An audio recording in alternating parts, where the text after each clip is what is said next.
Congregation, please be seated and open your prayer guides to the book of Revelations, Psalm 69.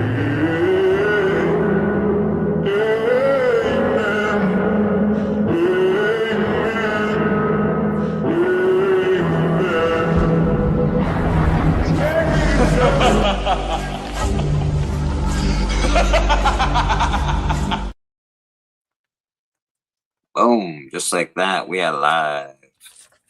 Got a good group of us this morning. Well, thank you. Yeah, man, it's a good group of folks here. We got Rad, we got TM, we got Madam, we've got Beckerman. That's a good group of folks. It's Father's Day here out there in the world. Happy Father's Day to all those. So happy Father's Day to all the fathers out there. Yeah, that's all I got for that. Sorry, guys. You guys get screwed. Mothers, usually Mother's Day we're all like, "Moms, oh, you guys are the best." But fathers, I hope it works out for you. I enjoy your tie and your shirt.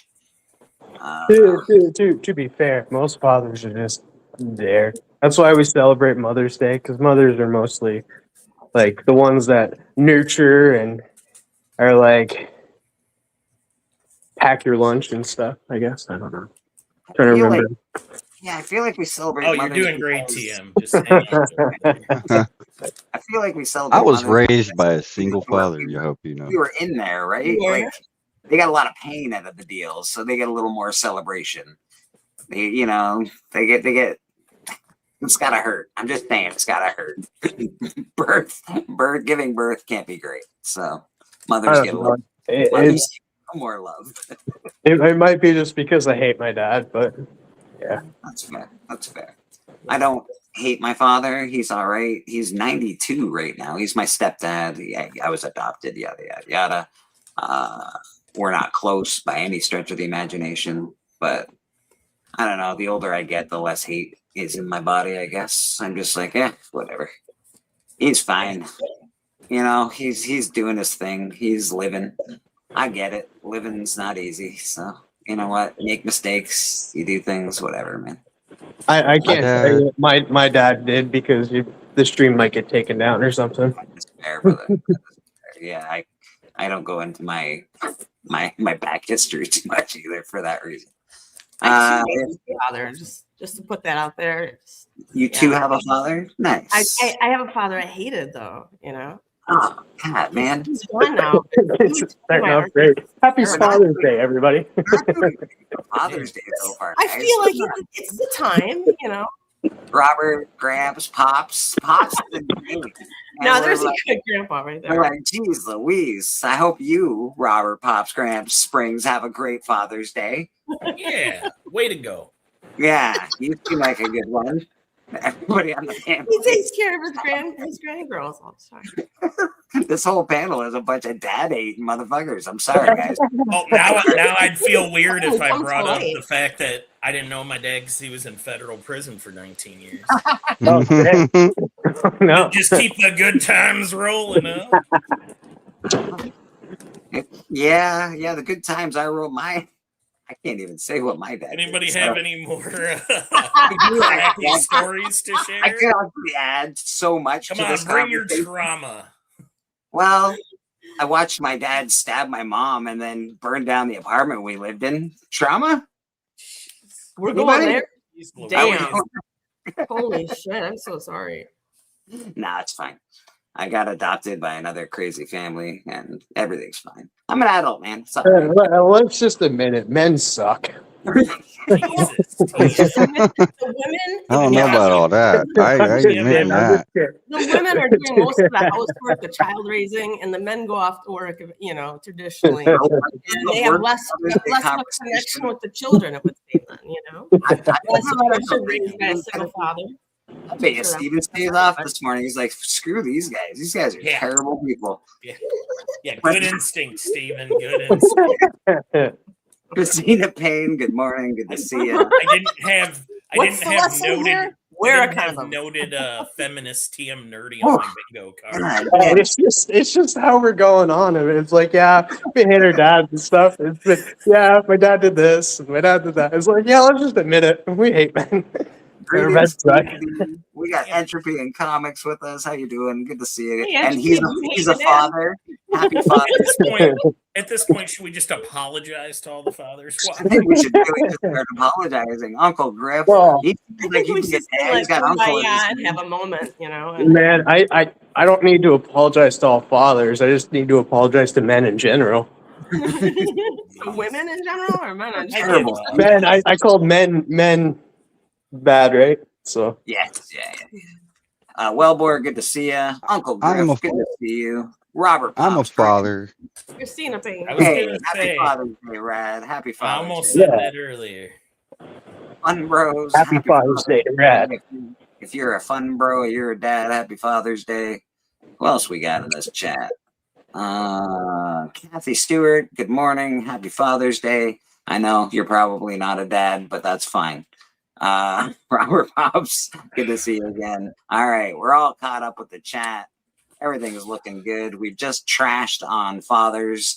I'm sorry that I don't know how it happened, but just I did. blame Madam.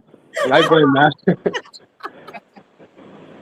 Yeah, she brought that bad hate energy with her today. It was Madam's fault. Absolutely. Yeah, man. Good to see everybody this morning. Good to see Morning, you. Dan's Comic Hi. Corner. Good to see you. I would love to see what Rad's working on after he wakes up. He's got a plethora of things he's working on right now. He was doing the melty face one. He's doing a Bullet Girl, Bullet Man. He's doing Swamp Thing, I think. Yeah. He's doing, Is that what that was? Okay. yeah, the Swamp Thing looks really good, actually. It's really Mhm. cool. Yeah, it's Swamp Thing and Arcane.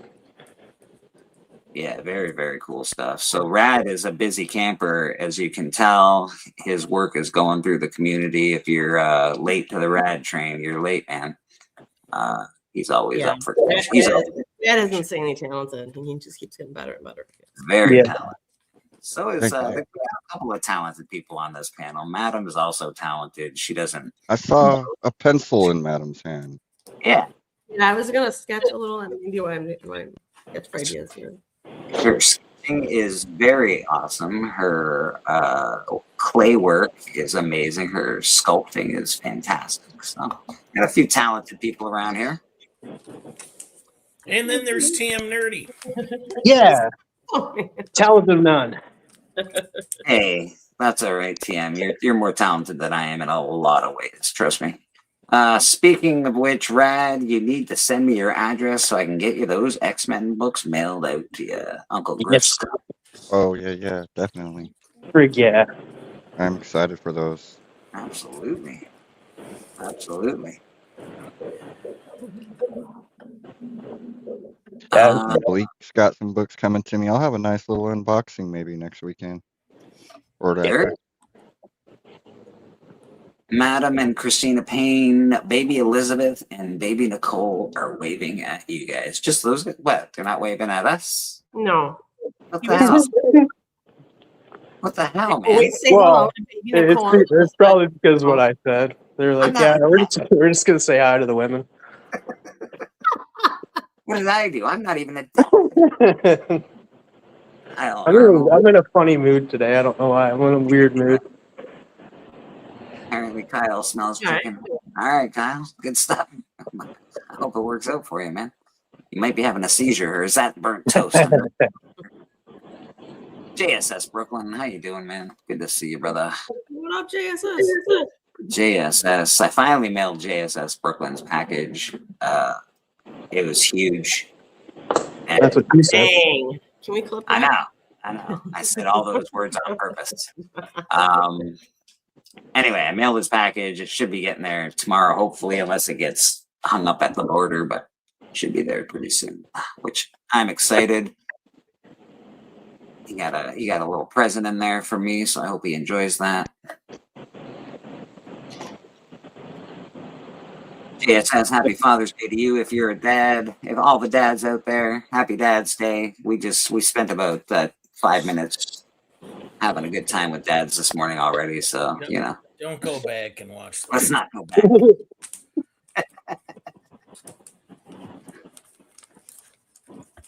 Is anybody doing anything today for their Dad's Day? I guess not. Eh? I guess you guys, nobody on this panel is like, Brad, are you you doing anything for Father's Day? You're a dad. You seem like a happy, good guy. I might take the puppy for a walk. All right. That's about all I got planned How old is today. your puppy? When you say puppy, do you really mean puppy, or are you just like that's? No, he's almost grown. Yeah, shout out to all the puppy dads out there. Yeah, I want a dog. I need to get a dog, but if I'm gonna get a dog, I'm gonna get a pug. A pug, eh? A pug. Why would you want a pug? I love pugs. I used to breed pugs with my ex-girlfriend when I was like 19. Wow. Okay. They're the cutest little snorting little Remember? guys ever. Matt likes comics in the house. How you doing, Matt? What a Yeah, maybe I don't have I don't live in a very awesome place for an animal, but it'd be nice to have like a dog maybe one of these days. But then I'm like, that's a lot of work. I gotta wake up and walk it. Yeah. There's snow. I don't like You go snow. on vacation. What are you gonna do with the dog? I don't like waking up. I'm vacation. Are you cute? Like, you go on vacation. Look at this. It's adorable. Yeah, when you go up to your place in the Hamptons, What am I gonna you're do? not, you're not heading to the lake this weekend, Blake. Ah, man, I don't. He doesn't fly well. I don't think I can take him on the jet this week. I have a cat. He's sleeping right now. That sounds like a good animal. Except cats will eat you when you die, though. That's the problem, right? Well, I'm You fine don't with wanna- that. If that's what Cat Murdoch feels the need to do, he can. he can do it. Well, and the thing is, too, it's like you're not using the body anymore. I know, but I don't want Now, but your food. I don't want to eat food though either. That sounds pretty awful. Go for No. it, Birdie. Hey, it's like alive, This is life or death. Who knows when someone's gonna come knocking on that door? Yeah, that's what I always thought too. I always thought it was like having a kid, but like having a perpetual child. So you got to like really take care of dogs. Dogs I don't are know, like maybe- cats aren't. Cats are very Maybe easy, fish. I think, and very low maintenance. How about a fish? Nah, that's a lot of Fish work. suck. You can't fish just fucking Did you go say around in cats their, are in their low maintenance? disgusting My bowl cat of is filth. not. Ugh. Cats are actually aliens that are watching us through their Do they have like robotic cat love- eyes. Do they have like a YouTube pet? Like I can just turn, like you watch The Fire at Christmas. Maybe there's like a YouTube animal that I can just turn on and be like, "That's my dog." We Yeah. can get you a. What about them Tamagotchis or whatever? Remember those? Oh, things? I got one even better for you. Really early on, like the late 90s, there was this website where you could take care of animals and like color them and stuff. They're called Neopets. Get yourself a Neopet. There you go. I think a pet rock would be all right. That would be a pet you can't kill, which Well, is you have to make sure you still water the rock. It'll get dry. That's a lot of work. Oh boy. A lot of work. Alrighty. I find that tortoises are the easiest pet to keep care of. Tortoises, I and they had, also I had a wild tortoise actually come by. They can go a long time without Yeah, food and water. they'll definitely outlive you. Yeah, Like Yeah. they live for like what, hundreds of years? Yeah, like 140, I think is average. Yeah. and you can feel soup, make soup out of them if they get really like if you get hungry. So That's a great idea.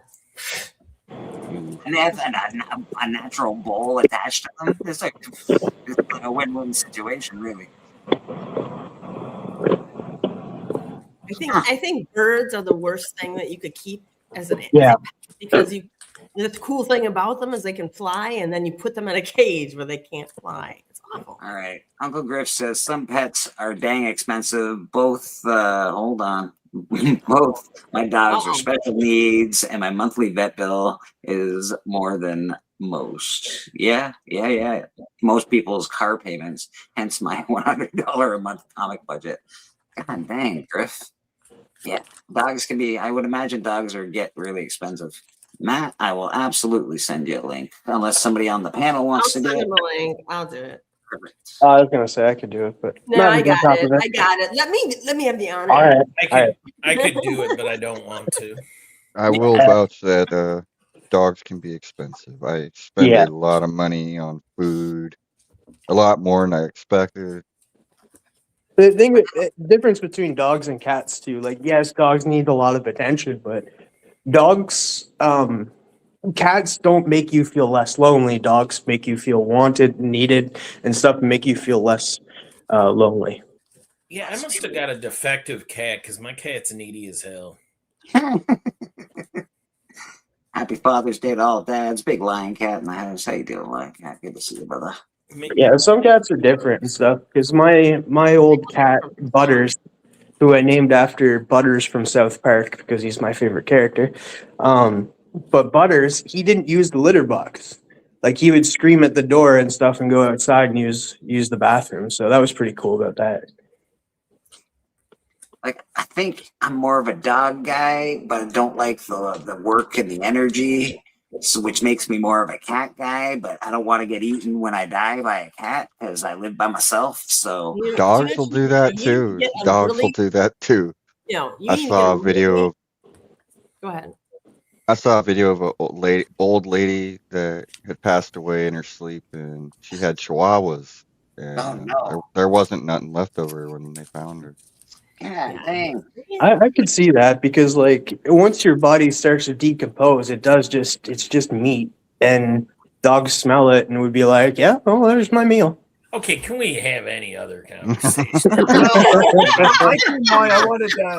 I wanted to talk about, you guys are talking about pets. I missed the fact I had 4 cats.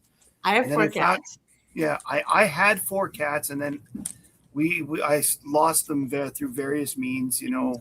One I had to put down because he was a danger to my infant son. Another one I had to put down because he was diabetic. And the third one got really sick. I had to put and then that's when I found out I was allergic, and I had to give away the fourth one. And she was my only girl, and she was my cuddle cat. So it was so sad. It took you 4 whole cats to find out you were. Yeah, well, it didn't. It's a good thing because it turns out that my son is really allergic to cats, so we could never have them again. But it was sad because my first cat was awesome. He was his full name was Lucasfilm Skywalker Solo Fuzzy Pants. And the Fuzzy Pants was added just so that he had something not Star Wars. I just like the fact that you keep hanging on. You're like, you know what? Maybe it's not the cats. Maybe it's just me. Yeah, it's just allergies. It was. I felt it was just me because, to be honest, they said I did build up a bit of an immunity, but it was at the point where I was. We found out about it when I was getting that when my heart problems were diagnosed. That's when we found out the allergy. To make things easier, that's why we got rid of the cat.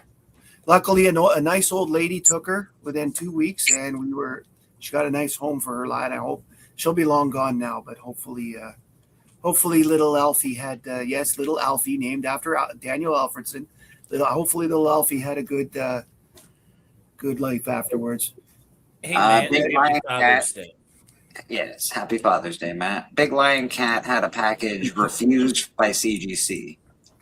I'm on bated breath for this story, by the way, because they refused his package at CGC, and then it was lost in the mail, and I think it's been a couple months that it's been lost in the mail. Now he got it back, and I need to see this video because he says, now I know why they refused it. I'm like, oh, I wonder what happened. So I'm very curious. This video, I will be watching this. I know who that will be watching this video. I really hope you make a video soon, Lion Cat, because I need to see the reason that CBC refused a package. Very interesting stuff. Now I know why CGC refused. That's wild. Yeah. I've never even heard of that. But we do Right. have an expert of getting his package refused. TM Nerdy, tell us what you speculate might have happened. What, my package got refused? I'm just messing with you. He's just Yeah, fucking she refused it. She was just like, no entry for you. no entry. So mean. Yeah, Christina Payne dropping Kev Road to 400 on YouTube. If you're Oh, not subbed up to Intravian Comics, I don't know what you're doing with your life. But By the way, yeah. can you make me big for us? Oh, Madam left. I was about to show her that she has a place on my shelf. Oh, all right. Well, madam, you got a place on this fine gentleman's shelf. did she What leave? is, I what is didn't. your? I thought that because I backed that Kickstarter and I thought it didn't meet its thing. How did you get a book? She got it. He got She it was straight. selling copies. I know that. Oh, Yeah. okay. He sold me Yeah, one. I was like she has a very personal excited to value. get one. The book inside's actually not bad for a horror book too, Bleak. Very cool. It's above. I would put it at a between 5 and 7.5. Probably closer to 7. What the story was like. It was pretty cool. Comic Viking 13 away from 400. If you're not subbed up to Comic Viking, also, what are you doing with your life? That's kind of sad too, because we were over 400 at one point. Ah, Oh, That's no. what happens when you go away, I guess. Is he Yeah. coming back? Is Alan decided to come back? We'll come back at some point because Alan has got a taste for some Dungeon Crawler Carl. Mm.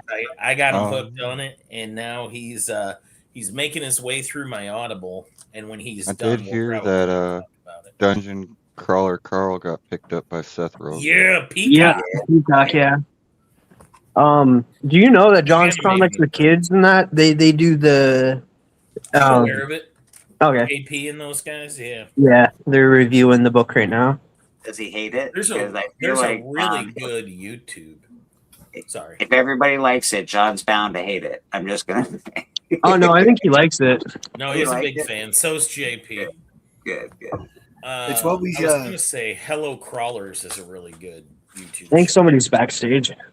Fish Cat, Carl, happy Father's Day, Fish Cat. Good to see you, buddy. Oh, Madam's back. Saw Fish Cat was enjoying that 120-inch projector in the pool. Oh, that would have been nice. That'd have been awesome. That sounds freaking dope. He's watching UFC. Pretty cool. Did you watch UFC Freedom 250 on that? That's awesome. So I'm curious. Has everybody watched Brian's new designations about categories and such for the awards? Yeah. No, I'm not even aware of it. I have not yet. No. I I knew only he gonna say- did it Friday night, right? When we were on. Yeah. Collector all I'll Club. say about it is it's going to make for some very interesting choices because we've gone from 5 categories to 3 in each tier. They've combined the informative and the entertaining into one. There's basically Isn't it reviews too? All into one? it's all in one. So it's going to make for some interesting, tough choices for a lot of people. I won't be Yeah, able there's to. no more like reviews. There's no more unboxings, informative. It's all in one. It's all in one, except for there's basically a pre-record, like who's the best pre-record videos, who's And the who- best live show, yeah. and then everything else is one. So it's Maybe, gonna be- well, he doesn't say. I'm sure he spends a lot of money on all these trophies. So. Yeah. Oh, I'm not criticizing that. I'm said it's going to be interesting because last year, for example, 3 categories that I was able to split between myself, you, and K-pop are all now combined. So where would I put it? In Yeah. my nominations, for example. I think That's we should where all I'm have saying to it's gonna fight be- each other. Well, that's the point. My point is, it's going to be really interesting because people are going to have to actually put more thought into it this year than they had to last year. So it's going to be an interesting fight, is all I'm saying. YouTube Kumite. Oh yeah. Yeah. That was worse. When did That was the thing, wasn't it? I was making a joke, but I forgot that was actually done. What's happening to Madam? I don't know what's going on. Maybe I think she's had having internet issues. I think it's because of you. Yeah, it probably is. It usually is. Gotta be. There has been a lot of storms across the continent the last day or so, and it's been wreaking havoc on everybody's wireless internet because the electricity in the air is playing with the wavelengths of the internet. Solar storms. Like we had a huge thunderstorm here last night, and my internet was going on up and down. I had to end up leaving the astonishing auctions last night because I kept coming in and out, and I was missing chances to bid. Are you was it the live YouTube auctioneer? Yeah, I went to it was the whale one that was last night, wasn't it, Bleak? Yeah. I was hoping that I didn't want the other book, but if it got to 200, I might have gone in on that Dazzler. That's what I was watching for. So, was it a live video that Brian did? Or He was did it last like night.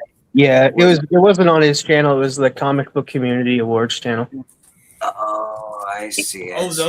That's a separate thing. Maybe that's why it's not on my radar anymore. I see. And I guess the website that we used to use to go vote, cbcawards.org, will be It's disconnected. now .com. Yeah. .com is up and running. I checked it out. And then it's July 4th, I think the nominations start. Yeah. A YouTube Kumite sounds awesome. I'm in. But I don't want. I would put money on Fishcat to emerge victorious. I have no like idea what a big guy. Kumite is. It's the premise of the movie Bloodsport. With Oh, Jean-Claude right. Van Okay, Damme. gotcha. I've seen Fighting Bloodsport. Truman, Yeah. you know? Oh, well, I should hope so. It's one of America's greatest films. I can't split my legs like that, so I'm out. Well, Not not one with of that them. attitude, you can't. Give it a try, Matt. Have you even tried? I can't bend to pick up anything, let alone. Go grab 2 chairs right now. We'll wait. We'll wait. We'll figure it out. Don't We worry. need to see this. I did it. Rip. Yeah, and that wasn't the rip. Rip wasn't the pants. Chris Yeah. Farley can do it. You can do it too. You're all right. Don't worry about it. Chris Farley did it? Wow, I'm impressed. Yeah, he used to do the splits. I mean, if YouTube channels, if there was like a YouTube like Kumite or UFC, whatever you want to call it, like a fight tournament, like Mhm. Bleaker as a channel, who would you not want to go up against? Like you're like, oh no thank you. Like for fighting. Yeah. Like Thunderdome situation. Who are you like, yeah, I hope I don't get drawn against that person. I'm pretty good. I'll take. You're okay about it? I'm pretty confident. Yeah, I think I'm all right. All right. I wouldn't want to Nobody go that up. would even give you concern, like I'd rather that guy than I don't want to. I don't want to go up against Biggie because he's my friend. right. You know, like there's people I'm like, I don't want to have to beat up Alan. That'd be mean. Well, Alan knows judo. Alan He's knows definitely Alan someone has that- to- Isn't all I have to Hudat do like is flick him. deceptively tall too? Yeah, all I gotta do is There's flick some Alan. bigger guys out there. I There's just gotta do a flinch. I forget the guy's name, but he's big. Like, I mean, like his arms are huge in this community. He reviews comic books sometimes. He's kind of connected with Robbie, Pop Culture Philosophers. Like his arms are like the size of my head. Like he has big arms. That's one guy I wouldn't want to fight. You know who else is I like deceptively- Fishcat's probably Didn't, like that would be Fish my cat. I probably Reggie wouldn't mess with do fish cat. MMA or Brazilian judo. Reggie loves comics. He may have Reggie. Reggie, I wouldn't fight either. Reggie's big. Yeah, Reggie's built. Reggie's really built, and I think he used to fight in something. I trained MMA for 4 years, but yeah, I'm not taking on fish cat at prison guard. No. I'm I haven't good done on any that. of that. A woman's prison guard? Still in Nah. shape. You know who's deceptively in shape? Comic Ozzy. He is like really in Yeah, shape. yeah. Yeah, he That's what I fights a heard. lot. Yeah. He's very muscular. I certainly wouldn't want to take on Mon Comics either. He's got some pretty big. He's big. Yeah, he's muscle. really big, actually. I And- might not be big, but I'm built like Bruce Lee, so I'm quick. Yeah, I'd be scared of you. It's always the quiet ones, eh? Like, Yeah. Yeah, I don't know. Stick to range. I could tell you one. I wouldn't be scared of Beckerman though. yeah. Well, Cliff, I would No, agree with I you wouldn't there. I either. actually have a pretty decent, I'm a pretty decent shot. I- So, The beginning of the fight between me and Beckerman would be like, round 1, fight. Beckerman would be like, I'm out, guys. I would only agree to it if you came here and I would just quit immediately and be like, all right, let's go get some comics, man. You're fine. Yeah, it's like that was a fun fight. I forfeit. It would just be a ploy to get you to come to America. I actually, now that Archivist is in the chat, that's the channel I want to go up against first. I feel like I could do some damage on Archivist. He's very, he's a He mild man. seems so nice. He would talk you out of the fight before you ever fight ever Probably started. would. I'd be like, how did I lose? He talked you out of the fight. God damn it. There is some people I would fight in this community. I just won't mention their names. But yeah, I don't want to fight any. I bet you there's one guy who's probably the sneakiest fighter of all his sticky goose. You just know everyone wants to kill him, and he's probably like the No, dirtiest, Sticky Goose. He's like the Dude, guy. I bet it's Beckerman. I bet he just sit on you. Well, Beckerman. Yeah. Good luck. Beckerman Good luck knows fighting me, Beckerman. Sounds like I'd have to get up after that though. And best. Honestly, I couldn't fight Well, I was anybody. just gonna say you probably wouldn't ever get oh up. man. Speaking of that, Beckerman, I just watched the episode where somebody sat on something and was like, of course, on drugs and that, and they ended up, you probably know what episode I'm talking about of The Sopranos. That sounds like a Yeah. scene out of Train Spotting. what scene? Sorry, I was distracted by the comments. Yeah, I was too. But I just caught in at the end, and I'm like, oh, I know what scene exactly the scene you're talking about. Well, Yeah. are you going to take that from circumstances there, Mike? Oh my yeah, god, screw him. unbelievable! This guy coming in like that, just He all knows hot, He can catch these hands. soft pillow hands. Listen, there's always one factor when it comes to a fight. Are you fighting fair or not? Well, If you fight Fair. fair, you got a chance. What's It's a fight. fair? Isn't that a Yeah, place hold they on. put a ribbon on a pig? this is Yeah. fisticuffs, man. We're not. There's no like, it's everything's cool after. No, man, this is fisticuffs. Yeah, I'm gonna do the splits and punch you in the like Johnny Cage. In that case, can I bring in minions? No guns, no knives. Minions are allowed. All right. There's another tall man. Circumstances, he'd have some range. Yeah, He'd probably be too busy talking, and he does get injured pretty easily too. He has like weak legs. yeah, that's what I would go for first in that, like, right? Because like I'm short, so I'd go for the legs first and that, knock him down. Yeah. Be like, why are we even fighting, bro? What's wrong with you? Yeah, he'd probably try and talk you out of it too, and he'd be cool. So you'd be like, yeah, you're right. Why are we fighting? Yeah, all philosophy on it, philosophical. Sorry. See me in traffic, bucko. All Oh my right. God. So we are taking applicants for who's YouTube's toughest guy. Yeah, I think I'm gonna lock in at Fish. Honestly, I'm I locked would, in I for would Cat. say that Casino Comics would be pretty tough. He's a pit boss in the casino. So, He's I like, don't know. I don't know Fish if I Cat would- is a prison guard at a woman's prison. He does it every day. Fish Cat is on a daily messing with that kind of stuff. Well, You gotta he's think, an wild MMA women? enthusiast. Imagine trying to fight wild women every day. That'd be rough. no, I don't want to actually. I don't want to do that at all. so I guess commend- he doesn't watch women in prison movies on his off time. You know who's really big as well? Tony Sanders is surprisingly humongous. Like humongous. Really? Yeah, his finger size is like 3 finger sizes.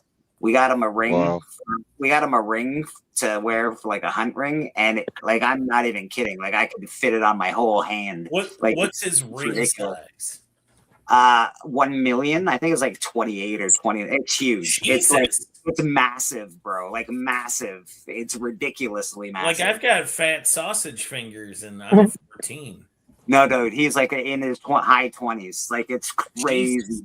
It's I don't get it. I'm like, how? What? You must be massive, bro.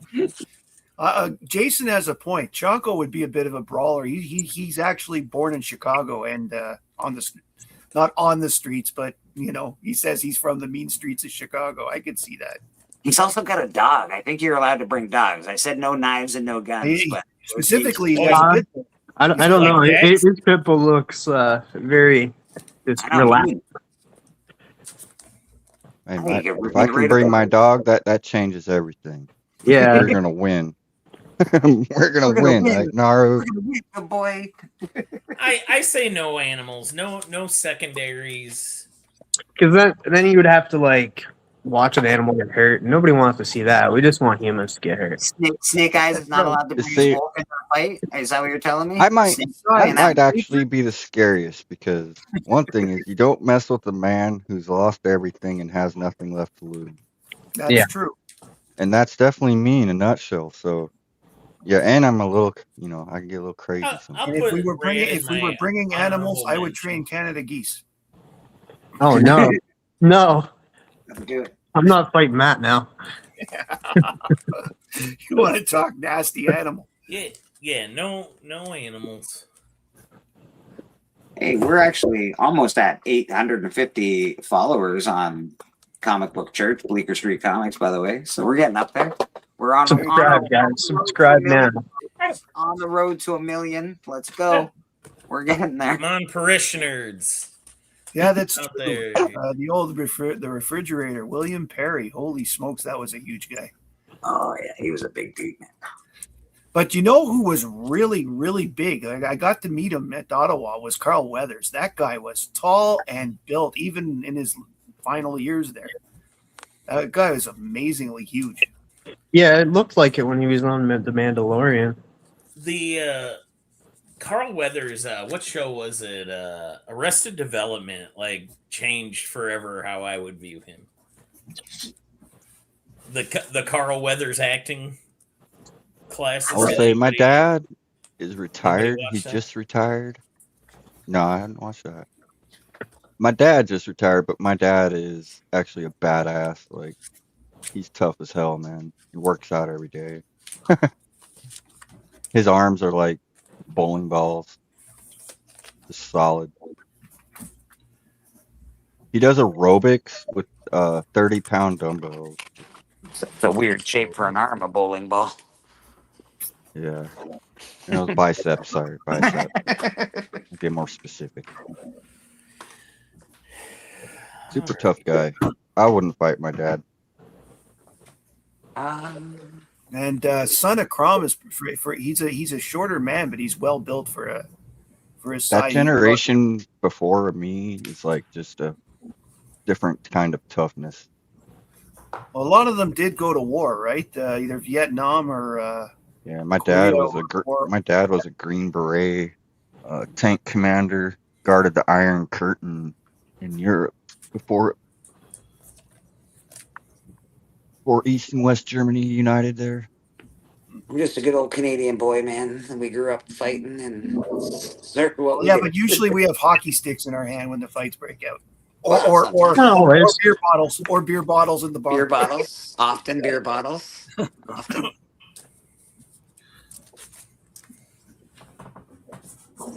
We'll be on Astonishing Auctions today. Well, I will be. Hudat won't be this time. Hudat's where is he? He's in some Father's Day stuff. Isn't he going to Alaska? I think that's what I meant. Alaska. God.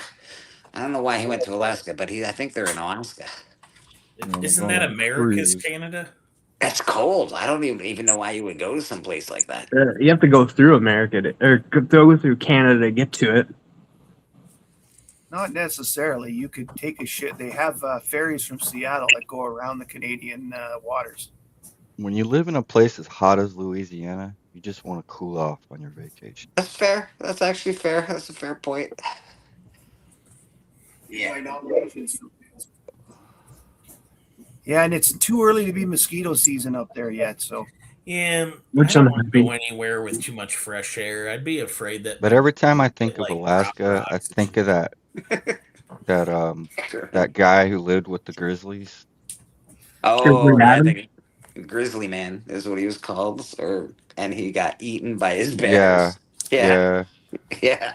yeah. That's just what I think about every time I think of Alaska, and I'm just like, And nah, we're I'm back good. to pets eating you. Yeah, friendship only goes so far until you're starving. Yeah, yeah. Yeah, it's the same Yeah. thing in humans. Like, oh well. yeah, but hopefully you're in a situation where you're on a plane crash in the Andes before that happens. Yeah, I'm thinking like up in a mountain or something. Like you're stuck there, and like your friend just never mind. Yeah, right. Hopefully it's not goes Dahmer feral. style, you know. TM, All you'd right. go feral like that, I bet. Like, can't open a can of peanuts, just turns to. Yeah, this is like what? I can't open this. You come here. I don't know, man. I feel I hate to talk about it, but like if we all crash in an airplane, you guys are looking pretty tasty. I will survive. I've been marked safe by the fact that you mentioned airplanes. I'm not riding in one. I've done it. I don't like it. I'm not a fan of flying either. I Oh, my don't daughter know. got my daughter with her cadets got to go up on a helicopter ride yesterday. She had a blast. Oh, that would be cool. The only thing I didn't like. We live in the capital of Canada, and she got to fly over the Parliament buildings, and they flew down really close to the Peace Tower, and it was really. She's got videos she's going to send me.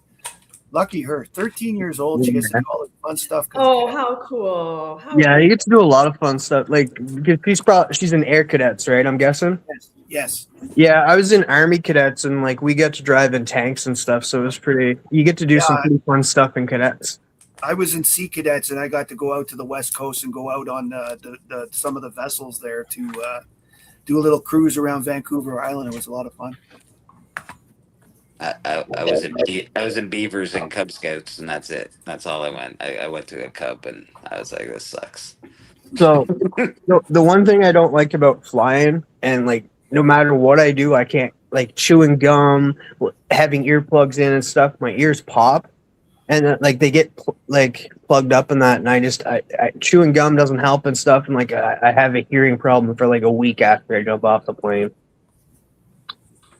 Yeah. I always loathe like having to sit next to a stranger, and my advice to every one of my friends who are flying is, may you sit next to a sweet smelling mute.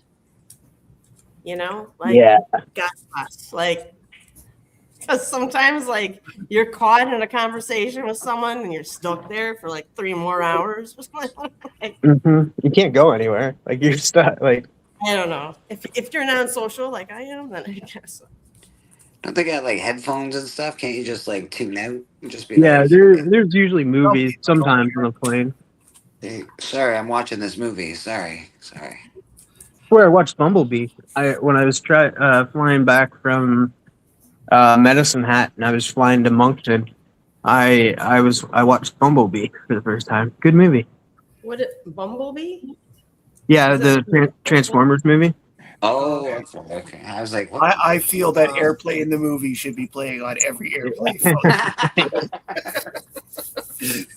Snakes on a Missed opportunity. plane. You know, anything. Snakes on a plane, yeah. That would be the worst They movie. should be live on every single airplane. Air Force One. You know, like this is what might happen. Get Like, off prepare my yourself. plane. Could you imagine falling asleep during like Snakes on a plane and stuff? Because and then waking up like when everybody's panicking on a plane and stuff. Wouldn't that just like disorient you a little bit? Oh, listen, I wouldn't worry too much I unless agree. Samuel L. Jackson was on the flight. Just so I have happened figured to something the out from flying. There have been 2 instances recently where 2 planes have gone down and there has been only 1 survivor, right? And in both cases, that survivor sat in seat 11A. Don't tell him. That's Don't. the safest. So every time I book a flight now, I try to get 11A for that fucking. No. Isn't that crazy? It's true. That's Now nuts. everyone's going to know 11A, and you're not going to be able to get 11A anymore. 'cause Well, it looks like- I'm sharing a wealth of knowledge here. I'm putting together the deck, you know. No, God it's damn. okay. You won't. I don't fly. I won't be on. Oh, I won't steal. I won't steal it from you. Is there a My reason wife- you just don't like to fly, or you just don't fly? Well, I that same trip that I was talking about, where I got to go to the Pacific Coast. Yeah. The flight back was so full of turbulence, and the plane felt so rickety that I decided I was never flying again. oh, that's scary, I did yeah. not fly again until a couple years ago. I went to Las Vegas to see the Who play, Yeah. and our first landing from the Ottawa to Toronto to change the planes, we got caught in turbulence and we had a bang landing, and I was like, "Oh God, I'm never doing this again."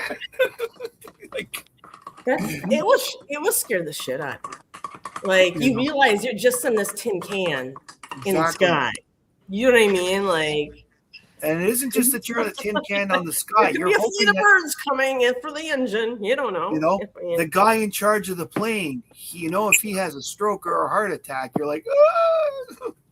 Well, that's why they have two, Matt. Like they. sometimes. But yeah, what yeah. happens if both have the fish? Oh yeah, there's an airplane reference. Is it true that they don't allow two Christians to fly an airplane? Oh my Uh, gosh. What? What? Because there's a reason behind it, and I've read it before, and I just don't know if it's actually true. Because in case Yeah, it doesn't sound true. in case the rapture happens and one of them and the pilot Oh. fucking Oh, stop. It is not. Come on. Goes Give me a heaven. break. Nice try. You almost got it. You think that airline pilots are going to be going up to heaven? Yeah, man. Come on, they're good dudes. And Yeah, I'm sure they're good dudes. Yeah, did you ever wonder too? It's just like the only job that you can actually like operate like a big like machinery in that while drinking. I don't think you can operate Have while you you're guys ever drinking. have you guys ever had one of those flight attendants start off their speech by like, if everyone should, if the masks fall down, everyone should panic, grab your, like they make a huge funny like spiel of everything. And they have the whole crowd like laughing at the end, but it's a script that goes around. You're lucky. You know. You only have to hear it once. We have to hear it in 2 languages. We get okay, put the mask on then. Mesdames et messieurs, s'il y a un accident, les masques vont, and you're going to grab it and put it on. And you get to hear like it's twice as long and not twice as funny, though. Well, that's yeah. Christina Payne's plane caught on fire. What the fuck is happening? Fucking A, honey. I'm so That's sorry. terrifying. Horrifying. But I don't think it's any different than driving in a car. Yes, it's a lot different. It's the same thing. It's a machine Well, that can, it's true. You I don't have remember- planes I remember. next to you suddenly veering into your lane. So right? You know what I mean? Like cars seem a little more dangerous to me than planes do. But I remember being on an intercontinental flight way back in the day, and I could smoke on the plane in the back. I remember those days. And Wow. I could buy a carton of cigarettes on the plane to smoke in the back. I would definitely not fly on that plane.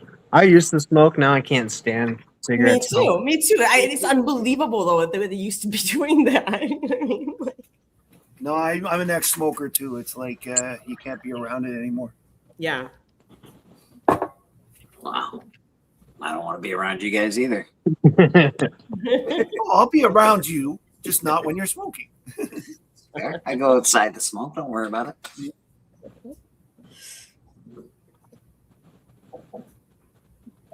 Brad, what are you working on? You show anything yet? Are you there? Are you there, Brad? Brad, where are you? Can we do a proof of life on Rad? What are you working on, Adam? What are you working on over there? I'm just drawing. I think I'm just drawing something that I want to be my next sculpture. I think, but I don't have it quite polished up yet. So you can wait. Yeah, I haven't. I just got a couple cone heads here. I don't really have much drawn. I know exactly what you're drawing then.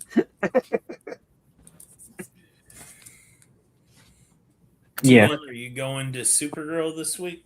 Of course he Um, is. Yeah. Oh, I definitely. tried to watch Disclosure Day yesterday. Do you like it?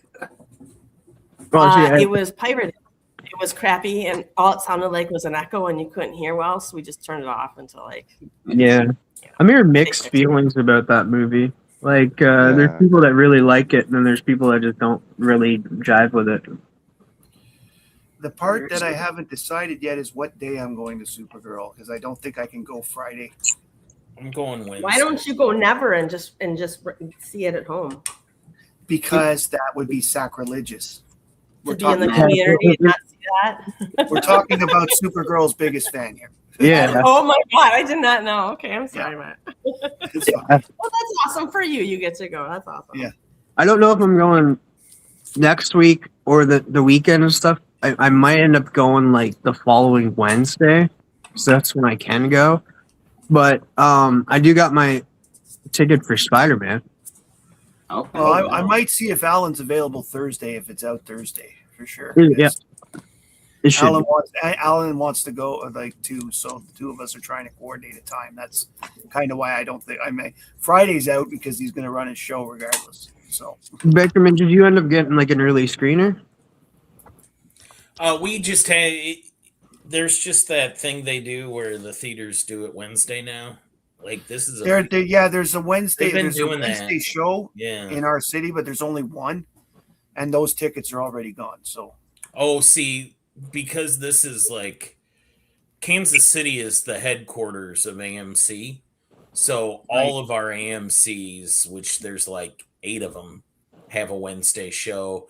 And because of that, their big competitor, like the B&B theaters, they also, I think at least 3 out of like 5 of those are doing a Wednesday as well. Hail Billy.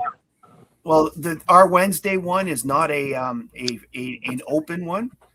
It was you had to win tickets through like. Oh no, anybody can. You could buy a ticket to this. Yeah, see, it's different here Not for us. really. It was just one of those. Oh, that's my laundry. Laundry. I would Yeah. never have it. I would never have it beep at me like that. I would be like, I'd have Well, it on it's gotta silence. let me know it's done. Steve, how you doing, buddy? It's telling you what to do. That's Yeah. right. Well, I- we've named them R2 and R4. So I think it's cool you go to movies with Alan though. I used to do that with Marcus. His group kind of fell apart though. mhm. I don't know. Maybe they'll come back for one. I'd like to go with one with Well, them. Alan and I have sons around the same age, and we went the one time we've gotten the movies together was Fantastic Four, and we took our boys. So it was. Oh. I think you're going to go closer to the group that Marcus has. Are you a huge fan of Magic the Gathering now, Beckerman? Oh, they're all out I of used that to play now. that. They all quit. That's over. That's done. No, I don't think Bro, so. that lasted like a month. I think Perry's still into it. Is he? Yeah, I think Perry was like sending messages Well, about. I bought a Magic card this week because You did? as you know, Was it a TM Lotus? No, it was Speedball. Oh, okay. I was gonna say I'm disappointed in you, but it makes sense. There's a Justice one as well, but I really just wanted the Speedball one, but now I found out there's a foil, so I need that one. They It's charged me outside. $1.60 for the Speedball one, so I How don't know it if I starts, got buddy. ripped off or what. There's a Speedball one, and then there's a foil. Well, there's a Justice one that I really like. That's how it all starts. I I mainly had just to want get I the had to get Speedball. out of Magic because I was spending more on Magic cards, not enough on comic books. Yeah, it's a pick or choose thing. Like I would love to get into a lot of like the McFarlane DC figures, but it's just like you pick one or the other. Like I still have to pick up some DC keys I want, so it's just like you choose one. I have a Magic the Gathering #1 slab. Nice. Nice. I used to play Magic the Gathering for years, and I never once bought a Magic card. I would just play because all my friends would have so many decks. You know, they'd be like, "You just play with this deck or this deck," or you know what I mean. So I played, but I never invested. Happy Father's Day, Gramps. Appreciate Aw. you, brother. Yeah. Yeah, happy Father's Day. And speaking of which, I should go because my son and I are going to be doing stuff together shortly. So Oh, you guys take. Did you Sorry? get breakfast in bed? Oh hell no! I was up and off. I was up and going to the grocery store off the bat because the earlier you go, the less people there. So Fathers get ripped off, man. Man, no breakfast in bed. You know. I don't eat before noon anyway. I can't. yeah. Did you get another shirt and tie? No, actually, apparently I'm getting something really cool. My wife is bragging that she's like awesome for thinking of what she got me. So I'm curious to Get what your happened. comment. Oh, What? she got you something for her. It's like a trip to like the theater or something.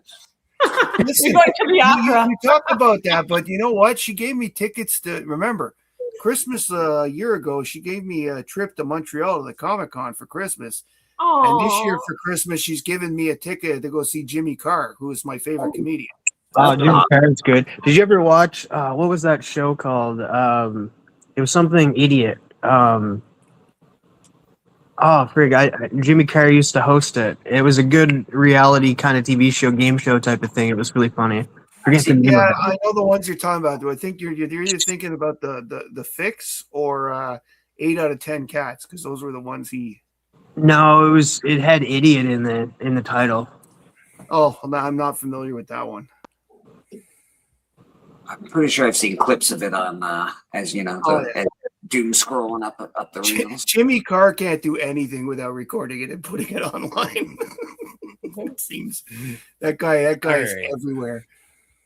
It's a funny I'm dude. going to take a nap. Anyways, you guys have fun for the rest of the day. Say hi to Steppo for me when he comes on. All right, I guess we're saying goodbye to 2. We're saying goodbye times 2. Mhm. See ya. I'm going to take a Bye. nap. Matt leaving. Napper's going to nap. Have a wonderful day. Yep, I will. Appreciate you, brother. Come on back if you feel like it.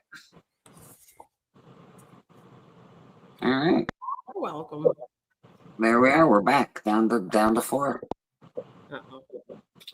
If anybody does want to pop on, just let me know. You're more than welcome. We always have a spot on the panel for you. Well, not always, but most of the time. Most of the time. In spirit. We got 10 spots, so we usually have enough spots for most people that want to jump on. Then there were 4. excited Griff, about- you Who's can be a excited part. about the go ahead. No, I said, Griff, if you want to be 5, you can be 5, Griff. You know, just let me know. Who's excited about what, madam? House of the Dragon. I'm trying to watch season 1 again. I'm working on it. It is a terrible season to watch. It sets everything up though so beautifully. I know. I'm The well rest of aware. it, I'm well aware, and I'm working hard on getting through the most boring of television that I've Which ever. part? I haven't watched House of the Dragon. See, it's like I hear opposites all the time about that show. Like season 1 sucks, season 2 is good. Season 1 sucks, season 1's good, season 2 sucks. Like it's all opposite from both sides, and I'm just like, I'm just not gonna watch it. Well, there's It's only been great one if you try. season, right? No, There's been 2 seasons. No, there's There was 2? The third one's gonna drop tonight. third one's dropping Yeah. tonight. Oh, I only watched season 1. I guess I missed season 2 for some reason. Season 2 was amazing. Sorry. I And found especially season if you're 1. in a Game of I know Thrones they drama. focused a really lot good. more on the dragons. Yeah. Well, what I'm hearing is season 2. It's a lot of talking, a lot of discussions and stuff, and that's what's making people really bored. But some people are really enjoying it, being like, "Oh, I love this. This is just like Game of Thrones." But I Season haven't 1 watched. was okay. I couldn't get too into it. I didn't think it was the best in the world. Not. It's good because Were you it is upset when they changed the main character from a different actress? like 3 times. I was like, But it is Yeah. Supergirl's debut show. It is Yeah. Supergirl. Supergirl know. starts it, I'm but aware. then they changed her out, and I think that was stupid to do. I think they should have stayed with Supergirl and just aged her. Which That's why I quit watching. I You know? think. Yep.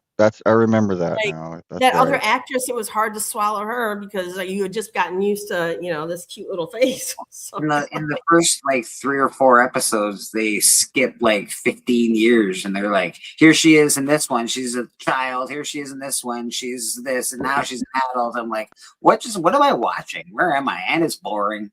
Nothing happens. It's the most boring shit. It's not nearly as good as Game of Thrones, or even but nearly. it's a nice second, I believe.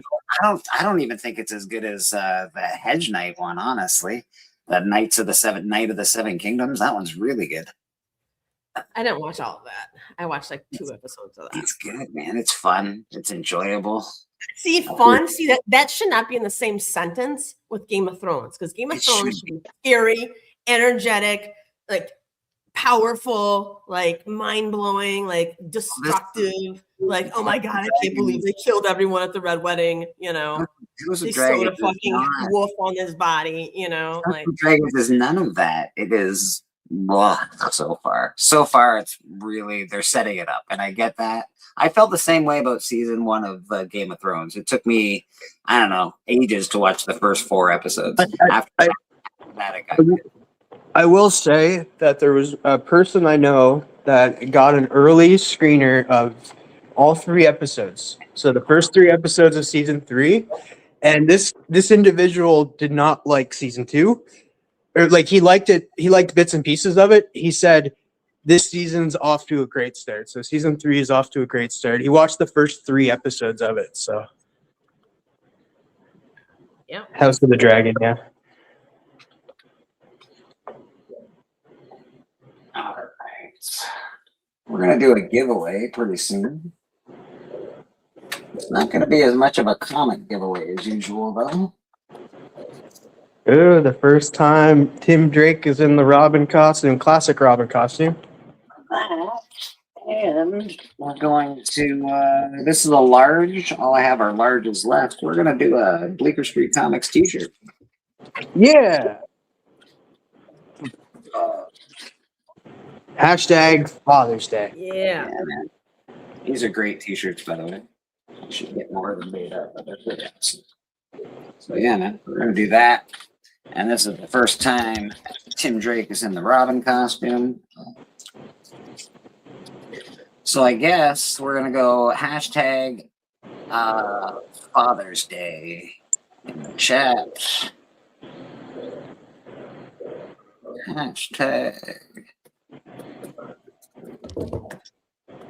Hashtag Father's Day in the chat. If you're a mom, you can still win it, though. You'll be fine. We're going to fold that back up in its plastic. What's that? I said, shouldn't there be an apostrophe? Yeah, it's a hashtag. Let's not worry about apostrophes.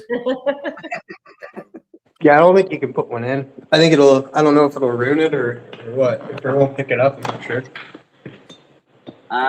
Tan, put your name in there. Put the hashtag in for yourself, Tan. You never know. You might want a t-shirt today. So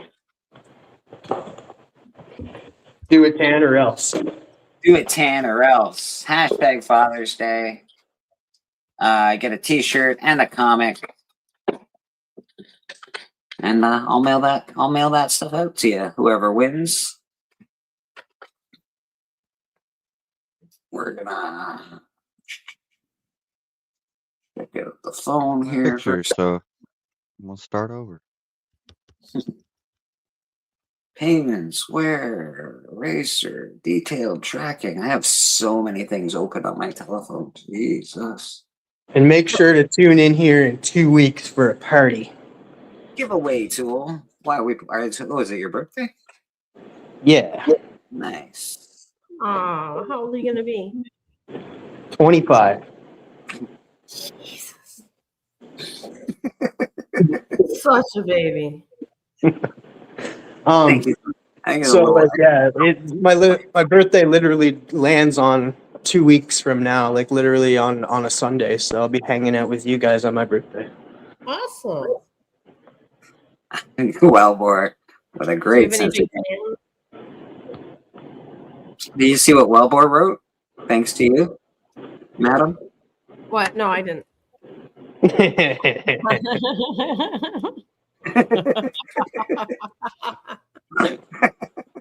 Thank you. Is there an apostrophe in there somewhere? Someone's paying attention. There it is.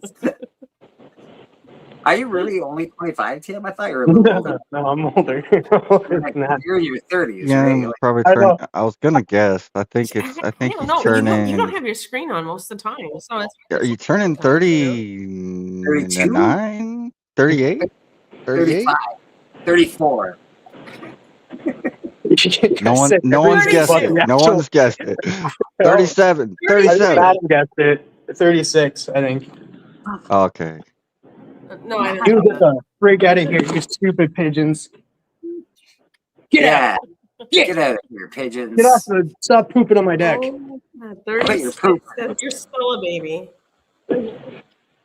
I hate these pigeons, man. Like they just like all decide, and it's because I don't know who lives beside me, but like he's like his deck is covered in bird shit, and he doesn't do anything about it. So they all come and hang out. Like there's like literally 20 of them that hang out on his deck, and they all come over to my deck sometimes and poop on it. I'm like, get out of here. Why don't you go get a fake owl and put it out there? I did. They don't freaking care. They're like the owl is sitting out there right now, and the pigeons are just hanging out beside it. I'm like, what are you doing? I don't know why we have two You gotta rads move on. it all around a little bit. We have two rads now. Switch to my phone from my computer. Fair. We got 7 entries. Hashtag Father's Day. Get a Bleecker Street Comics t-shirt and a comic book for the giveaway today. Thank you to Hurricane in the chat, Patel. He's awesome. He's been doing this for the last bunch of weeks now, and I can't really say thank you enough. So we appreciate you, man. Friend of the community. He's got an awesome comic book collection, I can tell you that. He's really started to get into art these days, which is great. So yeah, man. Hey, there's an extra happy five. There's an extra Father's Day in there. We got eight entries in so far. 19 people watching. If you want an awesome t-shirt and an awesome comic book, get your hashtag in and we'll run something here. Mark's Issues with Archie's Comics. How you doing, man? Good to see you. Chicago Schulte, what's going on? Chicago, we're doing a hashtag. We've got Bleecker Street Comics t-shirt up for grabs. Boom. I noticed Bleecker Street also put in a hashtag for himself. Oh yeah, Which I was confused by. If I win, I just get to give it away to whoever I like the best. Then what happens? Yeah, you just give it away to whoever. Bleeker's choice. Yeah.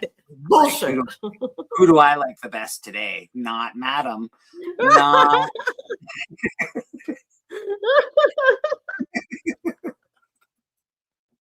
I haven't done anything. That's just mean. That's mean spirited. We got about 10 people in here. Get your hashtags in. If not, that's cool. That's cool. 1 out of 10 odds is pretty good. So those people. Run it now! Run it now! Quick. Run it now! Run it now! I wouldn't be good with nuclear coke. Rad's got a start of something beautiful on Rad's table here. Oh, yay. Beautiful. That's the start. That's how it all starts, folks. I love the female figure so far, Rad. Looks great. All right. I can make myself big for a second. We're going to run this hashtag now. All right. So there you can see it. There's 10 people on there. And we're going to do this draw, man. 1 in 10 chances. That's what your rewards are for showing up early to church. Wow. That's what you get.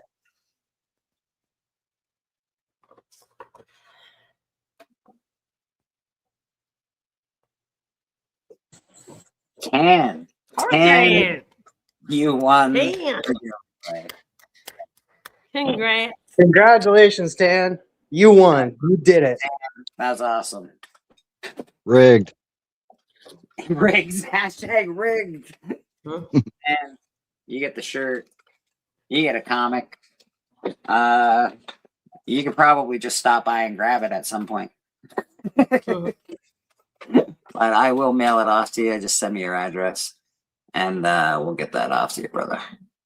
All right, let's get me out of here. Boom. Yeah, I don't know if I'm gonna go with this. I might start over. I drew them too big, and they're stretching off the paper. I wanted No, them. To don't you fully scrap that fit. girl. The girl looks great. The girl looks great. I think I just need to shrink it down a little bit. Yeah, that'd be awesome, Tan. That'd be great. Yeah, just let me know when you're in the neighborhood, brother, and I will I'll get it ready for you. It's here for you, man. I'm glad that you're getting a t-shirt, actually. I'm happy. So thank you very I'm much. jealous you're getting a t-shirt. I'm not getting a t-shirt. I only have one left, actually, now. Well, you can stick it in that package you're supposed to mail to me anyway. Right. The package that you told me I didn't have to mail to you. No problem. That's correct. That's correct. That's That package. We'll just keep adding to that package. Nice. So congrats to Tan. That's awesome, man. I should probably grab a small box of comic books to show off because I can. Do it. Do it. Do it. What do I got here? I think this is my Star Wars stuff mostly. Yeah, this is mostly my Star Wars box.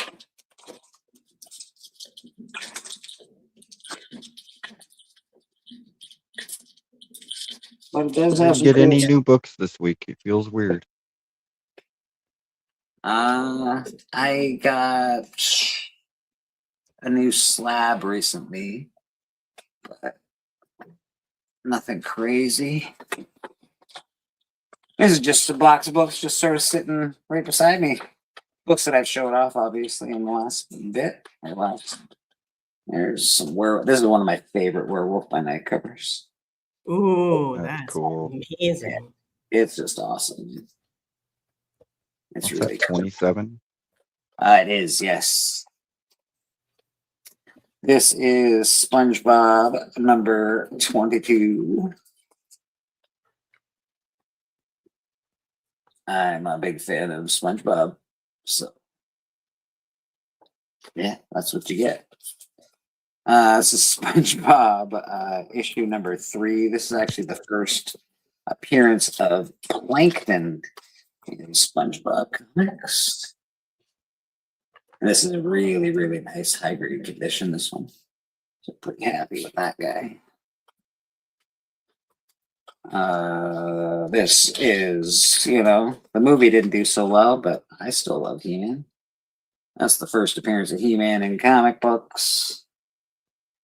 Unless you count those little tiny comics that came with the figures. But let's be honest. That's the first He-Man right there. Pretty awesome. I switched to this feed. You guys are bigger now? Yeah. You can do the telephone screen one or the other, bigger version. I put them both on. I know you never know who likes to watch in the other version. That is Immortal Hulk number 1. Good book. It's awesome, dude. These covers, all these covers are amazing covers. I think this one is one of Biggie's favorite in this run anyway. This is Immortal Hulk number 2. So yeah, a lot of them are Alex Ross, right? Yeah, the cover A's are mostly Alex Ross. I think they're all Alex Ross. And then I just had to get this because I had to get that. Florida hippopotamus cocaine massacre. Damn right. How do you not want to get that? When I was a little kid, a really little kid, I was part of the KISS Army. I got adopted by a very, very Christian family, and they went to a Christian meeting one night, like some sort of meeting with all the Christian folks, and my new found adopted parents came home and I had makeup all over my face. I had like scars, and I looked like Frankenstein pretty much. And that did not go over so well, being part of the KISS Army when I was a little kid. And so yeah, gotta have KISS stuff. These were great. That Bon Jovi and this Motley Crue. I got a whole chunk of these cool rock and roll ones. Susie Q gave me a bunch of these. I had a couple, but now I got a whole really nice chunk. If you like Mad Max, this whole Mad Max series is really, really, really, really good. It gives you backstory to what's his name, Immortal Joe. Yeah, it's a really, really good story. If you don't like to read, I think you can find it on YouTube. Like somebody will read it for you and whatever. This is Spider-Man, Batman. This is embossed and fancy and from the 90s. That's cool. Yeah, man. Spider-Man, Batman. It's awesome. Bagley. Very cool. And now I guess we're going to get into some Star Wars stuff because that's what's in this box. You know, it would be good. I still can't find I think it's Star Wars 68. It's the yellow cover with Boba Fett on it. I don't know where it is. Ooh, I do have to get a new number 9. This number 9 has seen better days. It's got where my finger is. You can see it's got a little chunk at the side there. I'm a pretty big Star Wars fan. I have Darth Vader and Stormtroopers and Boba Fett back there somewhere and Han Solo right there. I'd say I'm a bit of a Star Wars fan. Slightly.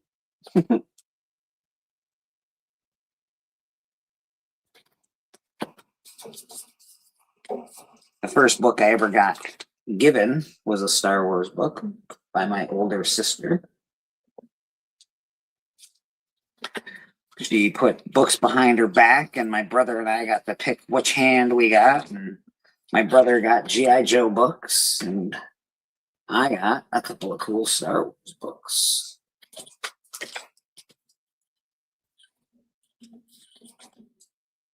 What I'd like to find is that goddamn yellow cover. I really hope it's in here. Oh, look how purple this cover is. This is really nice.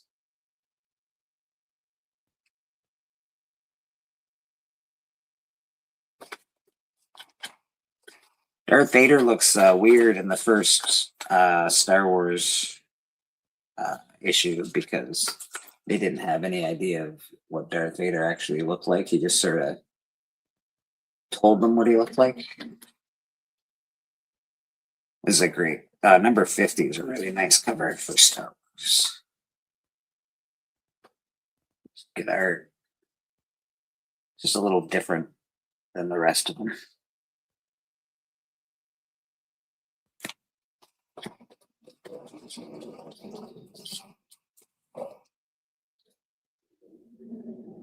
I got most of these Star Wars books for a song and a dance.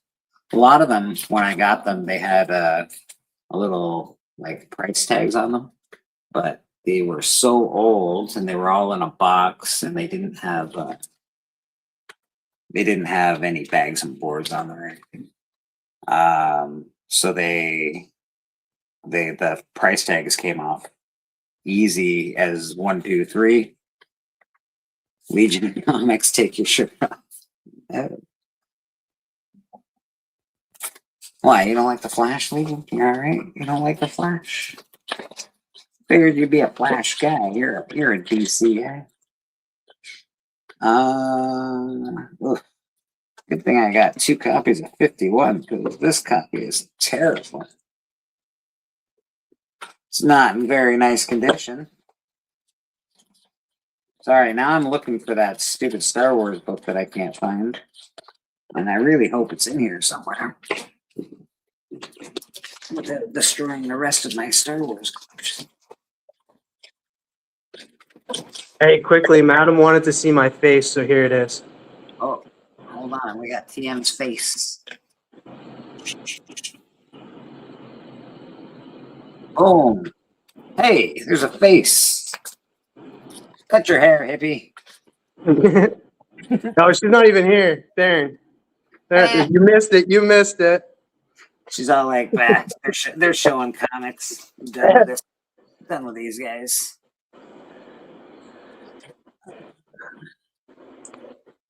Yeah, so what's going on in the world of comics these days? I did see some news. Let me bust out my phone in a second. Oh, I will say, Teen Titans, the new Teen Titans that's coming out, it's now available for pre-order. Same with Doom Patrol and Legion of Superheroes.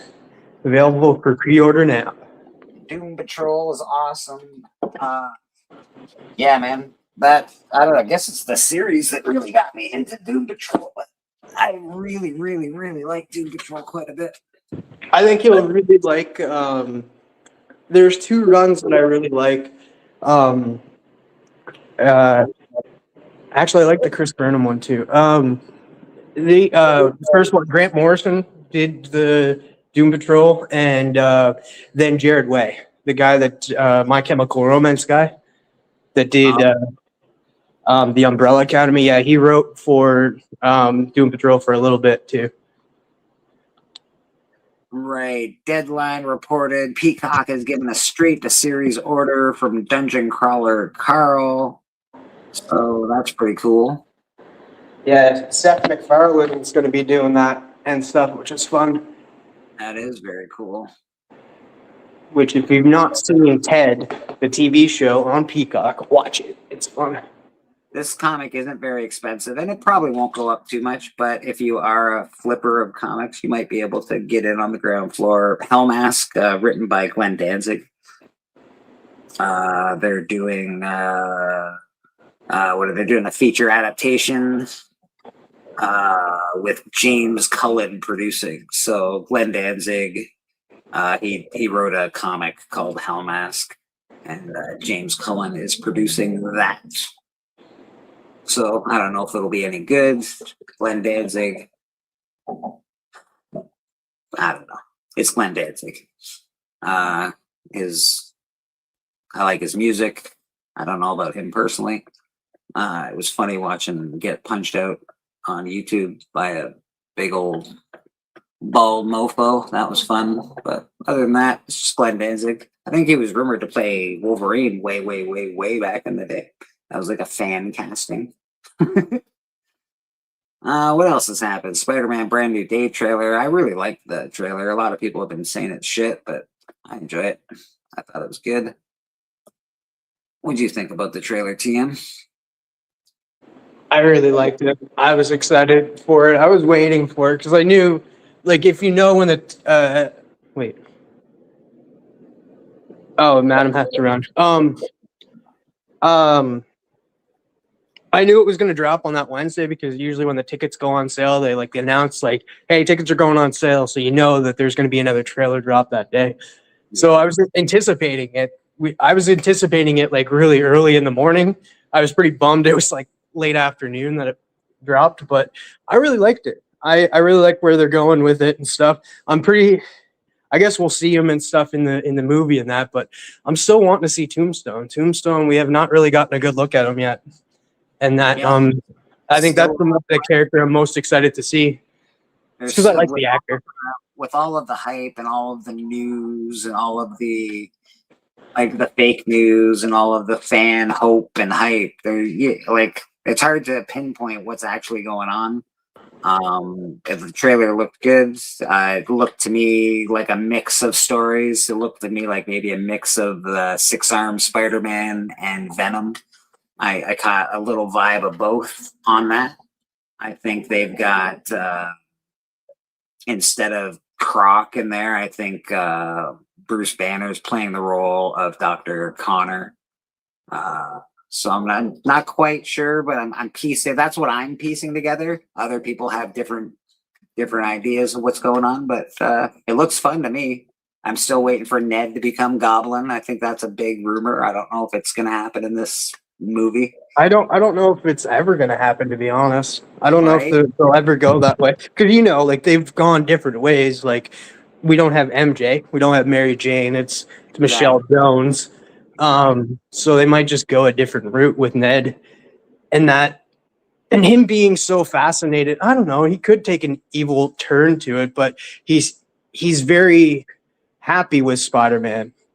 And that, because like he's like, even in the trailer, it's just like, oh, he saved my life once. I don't know who he is, but that's why I'm so fascinated with him. He saved me once. I think that to bring him, to make him, like, it wouldn't be hard to write his push to become a bad guy. All you have to do is make him mad that he used to be Spider-Man's friend, but Spider-Man didn't care about him enough, so made him forget his life. And what could his life have been if he had always been Spider-Man's buddy? You know, that kind of thing. You know, so But also, I'm pretty sure, I'm not too familiar with Spider-Man comics and that, but what I think, I don't know who said it, but somebody was telling me about how if Ned Leeds didn't physically become Hobgoblin, he was forced into it. He was brain controlled and mind controlled into becoming evil. So they might go that route too. That's very possible, man. Very possible. So it does leave it quite. If you read comics and you know anything about comics, it's definitely in the air as far as what we saw and what we've heard and the rumor mill and all this stuff. Yeah, I definitely think Venom's coming into it. Not like in the movie. It's just by. I don't want to give it away because it's a big spoiler that somebody that said that they watched the movie, like the ending people didn't jive with, like they didn't like it. That's what I heard. Stuff. And there's a reason why, and I don't want to say it because it's just in case it is true. Yeah, let's not wreck the whole thing for people. But I did hear that rumor that the ending really people aren't super happy about. Legion saying, "Have you bunch of savages been reading the new Swamp Thing 89? Holy potatoes, it's good." No, I have not read. I'm reading through Rick Vetch's Swamp Thing right now and stuff, and sadly, I have the issues. And the funny thing is, I'm getting the 3rd volume of Rick Vetch's Swamp Thing, which will lead up to that issue. And the funny thing is, all 4 of those issues will be inside that trade, so I don't even need to pick them up physically, but I am. But I'm excited. Like, Rick Vetch's writing is phenomenal. Like, I urge you guys, if you like that one book, go back and, like, they just released trade paperbacks of Rick Vetch's Swamp Thing. Volume 1 and 2 is out now. I think Volume 3 drops in October. And it's phenomenal. Like, he takes over from Alan Moore, and it's a phenomenal story. So I'm excited to jump in to 88. I know one of my buddies did not like it, but everybody else I talked to loves it. Yeah, most people I've talked to really, really enjoy it. The one person, he likes to be a little contradictory anyway, so it's in his nature not to like something that everybody else enjoys, and vice versa. I think it's important for that to have that kind of balance in the world. So good for him. Good for him for taking a stand and saying it wasn't his thing. Yeah, but Rick Vetch is really good. Like, you really get a lot of more body horror in his run of Swamp Thing. Yeah, that's cool. And obviously we got Rad drawing a little Swamp Thing right now. Is the ending of Brand New Day a secret? Not really. Not to like anybody that has been paying attention. Yeah, if you look at like screenings and stuff and that, and listen to them, like it's different for like us that have like listened to it, but there's some people that like avoid it and that. So I don't want to be that person to be like, hey, you can't avoid it now, ha ha ha. Ha. No. This is exactly what happens. Dot dot dot. Hey, I got a really near mint copy of Star Wars #2 just sitting here in a box. I should probably put that in a top loader, man. What am I doing? What am I doing?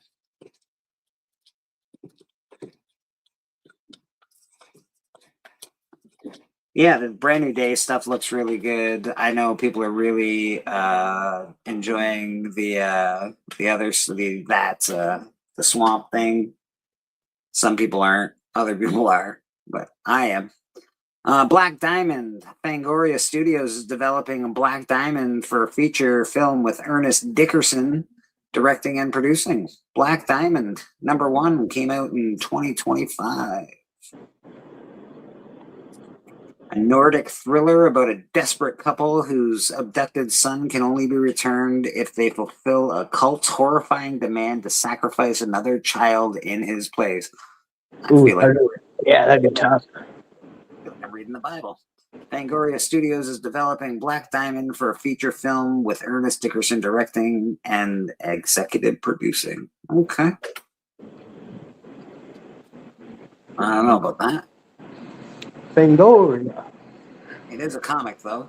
If you did want to pick up the comic before it gets out of control, I don't think it'll get out of control. To be fair, I don't feel like that's going to be like we have to go get that comic. It's gonna everybody wants it. I don't feel like that's going to be that book. There is a rumor. Do you want to say the rumor, TM, or should I just read the rumor? I don't know where you're leading into. Well, we don't want Boston to know about it. Oh yeah. Go ahead. There, he's not here, but there is a rumor that there is a Josie and the Pussycats reboot. Why is that funny? Go watch last week's episode of Church, and you'll know why.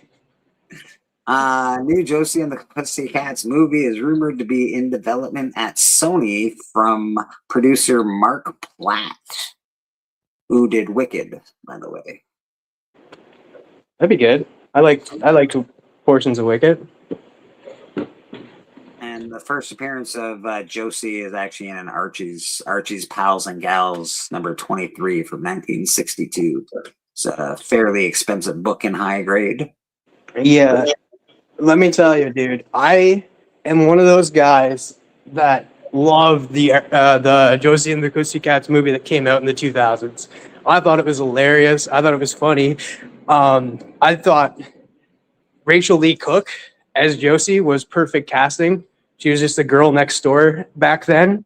It was such a funny movie, and yeah, I highly recommend Josie and the Pussycats. Mark says that's been a rumor for like 10 years. Well, it's a rumor now. It's more a rumor of a rumor. So take that, Mark. A lot of cool that are attached to it. Archie's Pals and Gals, Josie #1, Pet Comics #161, Josie and the Pussycats #44, Josie and the Pussycats #45, 46, Josie and the Pussycats #1, Volume 2. There's a lot of the Afterlife with Archie #10 is also on this list. So yeah, Afterlife with Archie. That's another thing that's rumored to come about too, is the Afterlife with Archie. I think Afterlife with Archie is pretty cool. If I was going to read Archie stuff, like I read Archie when I was a little kid. I stopped reading Archie, once I discovered things like Spider-Man. But they're fun. Archie's a lot for me, like reading Sergio Aragonés, like Gru and stuff like that. So they're just fun to read. I don't think it's going to happen. Yeah, Mark, who knows? I don't think a Spawn's going to happen either, but everybody keeps telling me, like, Todd McFarlane, he played a bocce ball game with Jamie Foxx. They're in. Yeah, but Rad has news. Rad's watched some stuff. Yeah, but it's all not real news though. Like it's news because Todd's done this for like, I don't know, 25 years. We're getting it started. We're doing it, guys. We're doing it. We're gonna do it. Everything's gonna be the greatest. We're just we got this guy today. It's gonna be great. We're getting it done. I'm Todd McFarlane. It's the way it is. Archie. Mark says he stopped reading Spidey when he found Archie. That's fair, brother. That's fair. Happy Father's Day out there. Callie Comics in the house. What's going on, Callie? Good to see you, brother. What's up, Callie? I think It's okay, Todd. I believe in you. Make it happen. I'm starting to lose faith. Actually, I almost think that he's the problem. To be fair, He is a big problem with it. Yeah, But, I feel like Todd is the actual problem. Now that I, one thing about it is, it's if it doesn't happen next year, then it might not happen because Blumhouse has the rights through next year, and then after that, they'd have to purchase the rights again. So I don't know. It has to start production next year in 2027. It has to start production. If it doesn't start production soon, man, they're not. Like we're gonna get well, maybe not me, but eventually there's gonna be another Spawn movie. I just don't know if it's gonna happen when I'm alive. It's Yeah. I don't know if it'll happen after Todd passes. Like, will there be a Spawn movie after that? Oh yeah, someone will sell something in his family. His family will sell something. AI has already made 3 movies about it. Money talks. Oh man. Oh man, look how good this looks. What do you got? So Ooh, in the house. How you doing, Susie Q? So I got some bags and so shout out to Comic Pro Line. They're the best shop to get in Canada. I was getting bags and boards from them, and I was like a few dollars short on like free shipping with $100. So I was just like, hey, you know what? A few bucks, I can get a 5-pack of the clear backing boards. Oh, I love clear backing boards, bro. I really do. It looks so good because, like, yeah, because he got Dark Side on the back, but then it's like a wraparound. Like, don't get me wrong, they're only really good if you have a wraparound cover, but they're still awesome. Yeah, just check. I actually got one here too that oh, here we go. Here it is right here. Another one that I use, and it just looks so good. They're really nice, but they're super expensive.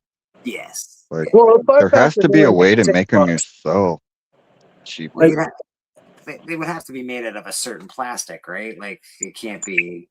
Yeah. It can't be leaching weird shit into your. Got to be super clear. Did y'all watch the Todd interview this week? He blew up the script they came to him with because it had too much CGI. God damn it! Yeah, I know it's Todd's fault. It's Todd. Well, yeah, I mean, there was that's true what he just said, and then also he refused the script. They came to him with the script, and he refused it. He didn't like it, and then oh gosh, I just lost track of what I was gonna say. Never mind. Well, Todd it's his fault. He's like, I want to make this movie for $40,000. We could do it, guys. We could make this movie for like 20 grand. I swear to God, we don't need all this CGI. I'm like, Todd, the cape itself. Yeah, you need a little bit of CGI. Like the fact that people think that we don't need CGI, like VFX isn't that bad. Like practical is good and stuff, but like we need some VFX for some things. A healthy mix is wonderful. Matrix is a great example of a very healthy mix of CGI with practical. Terminator 2, another very great example of CGI with a lot of practical effects. Like, come on, guys. Todd, get your shit together. Stroll says he's been stocking up on Spawn and Todd's killing him. Yeah, I've sold. No, it's Todd needs to get his shit together and figure out what he's gonna do. He really does. He really does. I'm getting a little sick of Todd's shit. Todd, come on, man. Get off your ass. Get Spawn up here. Hey, we got someone in the back. Everybody. There he is, Mr. Steven. How you doing, Steppo? Good to see you, my friend. Greetings. Steven, what's up, buddy? Happy Father's Day. Happy Father's Day, sir. Happy Father's Day indeed. Do you guys have any special plans for this day? Actually, I have a very special plan for today. I plan to continue breathing. Oh, There it's you a go. excellent plan.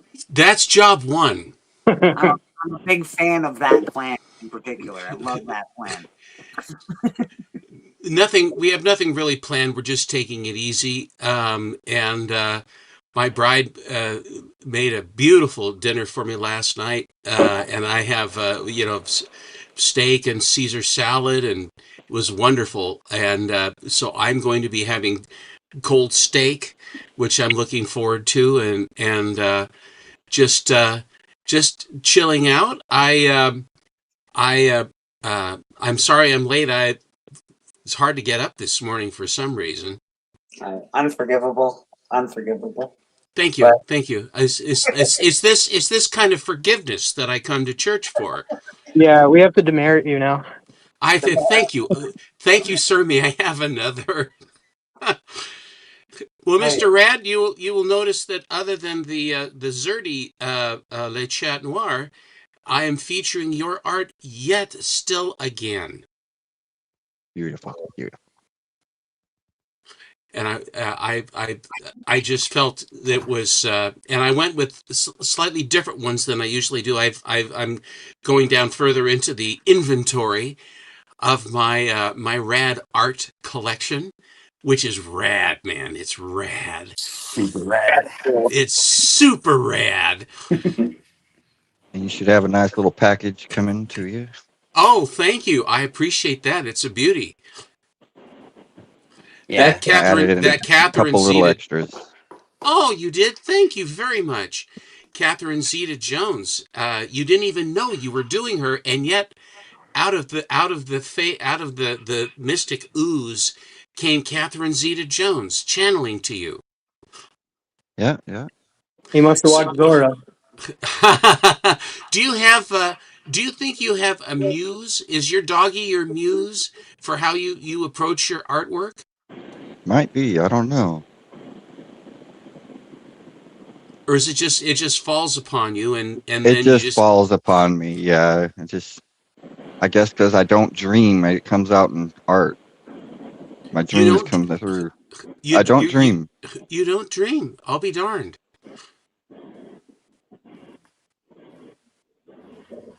What happened to... I'm sorry, go ahead. I dream, but it's always, I can never really quite grasp it at the end of the, I'm like, that was a crazy dream, but I don't know what happened. You got to write it down when you wake up, and that because it'll deplete.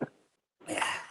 Well, I still have like school type dreams that I'm not ready, or there's a problem I have to deal with, and I don't know. It's because I was a manager my entire life that it's those things, and no one's doing what they're supposed to do, and the surly customers are complaining and all this stuff, and then I wake up. Great. Hi, dear. Are you rested? Yeah, fine. So rested. What rest? Hey, we got somebody else hanging out with us today, Mr. Griff himself. How you doing, my friend? Greetings. Mr. Griff, did you manage to get a hold of who's this about those two Navy books? Yes, I did. Okay, well, don't keep me in suspense. Did it happen, or did you decide? Sorry, I had the other. Tell me, was the brain surgery a complete success? What? He had two books. One I needed. I asked him to set it aside because he said he had a bunch of other Navy books. I said, "Well, go find them and then let me know." So I've got one set aside, which is pretty cool. That's the continuation series of Don Winslow of the Navy. Oh, fair. I actually didn't know that Charlton picked it up. Yep. They picked it up in 70, and 70 through 73 were Don Winslow. And then that book you showed last week or the week before, Fighting Navy, was 74. That's the first issue that's not Don Winslow of the Navy. I want that book from you, by the way.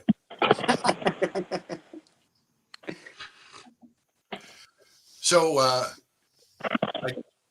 getting ready to send out a couple AOKs this week, and I was hoping I could bug Red just to see if you want these other ones. While you were talking, and somebody showed a nice X-Men versus Teen Titans book.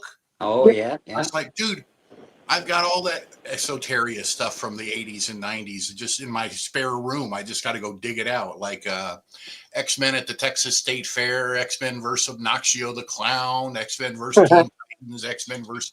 Do you want any of that stuff, dude? I'll just send it to you. Yeah. Of course. Okay, no problem.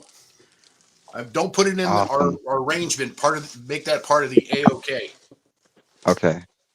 And then Yeah, I got Bleak to help me with that. Bleak was looking up prices for me so I could figure out a good value, accurate value. Just whatever you think is fair, dude. Like I said, I'm just going to take it and trade, and I'm going to probably just give those away as AOKs to other folks. I might have one for me, and then the rest of them just send out. That's a heck of an AOK, Griff. I'll tell you, it's a nice one. Yeah. So that's basically a book of all the books for the X-Men. I'm going to put that in there for you too. It lists the artist title and all the descriptions. I don't know if you've ever seen that one before, but cool. Hold on a second, Griff. There you go. Oh, sorry. I'm just sorry. I'm throwing that in your pile, dude. Oh, cool. Yeah. So just the title, artist, and a little synopsis of each book in the X-Men. Oh, nice. Don't know who the players are without a program, Griff. Preach it. Nice. We got Bobby in the chat. Good morning, Bobby. How you doing, buddy? Yeah, I was showing off that new Teen Titans X-Men one. Yeah, I love the new Teen Titans and that. Brad, definitely get that X-Men Teen Titans one. That's the beautiful cover by George. Oh yeah, it is. I have a copy of that book, but it's not in very good condition. My copy of the X-Men Teen Titans book. I'm so happy that I moved it. Would you like to look at a few funny books? I pulled some out. Never. Always, sir. Just gonna check out what Brad's penciling for a real. Well, quick. it's a little bit early, I think, for what Rad's doing. A little early for what Rad's doing. It looks like chicken scratchings around the edges of the paper, and soon a beautiful rose will appear. He's just blocking some stuff out. He's doing some blocking. Oh, Steven, dude. The package is in Canada. Oh, it is wonderful.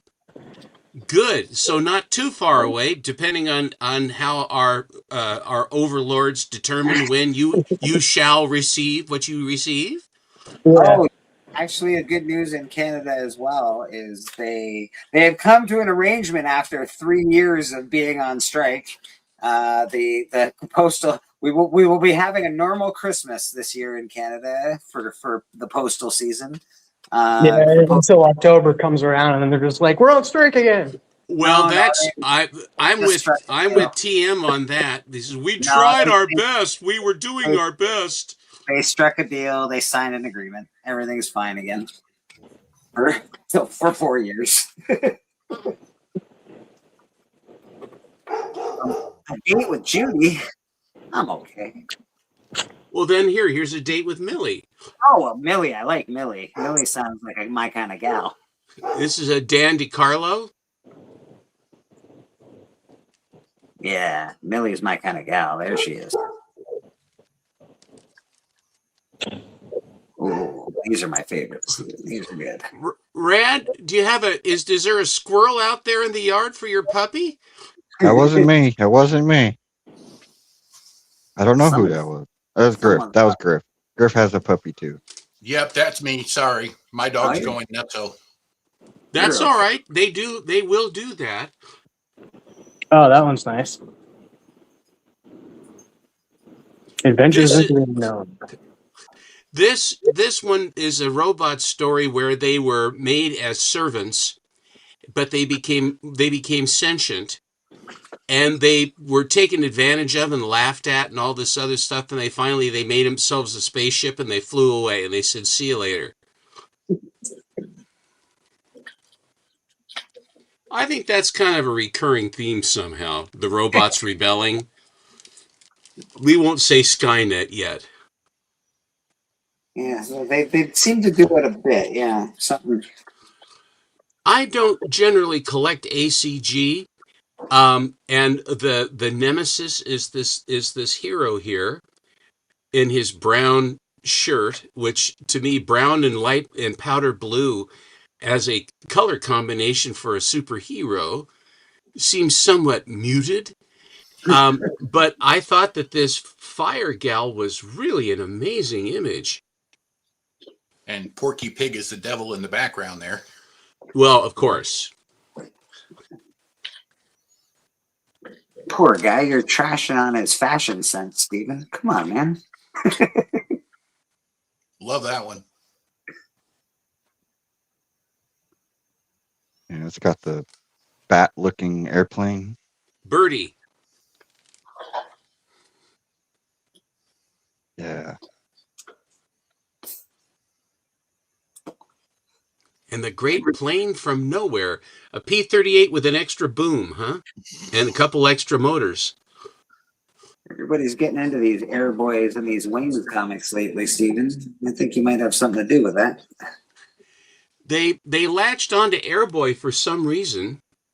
Yeah, of all the comics that you show, not that they're bad by any stretch, but of all the comics you show, they're like, oh, those Airboys, those are great. And they are. Brian Hall is collecting them because he knew the person that drew Airboy in the second incarnation and has an affection for it because of that. But a lot of that, that stuff, and Airboy really is a fun title. Yeah, see, Bobby knows sometimes you got to wear brown to get down, man. That's how it goes. Yo.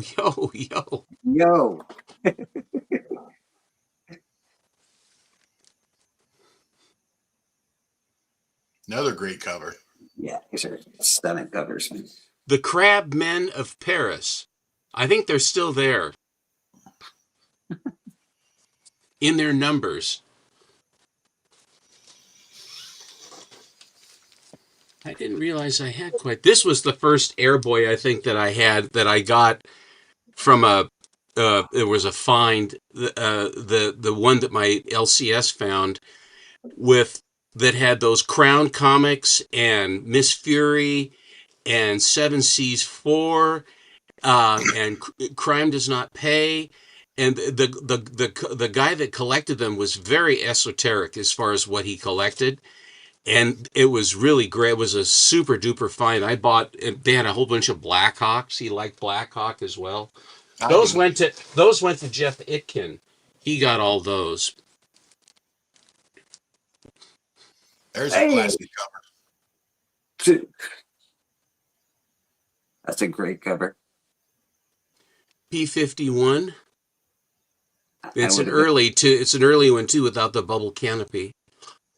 Very attracted to that stuff as a kid, the war stuff for some reason. Hey, now. Oop, indeed. It's good to be oop. Wow. This is a Schomburg. Yeah, this is a Schomburg cover.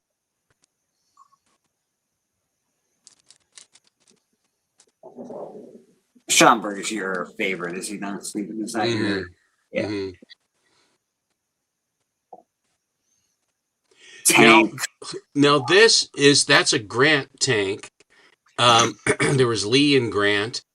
I think it's the Lee. I think it's the Lee, and then the Grant was the one that the English used, and they had an extra guy. This was our main battle tank before the Sherman. It was a stopgap. It didn't have the main gun was in a sponson. Yep. So you didn't have it, and it also stood up way too high. They brought everything down so that it produced less of a profile. But this aircraft, and I believe this is a Schomburg painted cover too. This aircraft is the predecessor, the North American. It was called an A-10, and it was called an Apache, and it had a machine gun that fired through the propeller and large guns on the wings, and it was designed. It had an Allison engine like the P-40 had, and it was designed for ground attack.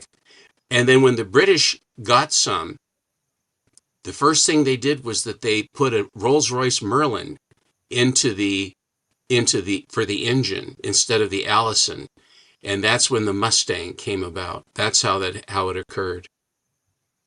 Sort of an interesting. I'm loaded with interesting side notes.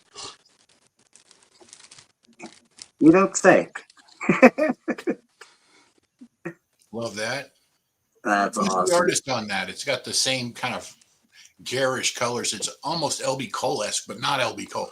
Yeah, Yeah, I don't know popping. who it's not Ogden Whitney who did some of these. I don't know who it is, to be honest.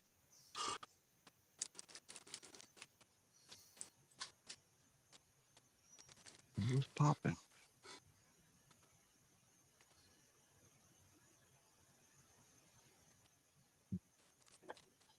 Better keep your eyes on the water. What water? Was there water there? There weren't. He was on his way to his death. She's probably mad that he's kissing her now. Is that the deal? And that They're one- always mad when you kiss another girl. Is that, yeah. There's always betrayal. This is all Jim but loved me. Jim loved me, not her.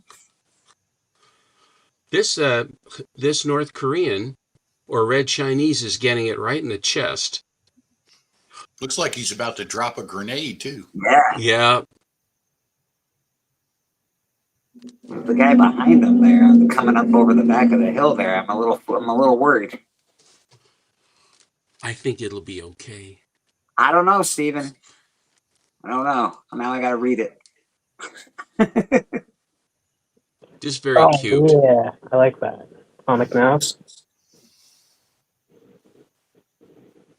Now my favorite mouse is like everybody's like, oh Mickey, I like Mighty. Oh, I love Mighty Mouse. Mighty's a much better mouse. I think this might be a Graham Ingalls. The thing that intrigued me of this is the horse is smiling. I thought at first the horse was wearing a bra. I don't know why. Just that bag of money from afar looked like a bra. Well, that's why the horse is smiling. He just got paid.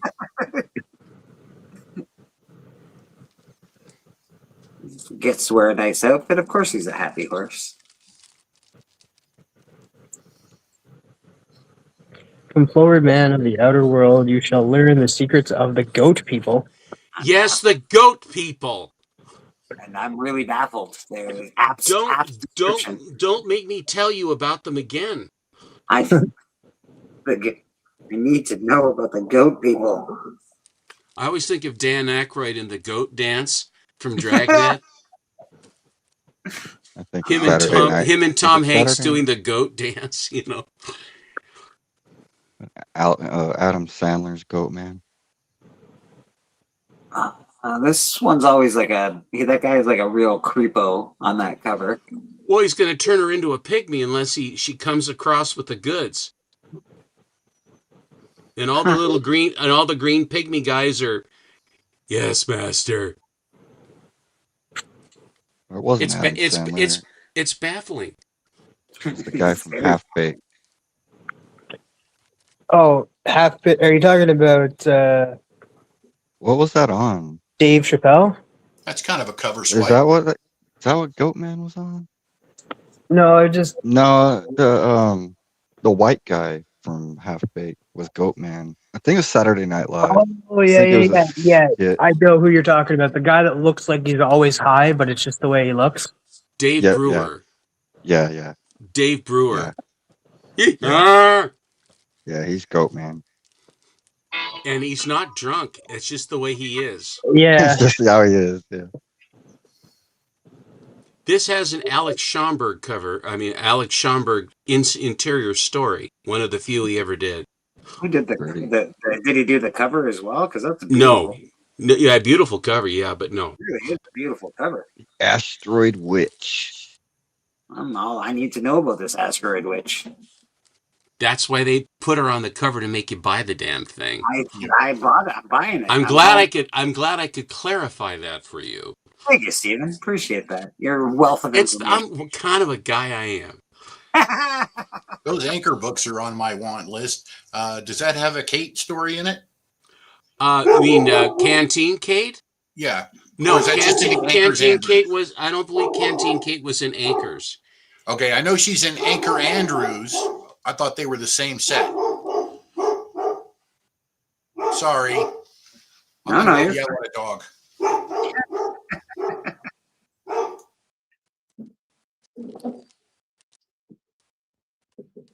Part of the show. What's happening here? The Rainmaker. He came out of nowhere. The most astonishing character in Astonishing Comics. What are the odds you've ever met? Insane. The odds are crazy. He appears to be enjoying his work, but I think that there is something else is going on with him. This is just my surmise. Huh. Since he looks like this. Seem you're a pretty quick-witted fellow over there, Stephen. You might be onto something.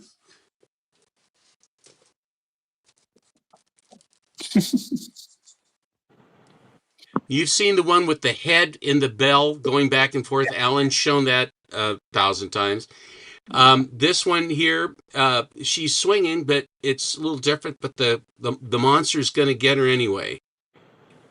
That's awesome. The one Yeah. I yell at Alan for showing all the time is the robot cover. What is it? Startling or something like that. And Startling I don't- 49. Yeah, I don't yell at him because it's a bad cover. I just yell at him because he wins all the time with it. So I try to knock him down a little bit. But it is one of the best covers going. Yeah, I got to admit. Don't tell him I said that. I won't. Thank you.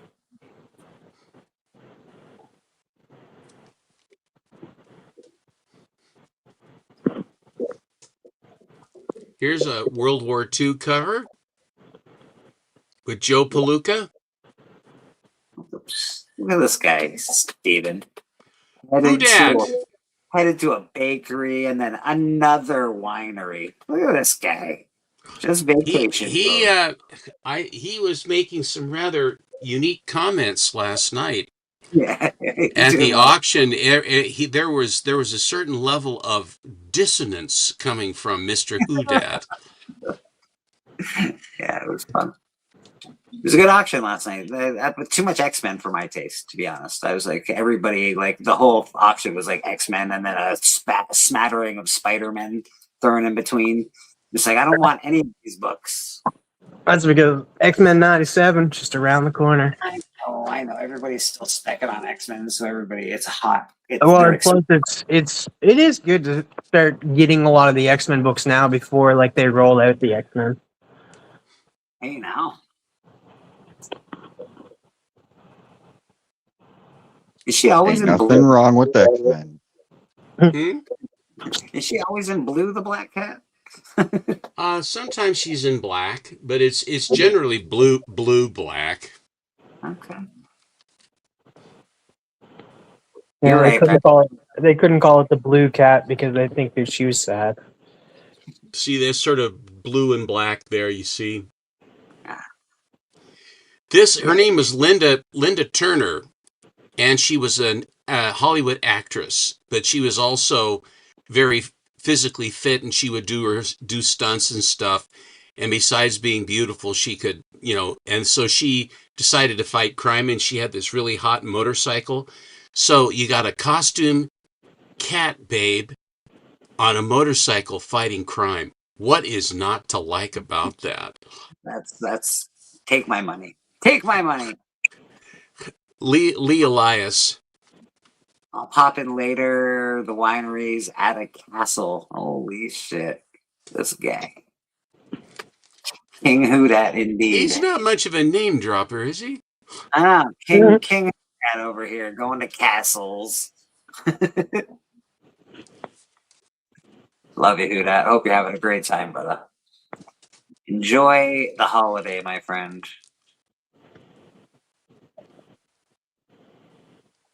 She also was a judo expert, and inside they would draw her doing judo moves so you could beat up on the buddies in your neighborhood. And Alan always talks about the different positions and if it was correct and stuff, because he was a judo guy. Mm-hmm. We've argued with the comic bookworm. He says there's no judo chop. There's no such thing. No, there's a karate chop, because judo is not with the hand. Judo is using the weight and force of your enemy against them, and angles and geometry and that. Pretty sure I saw on a movie judo chop. I'm pretty sure I've seen it. So mostly throws, and like Beppo said, using the enemy's weight against them. But I've also seen like aliens in movies and stuff, and anamorphic dogs. Does that mean they're real? I don't know. Never mind. They're real. They're real. I think the judo chops are real too. So take that. Take that. Judo chop. I always said karate chop. Better. Yeah, it just sounds better than karate chop. Yeah, judo chop sounds much better. I love this book. Black Knight. I love this book. It's because it's the Black Knight. I like knights and swords and shit. Well, it's almost like a Hal Foster cover. I mean, it's so, with all the armor and everything. It's so good. They say that Blade is not canceled, but Blade is still a project in the works. So I don't know. Maybe we'll still get Black Knight. I don't know. At this time, I don't know. Like, if I forget the actor's name in that, he played Mahershala Ali. Yeah, Mahershala Ali. At this point, like, I feel like he's just gonna get sick of it and just move on. They've recast if they need to, but they're Disney. They'll do what they want. They'll use AI if they have to. Considering when he was like, what was it, like 2022 when he was announced, or even earlier? Earlier, I believe. Yeah, he was frustrated with how long they were taking, and he didn't like the script as well. They made the script all about Blade's daughter, not Blade. How many loves does this lady need? And where's her hand? You're not going to. Where her hand is what gets me. Where's her hand? What's happening down there? You just see and this has the fake code on it too, the first code that no one followed. But she's grabbing him by the hugger. Now, is she grabbing him by that, or is he pulling her arm to it? She wanted it. Must have been. You're not gonna two-time me again. Here's my groin. There you go. Buzz off, Larry. You're not gonna two-time me. We're in a throuple now. Isn't that a crazy cover? That is a crazy cover. Disney's gonna change Blade into a 120-pound white girl with blue hair.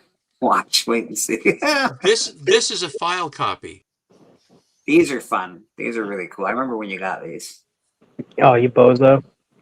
Hey, that's not nice.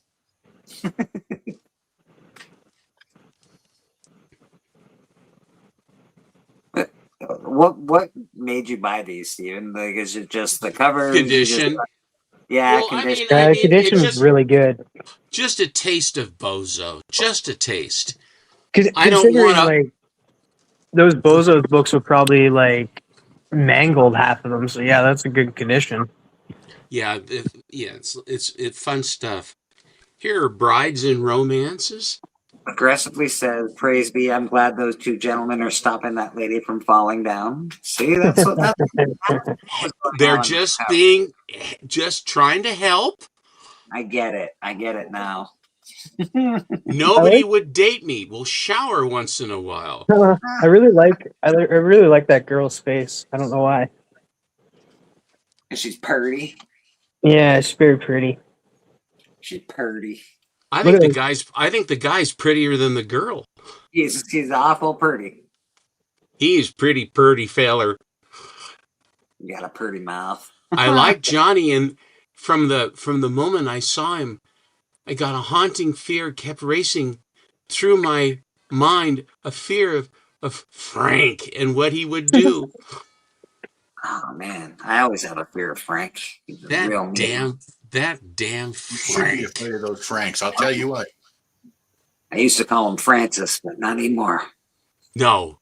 Stu Brandon. This one was distributed nationwide, and of course, the show that they had with Smilin' Ed, he was a singer in the First World War, and he served in the First War, and very religious, and he would bring this to this show. And this was our local news. This was our local. Lippman's was one of the main department stores downtown. And KGW was one of our radio stations here, or is one of our radio stations here. But the story inside this is about, and this is at a shoe store. It's the story of a girl who is blind with her dog, Courage. Her dog's name is Courage. And she would put messages in Courage's collar about what her parents were killed. There was an explosion and it blinded her. Right. But she paid attention to what was going on, and she would send messages to the United States because the Germans had occupied the town. So the head guy of the town, the head Nazi, decided that there wasn't enough food, and he rounded up every dog in town and machine gunned them in the front in the village square. I'm not kidding you. And then they said, "Okay, are all the dogs now dead?" They said, "No, there's one left." He says, "I'll go get it myself." So then he comes to take Courage away. She says, "Please don't. I'm blind. He is my companion. I can't see without him." He says, "You'll do what you're told." So she pats the dog, and she says, "Get away if you can." And as the dog is walking to the car, going off to be killed by this Nazi, the dog bites him and takes off running towards where he knows where the Americans are. And the German pulls his Luger and shoots the dog in the back. So the dog, this is in for a shoe store, okay? This is a shoe store story, right? Oh my God. And they have pictures of them. They have pictures. They have this picture of them machine gunning the dogs in the court too. It's just, anyway. So then the dog is limping to the lines, and the commander of the Americans says, "We haven't heard from the little blind girl and Courage for a while. We hope they're okay, because we're getting ready to come in and rescue their town." And then they went outside, and then they saw Courage is collapsed, and they says, "Get a medic on that dog." And so they got the message about it, and the dog then is, when it's bandaged up just enough, and then the little girl, then we cut back to the little girl who is convinced that that Courage has been destroyed. And she's weeping and she's wailing, and then they throw, because this is religious, they put her into a church, and she's praying with the friar, and he says, "You never know what can happen. God has plans." And then Courage comes back, and the Germans are defeated. But this, would you ever have thought that a Buster Brown funny book in a shoe store would have a story like that? I have tears in my eyes right now. That's a sad, sad story. And no, these are funny books. That's crazy. That's awesome, Yeah. actually. I would have thought it would have been about some kid and a high school track team finally got a new pair of shoes or Right? something. Well, that has to be PF Flyers or US Kids or Red Ball Jets. That would have to be that.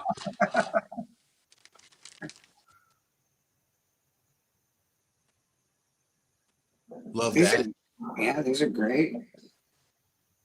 The tiger down there.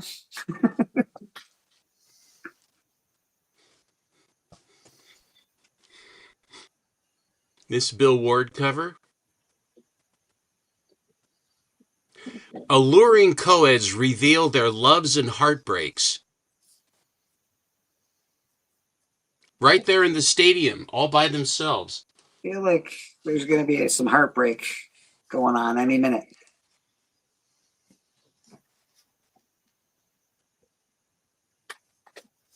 Very cool. Yeah, Ted. This one is in absolute. There are a lot of these because they printed quite a few. This is one of the first 3D books, but look at the condition of this one. Captain 3D. Wow. I think I had that as a kid. Like it. Good morning, Boston. Good to see you, buddy. Hello. Boston, what's up, my friend? Happy Father's Day, Boston. Oh, thank you. What's up, TM? It says, I'm just looking at this one. Bozo was a white dude that started on early morning newscast in Little Rock, Arkansas. You know who he ended up? He ended up here in Boston. Like my mother actually went to see him as when the old episodes of Bozo the Clown. She's one of the little girls in the corner sitting there. They used to have little local Boy Scout troops and stuff like that, and Girl Scout troops come up. She's one of them little kids in one of them episodes. She's like, oh, he was a drunk on stage. Like I guess she used to drink in between, like when they go to commercial and stuff. So Bozo is the, I guess, every time like Krusty the Clown, Bozo is basically like him. Like Bozo. No, that is not true. That is not true. I will tell you who I will tell you who Krusty the Clown is. We had a guy here who was an institution child cartoon show, and his name was Rusty Nails. Oh, okay. And they would and Groening and one of his buddies Jeff Rankin and another guy Jim Angel in high school got stoned, and they went down and they went in and they joined all the kids on the rafters or in the bleachers there for the show, for the Rusty Nails cartoon show. So they're cracking up in the background. I mean, those guys, they did some crazy stuff, but that's Krusty the Clown is Rusty Nails. Okay. I do know this because Rusty Nails, we had Rusty Nails, we had Heck Harper, who actually would have been a pretty good country star. He was a good looking guy. He had a beautiful Palomino named Jody.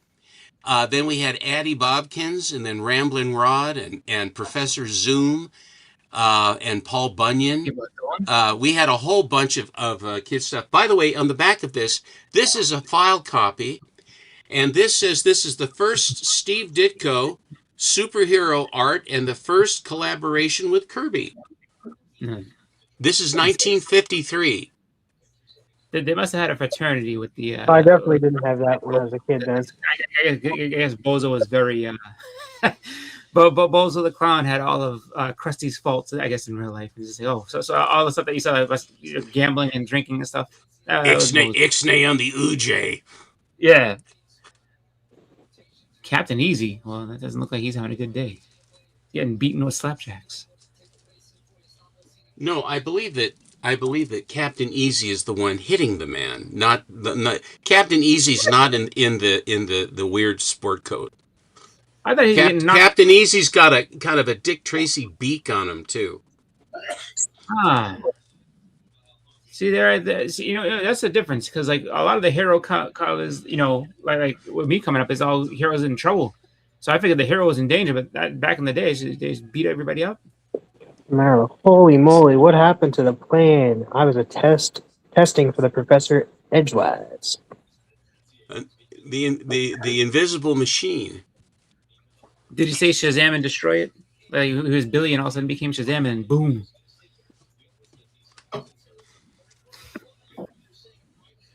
Hanging Mac the Ray flag. Boy.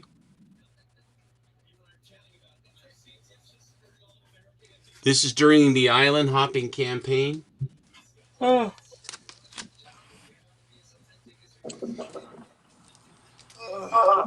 Oh, that's awesome.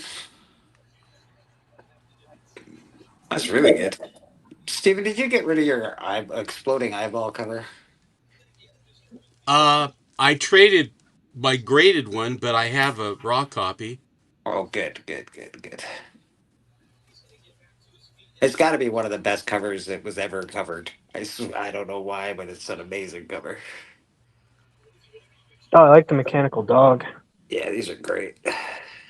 This is from the Winters collection. Some guy that was a big collector of some sort. Dick Winters? I don't think it's the same one. Mm-mm. I don't think so either. Back in the day, they would ask for stuff. Community chest. Like in a Monopoly? No, community. Well, community chest used to be sort of a thing that they helped people when they would be moving into your town. It was sort of like a welcome wagon. They'd come in and welcome you into the neighborhood, and they would have various things they would help you with and stuff like that. This is old school. None of that stuff anymore. Remember, second prize in the beauty contest. Oh, this is great. Community chest. Meteoric action. These are really fun. I think there's somebody backstage. I think that person is no longer there. Oh, we're all here. I think it's just my extra person. Oh, okay. That's probably it. I saw there was an extra person back there. Like we had Yes. 6, but now we have 7. It's just me. 6, 7. Sorry. Well, we got Captain 3D. Now we got Captain Midnight. Yeah. And don't forget You Captain. sound like you have a stuffy nose, Bleaker. Do you have a stuffy nose? I might have a bit of a stuffy nose. Who knows? Is a don't forget about Captain Easy beating people up. Oh, Steven.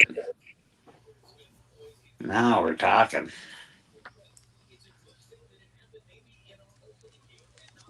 That is something, that cover. Ken Bald. I saw that comment. What a weird name, Cindy. You think so, Troll? You think? Oh, what is? I can't What are the odds? look. Our own little Cindy proposal at her age. Don't faint, dear. We must be brave. I'll have the button sewn on the jiffy, Chuck. Good thing it wasn't one of those button-up flies, right? Oh God, that'd have been, yeah. The mother would have jumped out the window. Hey, what is she doing? Troll, since you are here, tonight will be a Yaniv pop-up auction with Alan at Comic Collector Geek, and I think it's 8:00 Eastern. So plan accordingly. Comic Collector Geek. You can check to see if there's a teaser for it. But Yaniv, everybody should check those out. Those are great shows. Yeah, pick up. hi, Steve and Spock. Yaniv has been to various auctions and sales and things, and so I'm sure that he will have quite a lot of amazing stuff again. So, although I have to say, guys, I got the most amazing book last night. I've been trying to buy it from Troll for a while. And he said, no, MT says I have to wait for the whale. So then there was another big show, because there's always a big show. I said, well, sell it to me now. No, I have to wait for the whale. I have to wait for the whale. And so I said, fine, we wait for the whale. So finally, and then he made me wait to the third round before he What? put it up. Yeah, he put up some clunky Daredevil 4 or no, Ah, X-Men, excuse me, of X-Men course it was 4. X-Men. Of course it Then was then X-Men. he put up some clunky Spider-Man 29 or something. You know, they're in nice shapes, put them up for auction. Then he finally got to my book, and what it is, you know, this whole thing about Mark Jewelers. Yeah. Everybody's Mark Jeweler, and then there's also the Diamond Exchange or whatever it is, American Diamond or No diamond. uh, I'm the only guy that doesn't care. and well, you must care. And so so the whole thing about it was that this Mark Jeweler thing was done during the Vietnam War, and these guys would get these inserts where you could buy diamond rings for your girlfriend, you know, and then the National Diamond ones had lingerie on the back side of it. So you diamonds, lingerie, which makes There you go. perfect sense. It follows. But the Mark Jewelers, and then Paul always says, well, then the guy gets her the ring, and then she leaves with another guy while he's deployed, and the guy's on the hook for the. And Susan always says, no. They were happy, and she loved the ring, and she waited for him. So that shows you the difference in mindset here. But nevertheless, but this one, you know, having a Mark Jeweler in a book is one that generally speaking that they were during Vietnam. If they have a star stamp on the cover, that indicates that it was actually at a PX and was sold. And they are thinking that these star stamps were from the ones that were in Germany, right? So then, but this particular book, and they always are in mid to low grade because these guys, the guys had the books, they passed them around, they read them. If they managed to survive in the first place is quite something. This one was a CGC graded 9.4 that Troll had cracked out because not only did it have a Mark Jeweler insert, it had two inside. It was an error. It had two inserts. It was a double cover as well. All right. I'm with the star stamp, and it has an ad in the front that they only did for just a couple months, or a month, which was an Alka-Seltzer ad that was a cartoon of a GI with a sergeant yelling at him to take Alka-Seltzer for his hangover. Full page ad, and it was when you open the book up, it was the splash page to the book was an advertisement for Alka-Seltzer. You're gonna tell me that there was an ad for Hulk 181 in there next? Like what? It had all of the things. It had all of the things. So you know, I'll when I eventually I'm gonna do when I get it in hand, I'm gonna do a piece for my Instagram where I'm going to go. What I have been doing, as you know, I've been formalizing grades on some of the bigger, more modern books, copper and some bronze, but mostly, you know, copper, Batman 423, Wolverine 8, you know the usual suspects, Secret Wars 8, ASM 252, whatever. All those, the usual suspects. The usual suspects, and it's because what I found myself doing is I would buy one and then I'd buy another one. The Hulk that has the Incredible Hulk, whatever. Yeah, the Hulk 340. All of those ones I have basically bought in slabs now, so that I don't want to, you know, buy another copy.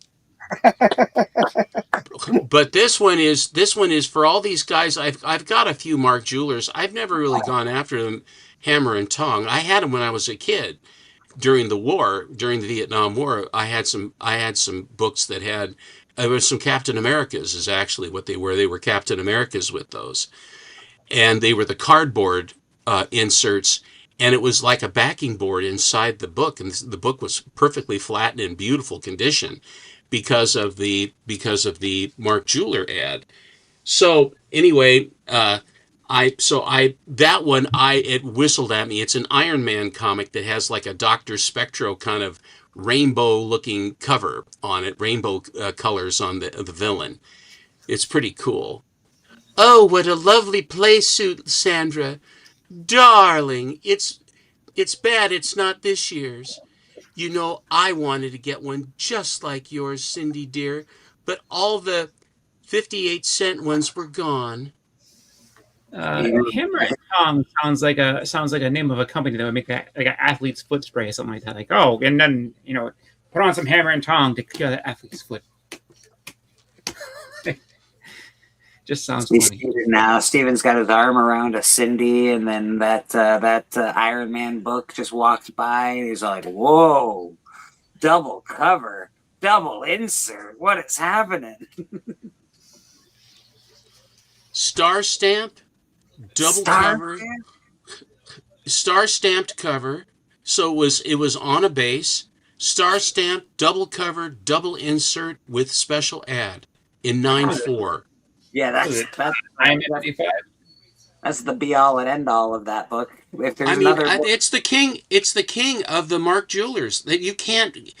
And then what Troll bought then, because MT, not to be outdone, had a Submariner that had the American, or had the National Diamond, but it was a double insert of National Diamond, another double, an error, and it was from an RAF base stamped on the back from the war. And I got to start questioning at this point. I'm wondering who has the printer, who has the star stamp, because every time I turn on the bloody auction, there's Mark Jewelers double covers, Mark Jewelers. Listen. They MT seeks this stuff out. He beats the bushes to get these. No, he's found a collection of a short box or a long box filled with these things. He's been looking at them for a long time, cataloging every single one of them. That is to say, the variations and how the insert changed and how long they were in there and all that other stuff, which is a fine service that he's done. But I don't aspire to that level. But if I can get one book that has everything, I mean everything. There's ones that have the pizzazz ad, right? Yep. and there's and then they have the one that has the Bose stereo insert, and then they have the digital watch insert, things like that. All of these things they threw at the servicemen.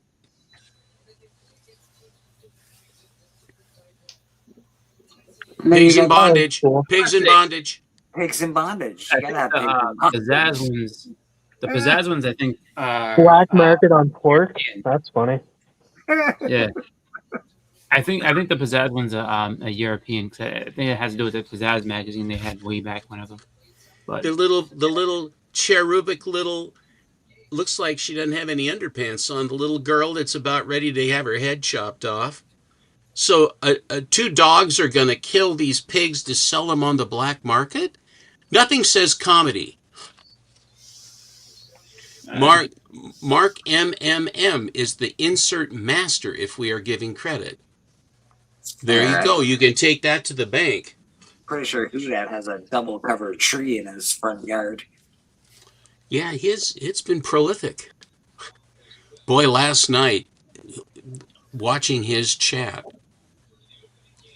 as the night wore on, where he is drinking wine and eating tacos, and it became more and more and more and more. He was enjoying himself. Who was this? Houdat. Houdat. He's on vacation, man. He's on vacation. Yeah. Bonnie's birthday bash. They're going to go up to Alaska. They're in San Francisco right now. And I hate to be the bearer of bad news, but Neil, the guy that was on Astonishing, he's passed away. Last Friday. So if anybody knew him, if anybody knew him or whatever and didn't know that, I do apologize. Yeah, he was a good dude, man. He had a family. He was a father himself. So he was 56. Not old enough to be passing away, man. Not old enough to be passing away. 56. So taking care of yourselves, people.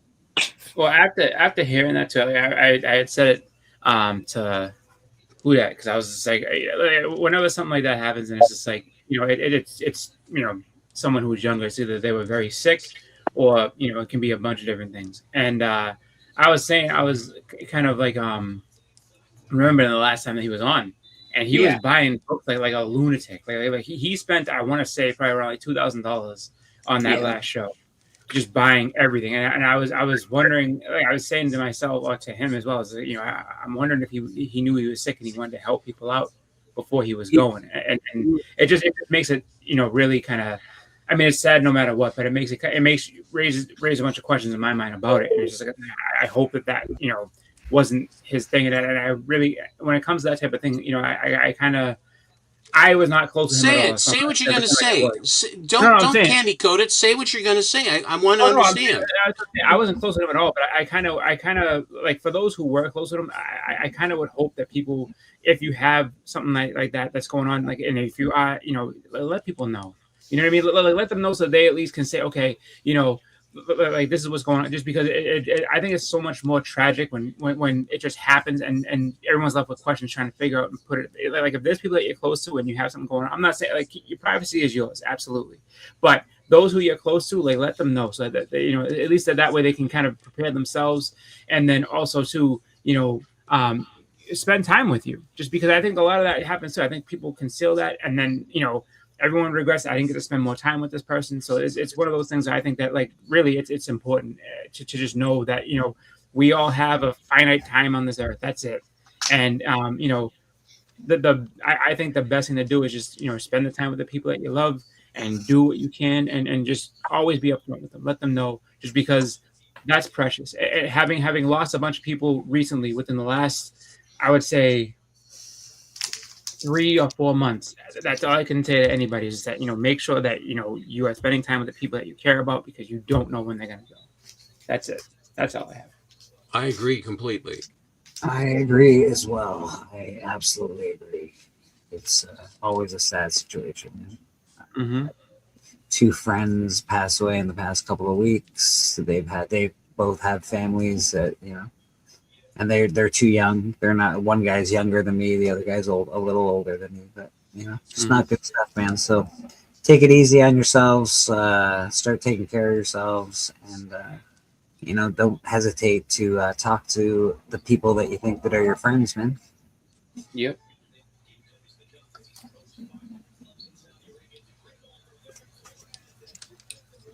Hey, you know what?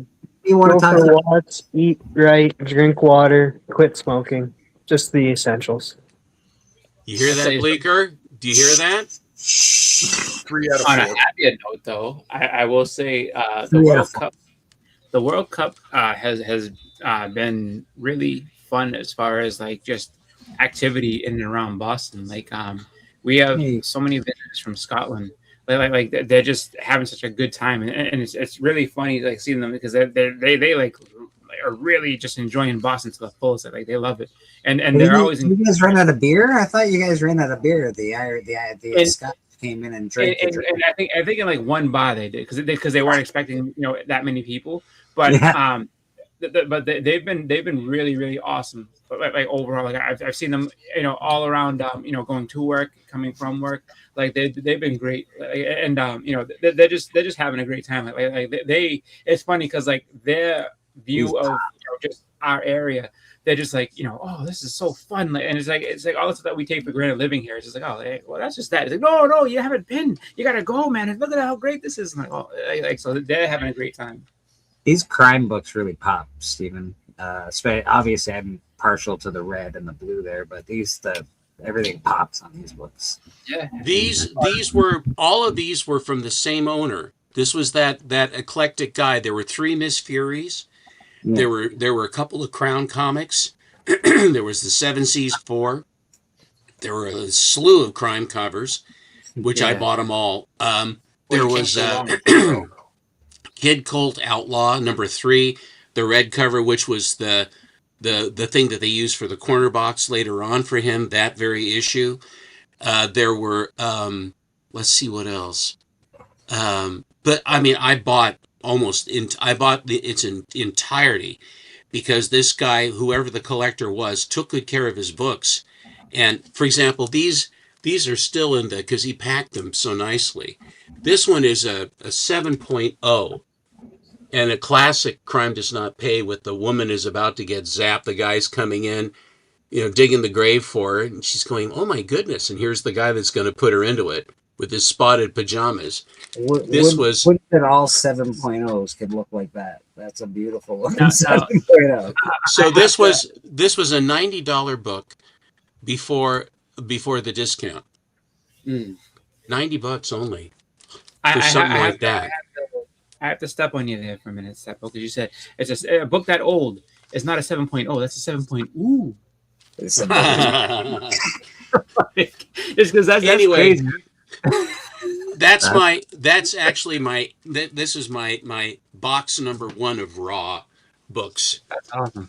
That's a nice box, man. That's a nice box. Yeah. Great. We got a little more going on Rad's area here. Let's see what's happening. All right. We got a Is it little more. Bullet Man and Bullet Girl? It might be. It seems Looks like it. looks very Did somebody ask you to do that? Yeah, I don't know if you're gonna like the answer. Is that someone has a belt? That's what I can see in there. So, and They drank Sam Adams brewery at a beer. Yeah, that's what I hear. They drank. They've been having a great time, and it's funny because like I saw like they were just sitting there talking back and forth, and they ran into I think a Haiti guy, a Haiti fan, and they were talking about the game. It's like, oh, and they're like, no hate. And they were going back and forth, just talking and this and that, and then they congratulating each other back. It's like, oh, you guys played good though. You deserve to win that one. I'm sorry that we didn't come up. And like it's just like they're just having a great time, and you can tell that like it's just that thing where they're on vacation and they're just loving it. Like they're just loving the atmosphere, having fun. I mean, How's the rest the USA doing? How's the USA doing? They won. Right now, they're 2-0. We won our first. We're going to be going up. We're continuing on. The best yeah. start we've ever had, I think. You're gotten into the second round or whatever it is, or So yeah, they won. The first So two did games. Canada for the first time. Yeah. Canada. I can't even begin to tell you how shocked I am that Canada's in the World Cup. We're not the best at old footy. I'm just saying it's not our thing. I have to say, the thing that's always kind of cool with the World Cup is it's almost like March Madness. Like you don't know who's gonna like just come out and surprise you. Like, wow, these guys are really, you know what I mean? So who knows? Like the stars might align for a team that you wouldn't think are gonna go far. And like, wow, they made it pretty good. So It also depends upon who they draw to have to play. Because if you play against some some kind of A+, razor team, they'll just wax you so badly that you're gone instantly. Yep. So the draw does help. Oh yeah, I would say you don't want. I mean, France won. France won. Was it like 8 years ago? And then Argentina won the last one. So it's like you don't want to. You don't want Argentina. I know that for a fact. It's like, you know what? Usually you don't want Brazil. There's a few countries. There's some countries that are like, Brazil is. What do they know about soccer? They play it when they're in the womb. They really do. They right now, I think they'd be undefeated. I think they won one game, and I think they tied another game. So I think they kind of slow rolling right now. Like, you know what? We'll just get to the next, and then we'll play for real. Because I think right now they're just like, we'll just have fun. We don't got to worry. They don't have that. What was his name? Ronaldo or Ronaldinho or something? Yeah, Ronaldinho. Yeah, Ronaldinho. That was like 20 years ago. Pele. Way out Pele, that guy. Yeah. Oh, Pele was in the 60s. He was unbelievable player. Yep. But the coordination and body control, where he would go upside down, backward, and kick it exactly where he wanted it to go. Yep. I mean, and they're just sort of standing there looking at him going, what the hell was that? I'm just over here going through all my Silver Age books trying to find star stamps now. Hey, man. Is Bullet Man, if Bullet Man and Bullet Girl had a baby, he'd be a son of a gun. It's too early in the morning for that talk, Bobby. That's funny. Oh, well, You know you're what it's not some of too your- early for. For that kind of chat. Oh, sorry, I didn't mean. Well, if you're gonna go I through just said I books, was going through a bunch of old reader copies of X-Men, just looking for star stamps. yeah, man. Astonishing Auctions. Can you do me a favor and like, can not everything be X-Men and Spider-Man? Can we like? Great. We'll just go back to the standard of Mr. Sinister. No, so, That's like excellent. maybe some horror books or some Archie books or I don't know anything but X-Men and Spider-Man. I don't know. It is supply and demand and stuff, and right now those are what's in demand. I know. You know what I say? I'm ditching online. I collected them when I was. I watched think for I was- hours last night though, and I saw like one book that I was on like, oh, that looks good. I sort of like that. Yeah, I think for horror, you can definitely make. You can definitely do that. It's just I think that they move so quickly that it's tough to kind of build up a good amount. Step, are you checking this out? That's going to Matt. Look at that. Yeah. It's That was beautiful. I forget. Yeah, that was from the. Was it from the Supergirl or the Action Comics? Supergirl DC. It says Susan Mako. I can't pronounce that name. Cover. Yeah. So the Yeah. That's part of the AOK for Matt. Trollfire says gives you a little bit of advice here, Griff. Trollfire says, look at the book from the top down and look for the colored pages in the middle of the books. It's the easiest way to identify diamonds or jewelers. Yeah. Well, I don't think I had them. It's not something I collected or cared about. But No, but another you just info- never know. For a box to rad if I find them. So on the modern books, another indicator is that like the mock jewelers are all newsstands. There's no direct mock jewelers. They're all That's newsstands. So if you see a newsstand, then you just that's when you slide it up and like, oh, like is there a little bit of a gap in the middle? And you look for a centerfold, and if you have it, and and some places might not know they even have it because I mean, not everybody opens everything, especially if you get a collection. It's like, all right, just put them out there. They're just newsstands, no big. I can assure you that I have about at least, I don't know, 5,000 books that I've never even opened. That I've just bought in random collections, like just boxes of books that I just like looked at them, looked them up, gave them a price, and stuck them back in the box. But to Bleak's point, though, I think also on the on the horror side, I think horror moves so quickly on it. That's why you don't see it. You don't see it. Show after show just because it's gone in that one show, and it's like, all right, it's gonna take me another couple months to try to find some more. True. Then you have it on one show and it's all gone again. Like, what? Actually, I got a better idea. If you guys would keep doing X-Men and Spider-Man, and then just message me privately and say, "Hey, I got this really cool horror book that I thought you might." There you go. That'd be even better. Yeah. You know what? I don't know. Keys of the week. Keys of the week.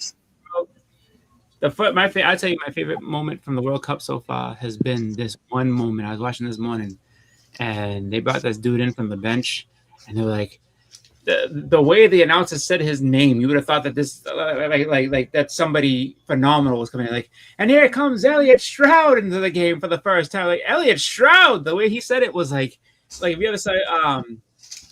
you've ever seen Blazing Saddles and they're like Randolph Scott, and like Randolph Scott, like it was like that kind of moment where they're just like Elliot Stroud's coming in. Like everybody back up, Elliot Stroud, everybody, let's go for Sweden. Here comes Stroud. Here he comes. Yeah, pretty much. I mean, he should have said it. Just like, here comes Elliot Stroud. Like the like excitement in that man's voice was unbelievable. I'm like, this is supposed to be impartial, and you're so excited for Elliot Stroud to walk on the field. We're And it gonna was the 90th minute.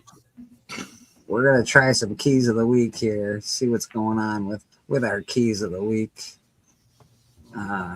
See if we like anything. Usually, I hate to trash it all the time, but usually that's what we do.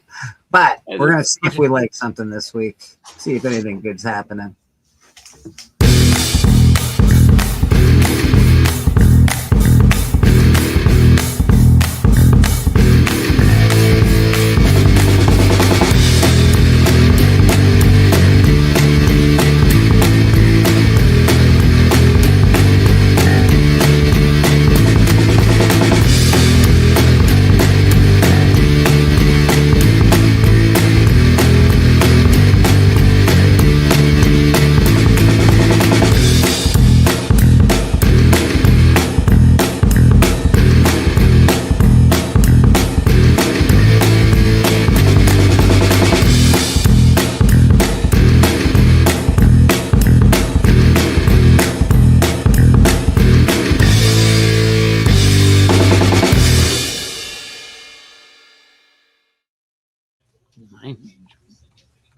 just like You that. watch, dude, though. Watch all the trending is all X-Men or something. I swear to God.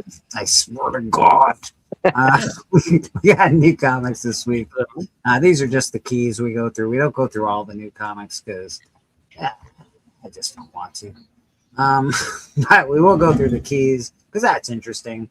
Absolute one. And this is also not to say that some of these other books aren't keys. You really do have to read your books if you're not reading them because you don't know what, like Biggie reads.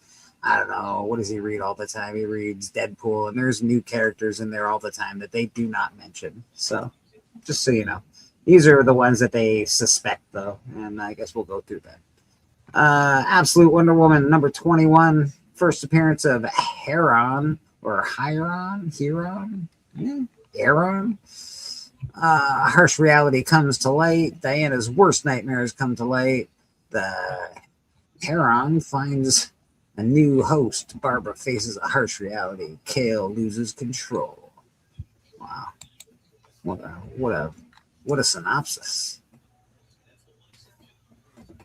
I got more synopsis at the end of a toilet paper roll than they did. We got Bloodwire number 1. Who's doing this? Who's a part of this Bloodwire? It looks like Mad Cave. Yeah, let's actually look at the Wonder Woman variants just to make sure there's nothing cool that we're missing. Wonder Woman has a big S word. Boom. Big S word. It's huge. Look at my S word. It's so big. Yeah, it's like the Buster Sword from Final Fantasy. All right. Yeah, it's her and Magic could have a fight now. Although I still think I do like. I think that's the one with the green on it. I think that possibly. I don't know. Is that Jorge Corona? Well, just because you asked, let's check it no, out. I don't know. It's just I don't know. Maybe it's not. Now she looks like she's got a mean, angry face. She doesn't look very. She looks upset. Oh. No, Terry Dadson. Terry Dadson. Terry, make your women happier. Jesus, she looks mad. At least if she's mad, make her look hot. Come on, what's wrong with you, Terry? Dadson's art's really good, though. I like it. Not a huge fan of that one, but it's cool. I'm just not a big fan personally. And that one, pretty normal stuff. Pretty normal stuff. And it's the same for the last 3 variants. Perfect. It's not a lot of covers, though, for considering how much Absolute usually does. That's true. But it is Wonder Woman. It's not that one. So Yeah. who knows? Maybe there's something they come in. Maybe like they don't want to burden her. Like, buy 1 million covers for this one, but then here comes a really big book, and then kaboom! First appearance of Harion. Yeah, or Aaron, because it could be like air to my Yeah, H could be silent. higher. Yeah. Bloodwire, fleeing a corporate kill squad. All right. Sex bots. Ace and Zora fight for a life of their own in a violent tale of liberation where they want to just be hookers. Liberate where Ace must mount a dangerous rescue mission to save the woman she loves. They're bots, right? So they're robots? They're sex bots. Yeah. So they're robots. Okay. And they're fighting for a robot uprising. I do not want a robot uprising. Again? Yeah, I don't need this robot sex bot uprising in my town. Get out of here, sex bots. Yeah. Wait, no, let's not be hasty here. Let's not be too hasty, sir. Don't be so puritanical. All right, since we're not being puritanical, let's look at the 2 variants for Bloodwire number 1. Bloodwire? Yeah. That sounds like a title that was on a dartboard. What do we get? Blood? What's the name? Wire. Bloodwire. That's it.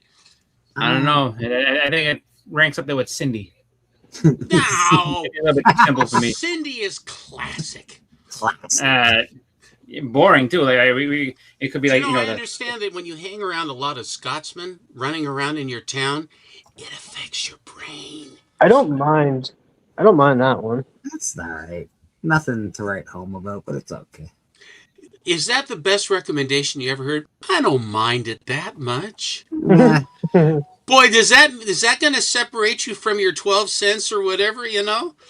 All right, this is sort of the eye collector. It gets me interested. I'm like, okay, who's collecting eyeballs?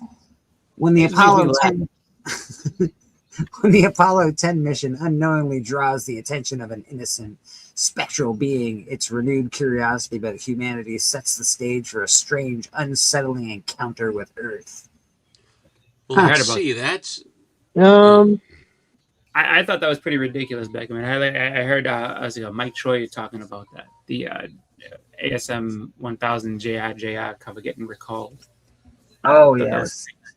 Yeah. I don't know. Eye collector? Anybody? No, I mean, it sounds seems like the art. story's been done before. Like, it's like, oh, we're our one savior. It's kind of seems like Firefly.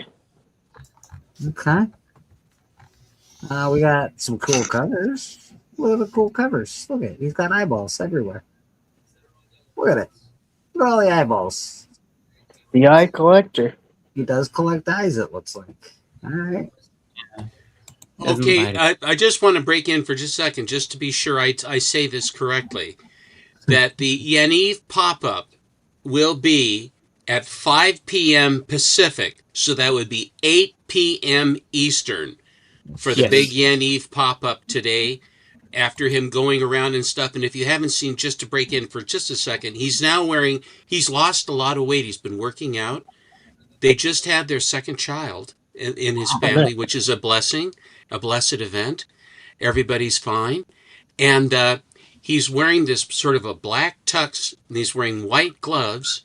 He has a big black drape with his shield, his shield crest for his channel. And the first two I saw was a Superman #1 that he was showing, and he just showed one of the original Deadpool masks that he wore in the first movie. Ooh. That he has for sale as well. His stuff is amazing. So if you don't even buy anything, just seeing a lot of this stuff is truly amazing. I apologize. Go ahead. No, not at all. But does Yaniv have a cool hat with an eyeball in the top of it? No one does. Like, you know, this guy does. The eye collector does. All right, the eye collector. That's cool. I like the cover with the astronaut on it, sort of. I don't like the colors, but I do like the art on it. So I don't know. Looks interesting. We got Hellboy and the BPRD, the monster of Novola. Hellboy investigates rumors of a monster in a nearly abandoned Sardinian town, uncovering shocking secrets hidden with the local abbey. Hidden within a local abbey. That sounds about typical for a Hellboy story. I don't understand. Story. Yeah, I don't understand why it's a key, but that's okay. That's because that's like a new freaking Hellboy book. Only has one variant, which is refreshing. Check out this one Yeah, variant. Dark Horse is like that. They don't always have a lot of variants. I like the image on the one variant. It's pretty cool. I think people like to spread them out sometimes. All right, very cool. If you like Hellboy, you might be into this. What else we got? Infernal Hulk has been popping off lately for some reason. I don't know why Infernal Hulk is doing more stuff, but they really like the Infernal Hulk. This is the return of Scar, apparently. Yeah, he's back. Scar's back. Cover A, decent enough. Pretty cool. Comic book Scar is cool, but MCU Scar is not so. Well, that's what I think they're planning on it. That I think the scar at the end of She-Hulk was made to be a joke because they're like, oh yeah, every ending of a MCU project they introduce a kid or something, so we're gonna do the same, but it's gonna be a joke. But that whole show is just a troll. Careful, there are people in the audience that might resemble the term troll. Oh no! You don't want to get on that guy's bad side. Let me tell you that. Oh, look at that! It's so when I was saying like somebody was into Magic the Gathering, they were talking about there's a new Marvel set coming. Yeah. In a chat, and yeah, so that's just that up there was the Hulk Magic card, I guess. Cover. Yeah, it's Alex Ross. Looks like One of them. Actually, someone saw that there's going to be a Speedball card coming out. Oh, that's coming out. Something. Yeah, no, it's already come out. Yeah. If this doesn't do it for you as a Hulk fan, I don't know what cover will do it for you. This is awesome. Yeah, good, nice little transformation. Transformation cover. Frankie did not like it. Ugh, too much sugar. Yeah, that's pretty dope. I don't like blueberries. I don't like blueberries, I said. Mind management, detectives, Delphi and Swan investigate, yada, yada, yada. This, obviously, it's probably being written for another TV show or something. Well, no, it's a return.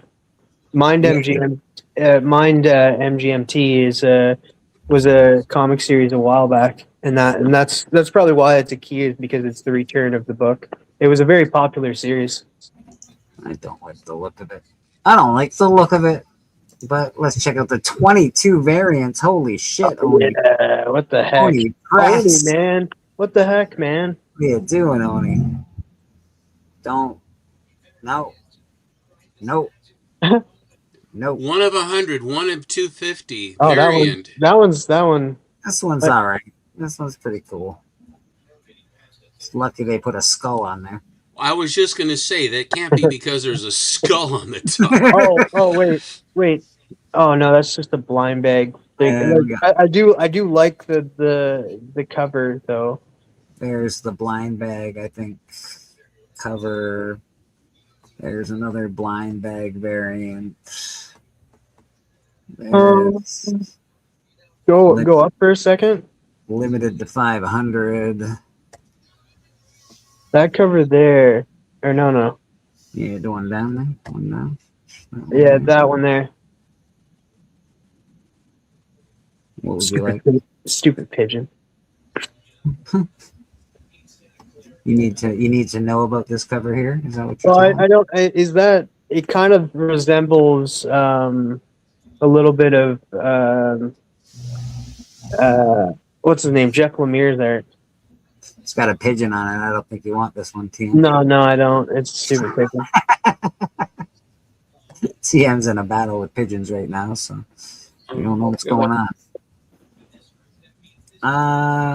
Yeah, all right. I'm not really into the art on these. The story might be good though. I've never read it. It's just not my real. Oh, that was weird. There was one up there with like it had different language. What the heck's that? That's Charles Manson. Right yeah, there. I was gonna say. I was like, what the frig? Well, now they got me. I'm like, Charles Manson. I do not want that. Like, I do not You want to. don't want to invite Charlie into your house. You No, don't. like, could you imagine going through your collection and just like pulling up covers, and the next thing you know, you have Charles Manson looking at you? Well, I have enough trouble with Baby Huey. If I was gonna get one, it would probably be the Charles Manson cover. Or this one. This one's pretty good too. I do like that. Yeah. Like the back of the ads in the. Isn't that what's his name? Isn't that the guy that? There's somebody. That's Lee Harvey Oswald. Yeah, that's Lee Harvey Oswald. I'm like, that's the guy that shot the president. Yeah, Well, there's in the back Yeah, of the old. yeah. I know. There's a lot of. we know for a fact that there was more than one, and they got them from both directions. And the magic bullet and all that stuff. One of these days, we'll find out what actually happened.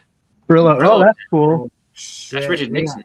We got a Nixon down here. All right, so some of these covers. Yeah, are, I've never read this series, but like I said, like Mind MGM, like the original, and that was a highly acclaimed series and stuff. So people will definitely, fans of the first one will probably be going after this.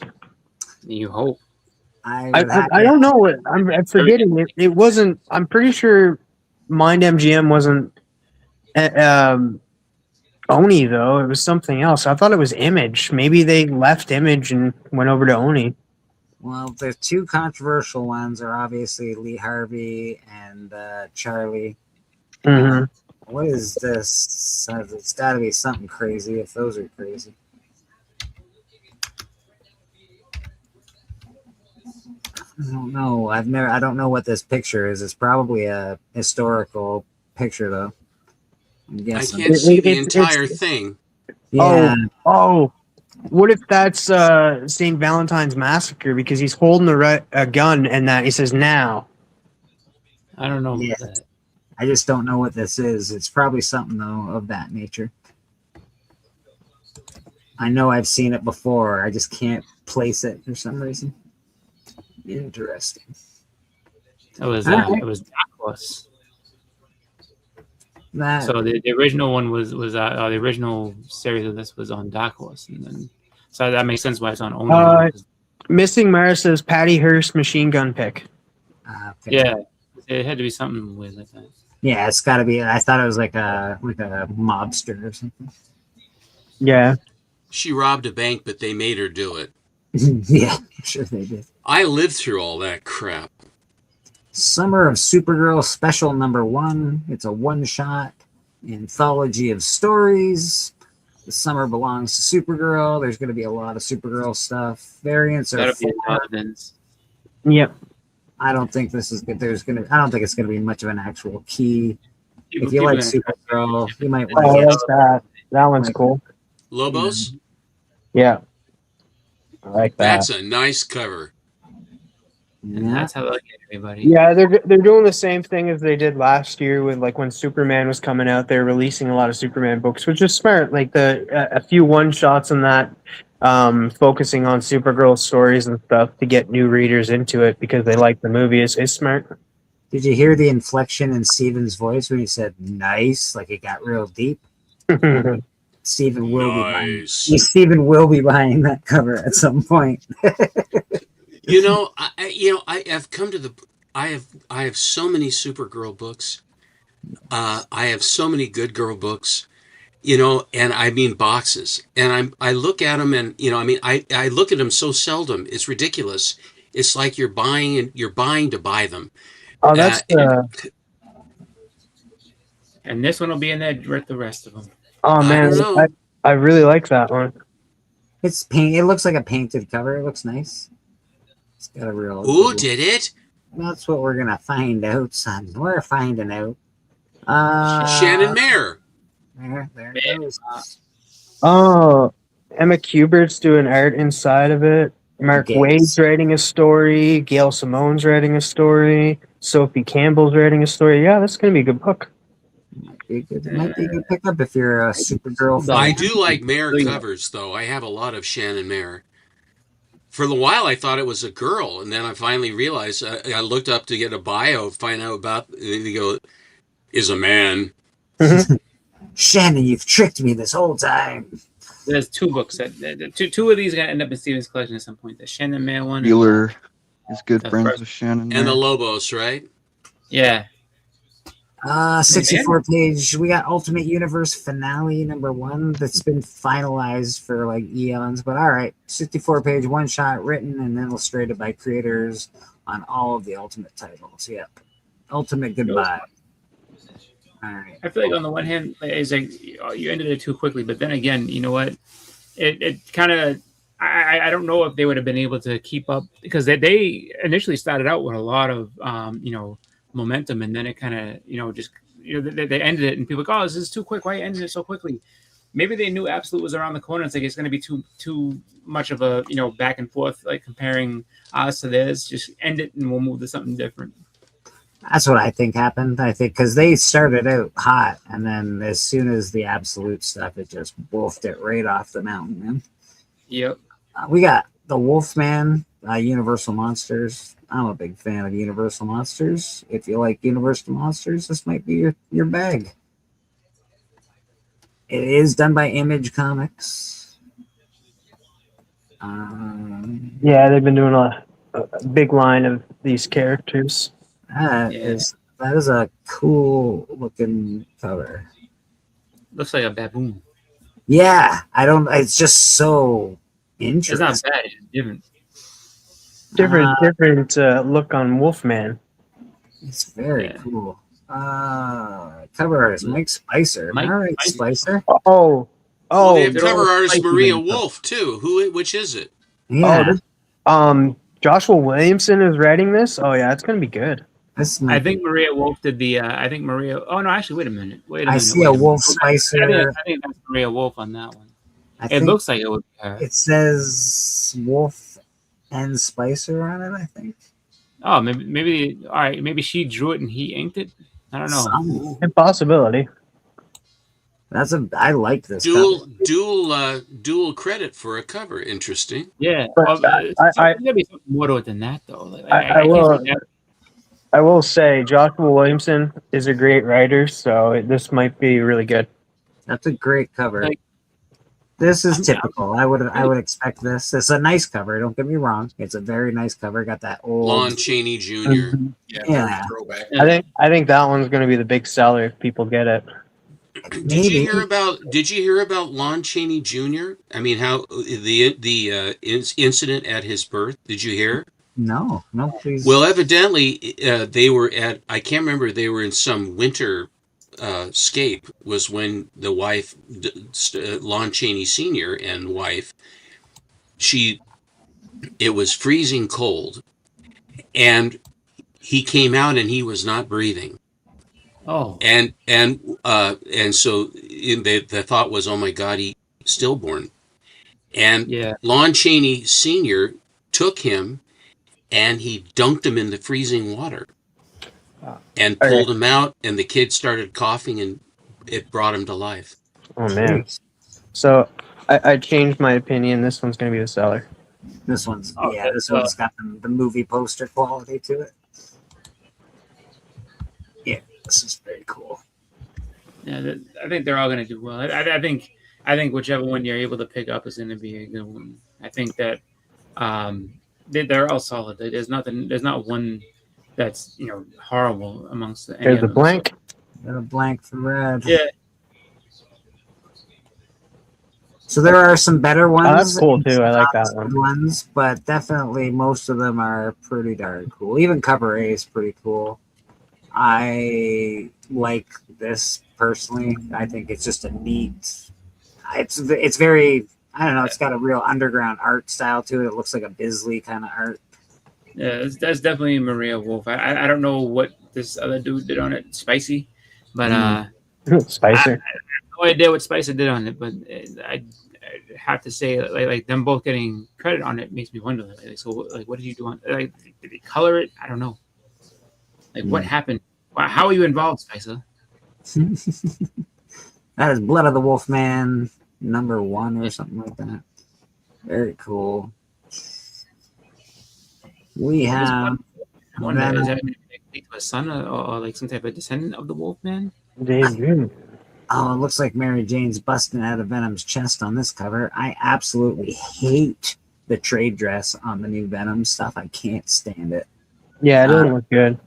I can't stand it at all. Debut of new Mary Jane Venom design. Okay. God, so- can't they leave that poor woman alone? Nope. She's doing her thing. She's being a Venom now. She's the person that absolutely detests and hates Venom now is Venom. The symbiote suit that needs to actually enjoy somebody as a host to bond to them. Makes no sense. But all right. Call me crazy. You're crazy. I hate I mean, this. The Hulk does not enjoy Bruce Banner at all. He hates Bruce Banner. He's like, I know, but that's not the same. He doesn't get to choose. He could try There's Flash just playing soccer. Oh, okay, now never mind. It's the World Cup. Yeah, we got the World I was Cup. just like, why? And then I realized. This is probably modeling. this is a pretty typical for Venom, Mary Jane stuff. Pretty. What is it? An art term or something? Yeah, it looks like it. Cover art is Kendrick Kunka. Oh no. Yeah. Kendrick. Lim. Huh. It's definitely a very Art Germ Derek Chu kind of look. Yeah, it's good. look to it. And of course, we got 3 of them to choose from. Names. I'm not Rad is sporting a Boris the Bear. That's fun. Yeah. All right. So yeah, I'm not partial to the new Venom stuff, but people like it. I think Biggie's enjoying it. So who knows? I do like this cover. It's all right. Like it's a cool, Wolverine screaming. His bone claws have been snapped again. Yeah, well, there's a whole big thing going on with this. Like, there's some type of person that is there's basically some type of creature that's like involved with adamantium. It's like some like and that's what snapped his claws. And I guess they're writing something in where there's some other entity that's like messing with healing factors and stuff. Like it's a weird story, but it's the possible first appearance of Moore the Monster, a villain who steals Wolverine's healing factor. Yeah, it's like they're taking his strengths away from him, kind of thing. I don't know why, but that's what they're doing. So it's the Wolverine movie. Yeah, I guess. I do like this. Obviously, it's very cool. That's lovely. That is a beautiful. That's a beautiful piece of art. That really is just a really nice piece of art. So is that who did that? Who did that? I think it was Hendrick. Just keep scrolling down. I'm checking. Oh no, TBA to be announced. So TBA created that cover. This might not be the cover. This could just be an image that they've. Oh man, that would kind of suck. Well, I would say it would suck a lot. That's a beautiful cover. It really I is like that better than any of the other ones. Me too, so far. But yeah, they all sort of suck, to be honest. Comparatively. We've got, oh yeah, they're going to be doing that Magic the Gathering covers. I don't see any cover that I'm like, you got to go pick this up. Magic the Gathering card. I like the Magic the Gathering cover. It's all right. I find that I'm basically spending more and more less time with the newer stuff. Once in a while, I'll go to one of these sites on eBay where they basically specialize in all the new variant covers. They sell them for like $467, $389 of these screwy prices, but they have them. And you just put together a list and you save the shipping and then you get them all in one clump. I did that for a bunch of Supergirls. But, as far as spending the money, I'm finding almost without exception that I'm falling further and further into just Atomic Age and Golden Age stuff. Oh, don't tell me they're going to Australia. Going into. Listen, you thought the West Coast Avengers was cool. Wait till you get the X-Men from the Outback. They're even cooler. No, it is from Australia. I just saw the X-Men Outback, and I was like, "Don't tell me they're going to Australia." And they are. They're going to Australia. But it's not your regular X-Men. It's all the X-Men that you thought were dead. TM. All of the marsupial X-Men. They're all that are only found in Australia. They're only in Australia now, and they've been saving the public from a secret base in Australia, guys. Come on now. All right, Matt Spidey needs to pick this up. Yeah, exactly. He needs this book. Oh my god, it sounds terrible. But I like the Wolfman book this week. If I was going to pick up one this week, really, I think it's just the Wolfman for me. Is that it for new comics? That's it for Keys of the Week comics. Yeah. We are going to check out the top trending. I sort of like the Eye Collector because I'm interested in the second cover that I looked at. I'm interested in space, and I don't know. It's got an interesting feel to it. Don't love the covers necessarily, but I think those are the 2 books for me this week. I'm with you on the Wolfman just because there is some great covers to it, but it's also written by Joshua Williamson, and I'm a fan. Yeah. It does sound good. We could do trending 20. We all know what's going to be on here pretty much, but let's check. What about the hot? Is the hot 10 different than the trending 20? Yes. Yeah. Hot 10 is pretty much always the same. They're always like the Spider-Man 1, that kind of shit, that kind of stuff. Oh, okay. Yeah. Look at this book. Victor Zazzy Victor. You just had this on the Hot 5. Yeah. are circulating that Sebastian Stan will portray Mr. Zaz. Yeah, it's been speculated now that because he shaved his head, and it's said that he's not playing Two-Face. And now it's circulating that he's playing another villain, and it's going to be Victor Zsasz. And I'm super excited if he is, because I love Victor Zsasz. Victor Zsasz doesn't get enough love. He was amazing in Gotham. He's just a bad guy. Like, there's no redemption for Victor Zsasz. And I have a comic confession. Fuck. I have a comic confession. I'm so sorry. Go ahead, Tim. You can keep talking. So basically, TM saying we should love a serial killer, or give a serial killer more love. Let's not put too fine a point on that, Rad. That's exactly what I'm saying, Rad. All right, comic confession. I do apologize to interrupt our scheduled programming for comic book confessions.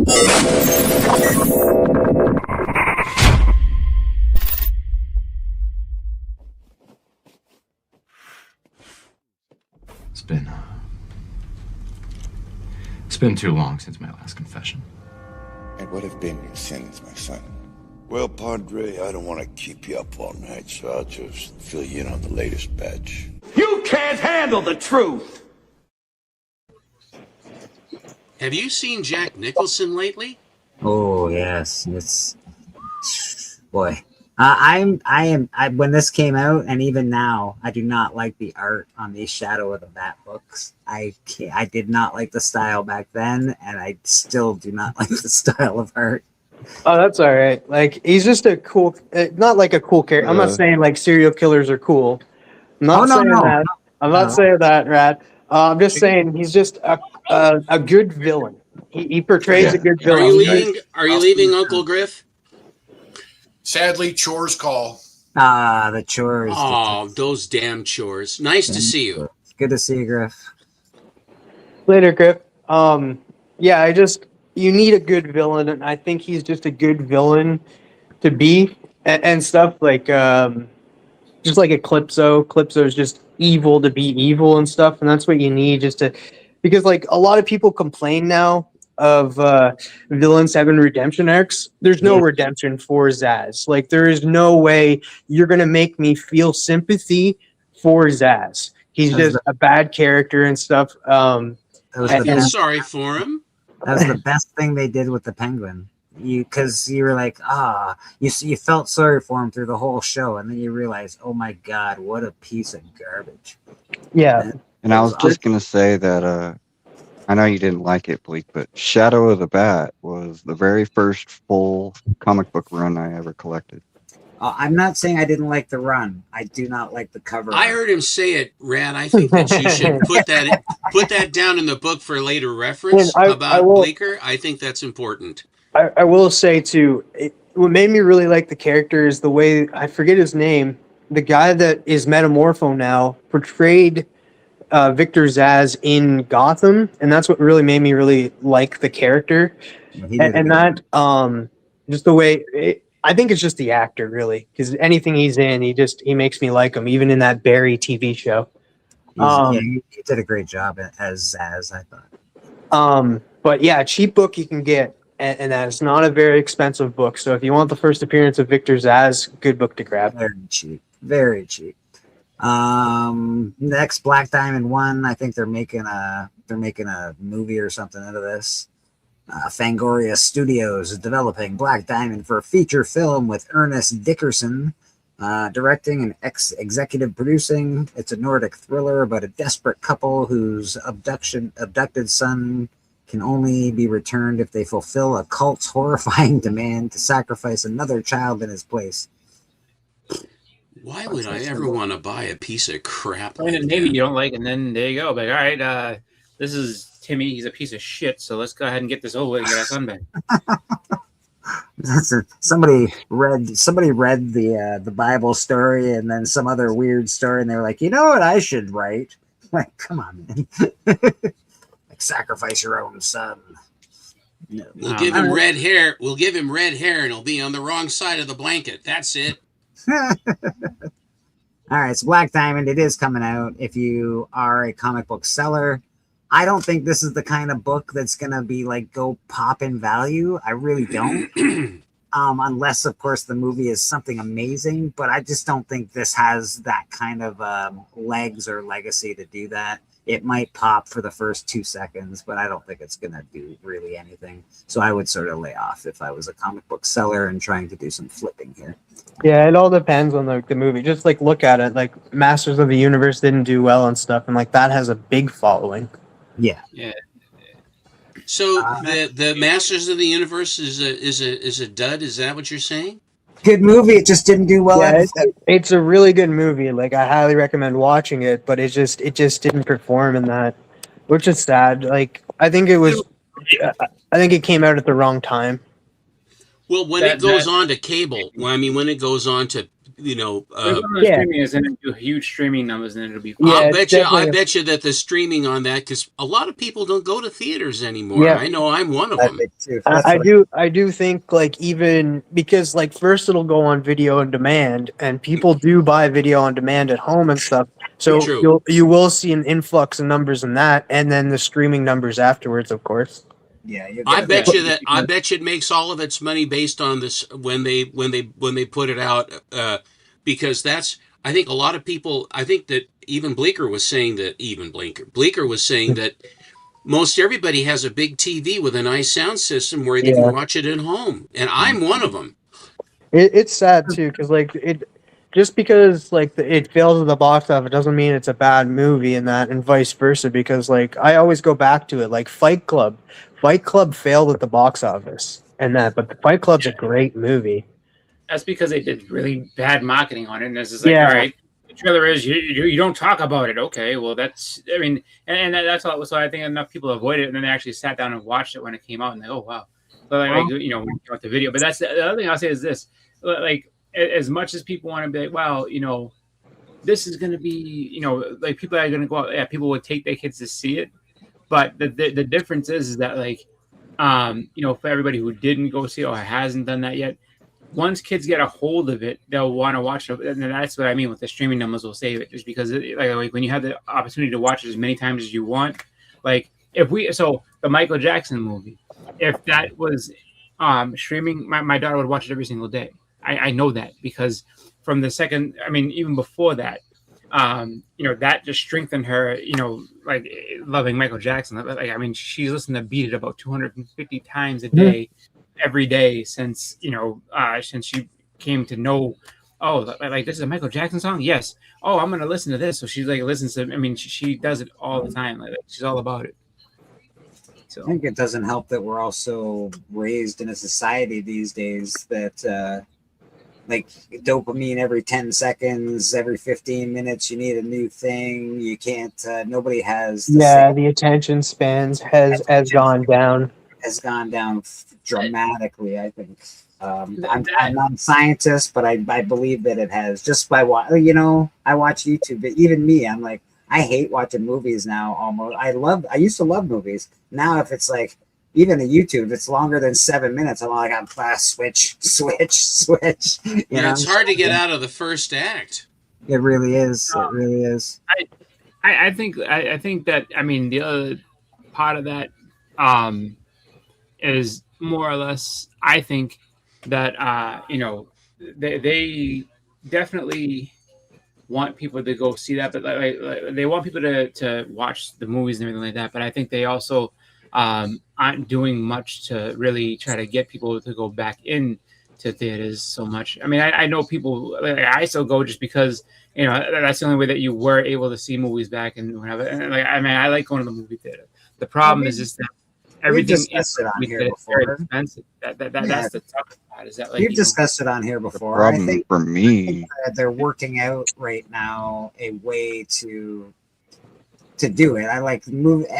Hollywood's having issues, man, and right now they're ever trying since the way how to do virus, ever since the virus spread or whatever, people just realized that watching movies at home is just as good usually. But I like the fact my that biggest reason Amazon I don't go, bringing it to your Amazon bringing things to your house without it being all thumbed and messed with, and it's all clean. It's cheap, free delivery. I mean, you don't have to go out and, take a chance on catching a cold or God knows whatever locust and the bogus there reason I is. don't go is the amount of people. Like, I live near Atlanta, so there's like every movie theater here, it's like packed, like barely can find a seat. And then like you got everybody screaming and laughing on parts that aren't funny, parts that aren't scary, or just ruins the movie. I can't stand it. I can't stand that. I agree with you, Rat, and stuff. Like, I still go to the movie theaters, but I'm very particular and stuff. Like, I check, because like, you can order your seats online and stuff, and that you can see the seat previews and stuff. Every so often, I go check and see if somebody's sitting beside me, and if they are, or if the movie gets packed and stuff, I will cancel my ticket and book another time where the theater is it's like nobody's there. So like I've done that. Like I've canceled like if at there least wasn't 6 hardly no one times. there. Yeah. Well, I'll say this too. Like as far as everything with like theaters and all that, like if people think that the delivery method of like, oh, if you just stream it, it'd be fine. Like that would be the absolute doom of movies. Because if there's no urgency and there's no incentive to really watch it, and you can watch whenever you want, people are just going to skip and watch things when they feel like it. It's like, all right, I could watch this now, or I can watch it 6 months later, just because I don't know if it would doom movies, because I mean Netflix is pretty successful. If you look at all the movies they make, like I see what Chris is saying though. It would do, like, if a movie comes out and people are like, I'll watch it later. It does. It would all initially. If you're going to charge $9 for a pop, but they and charge $15 for a more. bucket of popcorn, you have to sit with people that talk through all the movie. You can't hear what's going on. They're not paying attention to the movie, and you paid a bunch of money to sit there. And then this is supposed to make you want to go back. And how clean is it? How nice and clean they keep the place. Boston, this is coming from somebody that goes to the theater a lot.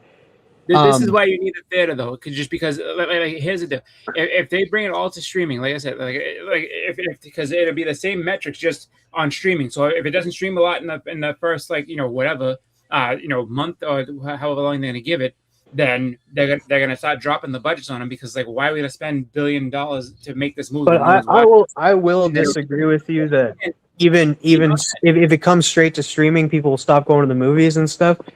That's not true, because like you look at Five Nights at Freddy's and stuff, it was released the same day it was in theaters, and it was a box office success. People like it went over. A good movie will bring them in. Yeah, a good movie will bring them in. And then also with, just think about it. There's a YouTube animated show that comes out every so often called the Amazing Digital Circus. It released only on YouTube and stuff, and it was a YouTube show. Of course, it went over to Netflix.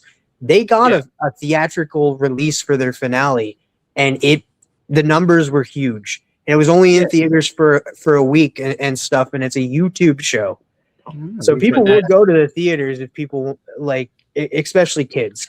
That's the time when we went to the movies the most, was when we were younger.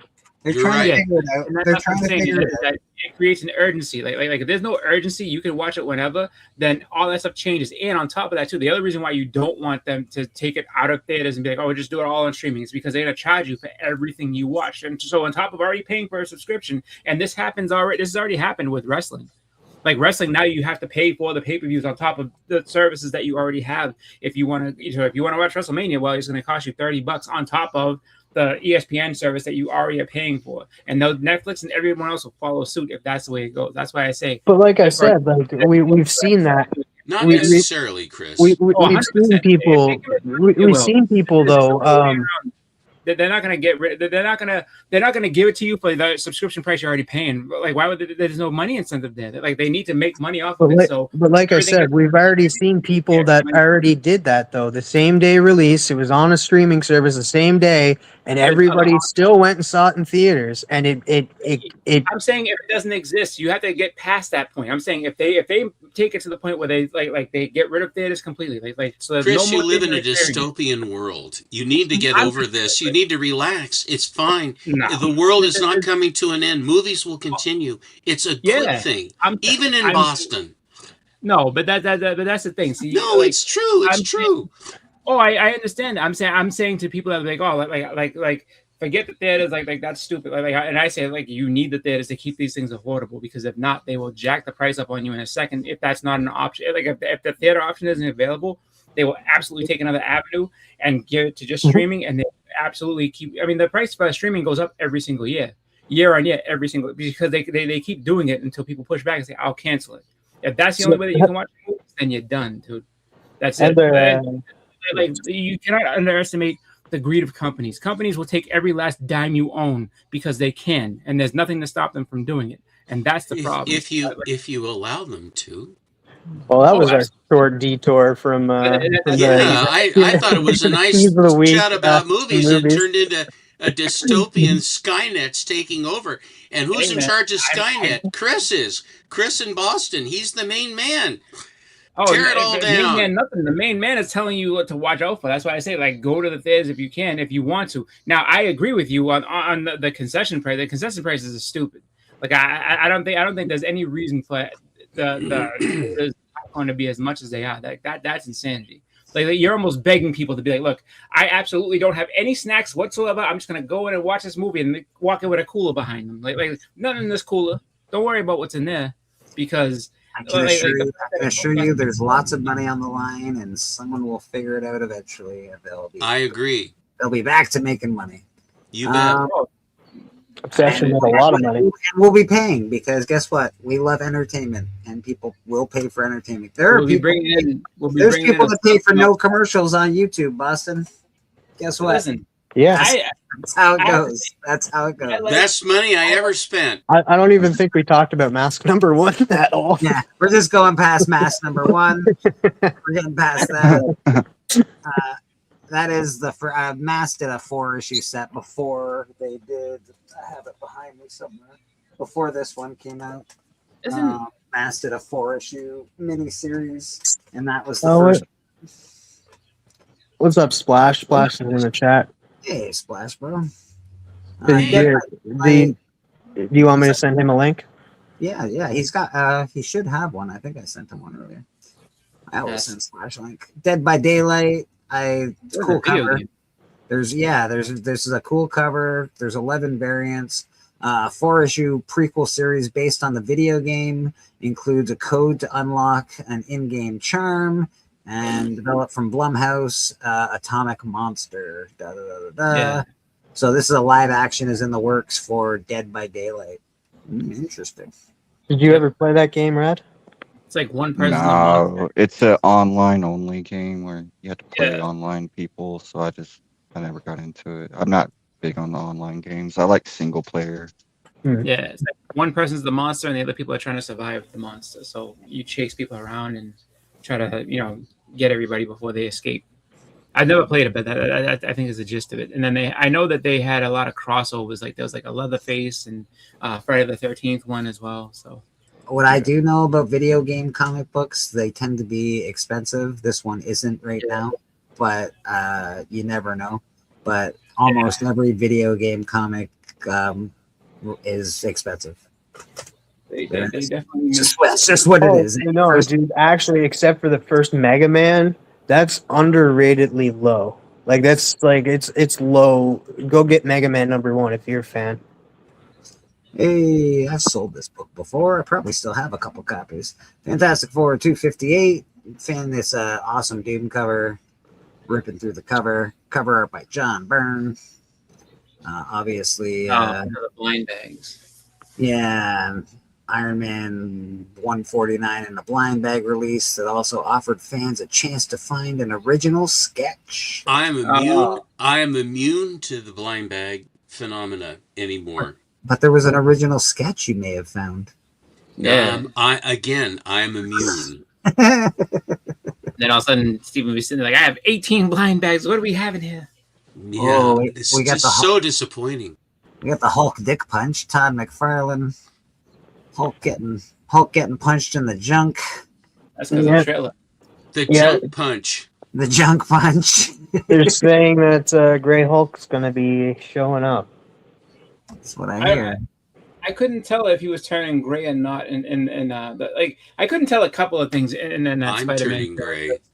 It's like it seemed like he was that he was like so they keep showing like Spider-Man's losing control, and then there's this like losing control of his powers, and there's something around him talk like almost like you ever see that movie with Denzel Washington and John Goodman where like he touched people and then they he would take over their bodies. It seems like it was something like that was going on, and so I don't know if the Hulk is being controlled or if he's actually just. I think he is being controlled. Like by the looks of the trailer, well, it states in the trailer that Peter, Spider-Man is immune to whatever Jean Grey or whoever Sadie Sink is playing is doing to everybody, and then it does look like the Punisher is like immune to it too.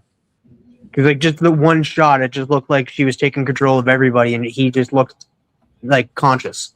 He's everybody was tipping their heads back, and he was still looking forward, like what's going on. She's still looking for a mind to control. That's all.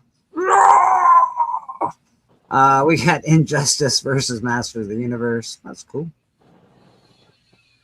Yeah. Don't know why that would pop off. That's cool. I heard what's that? I was saying that the theory is that like, with everybody's visions of what they saw in the second Age of Ultron, they never showed you what Hulk saw. So they're saying that like potentially, like what he saw was him becoming Maestro. So that and they're saying like he might become Maestro bad and worse. I will say, there has been an ongoing rumor now that Sadie Sink isn't playing Jean Grey; she's playing Wanda Maximoff. Interesting. That'd just be weird. After all, yeah, now it would be for us, but not for a new set of fans, I guess. It's just like her coming from a different universe. In that universe, she was maybe Professor Magneto's daughter. In that universe, like because the MCU isn't the 616, right? The MCU is a whole different universe, so maybe they're gonna eventually just bring over the 616 character. We are getting it. It's all leading into Incursions and then Secret Wars and then one timeline. It'll give them an excuse to redo a bunch of movies. It'll be fine. First appearance and origin of Scorpion is a good book. Have you looked at Ditko's Art of the Scorpion? Not recently. They the Jackal had the second appearance where they're fighting in the water or whatever. Yeah. And he was leafing through the book at the auction, showing the interior of the book, what it looked like, and I was stunned by how clunky it looked to me. Because Ditko has a very fine line. He has a lot of very interesting facial features, like the Ancient One and all. I mean, the cracks in the face and all of those studies that he did, and it looked very rushed and not very. I mean, maybe I'm wrong. If you have an opportunity to look, it just looked his tail is a big round thing rather than have it come to a hook. Come to a sharp point. It's an odd. It looked really weird to me, and the way his mask worked, which is this sort of a oblong thing across his face, the way the mask worked, it was a very clunky design. I was surprised by it. I hadn't really paid attention to it. How there is. I guess you'd have to say there is Ditko and there is Ditko, like there's any other artist that that you were looking at. But I was sort of. Surprised by that, and I, to show you how out of it I am, I bought a copy of the second appearance of and I hadn't even cracked the thing to look at it as yet. Now I'm going to have to do it, make sure that maybe I just saw it the wrong way or something. But Jackal pulls his books out, and then he sits there sort of sideways on the chair, and then he basically is holding the book that you're going to buy, and he's holding it and showing it and touching all over the cover with his bare hands on the cover.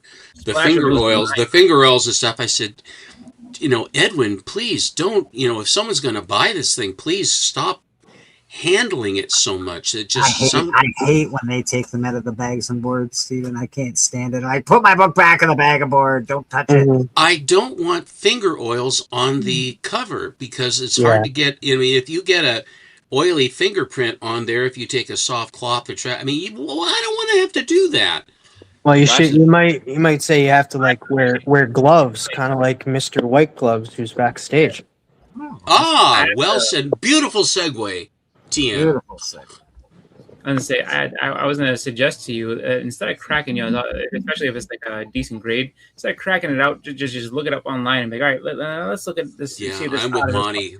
Monty sees it the same way I do. Keep your hooks off of my book.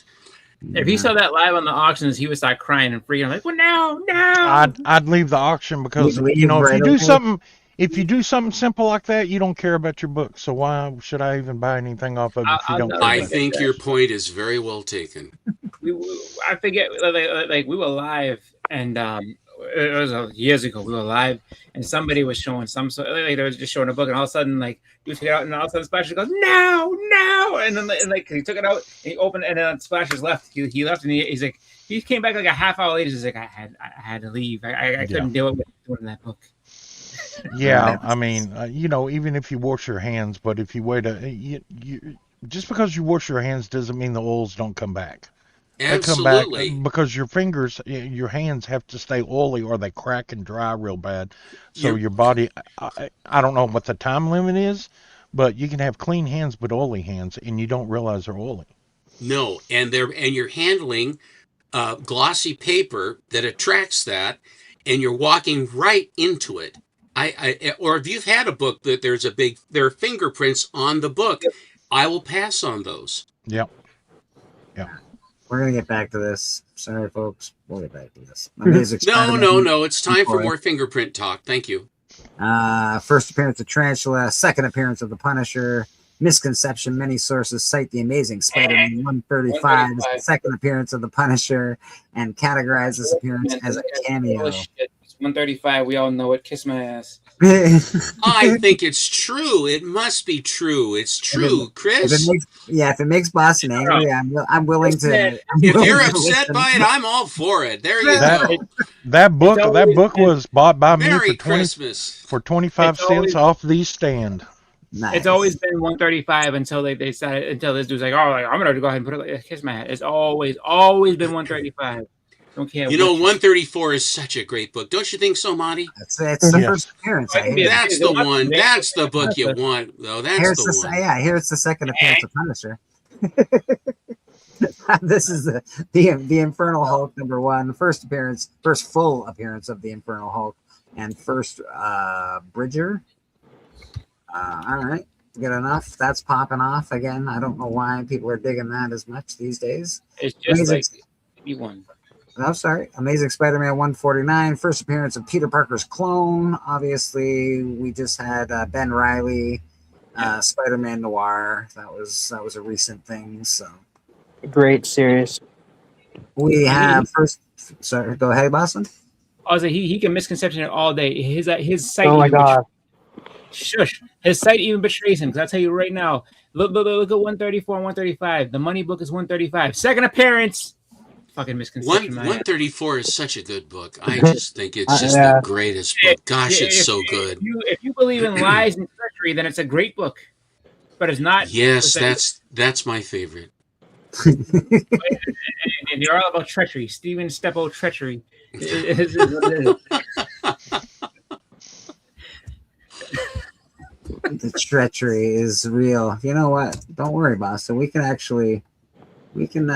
figure it out.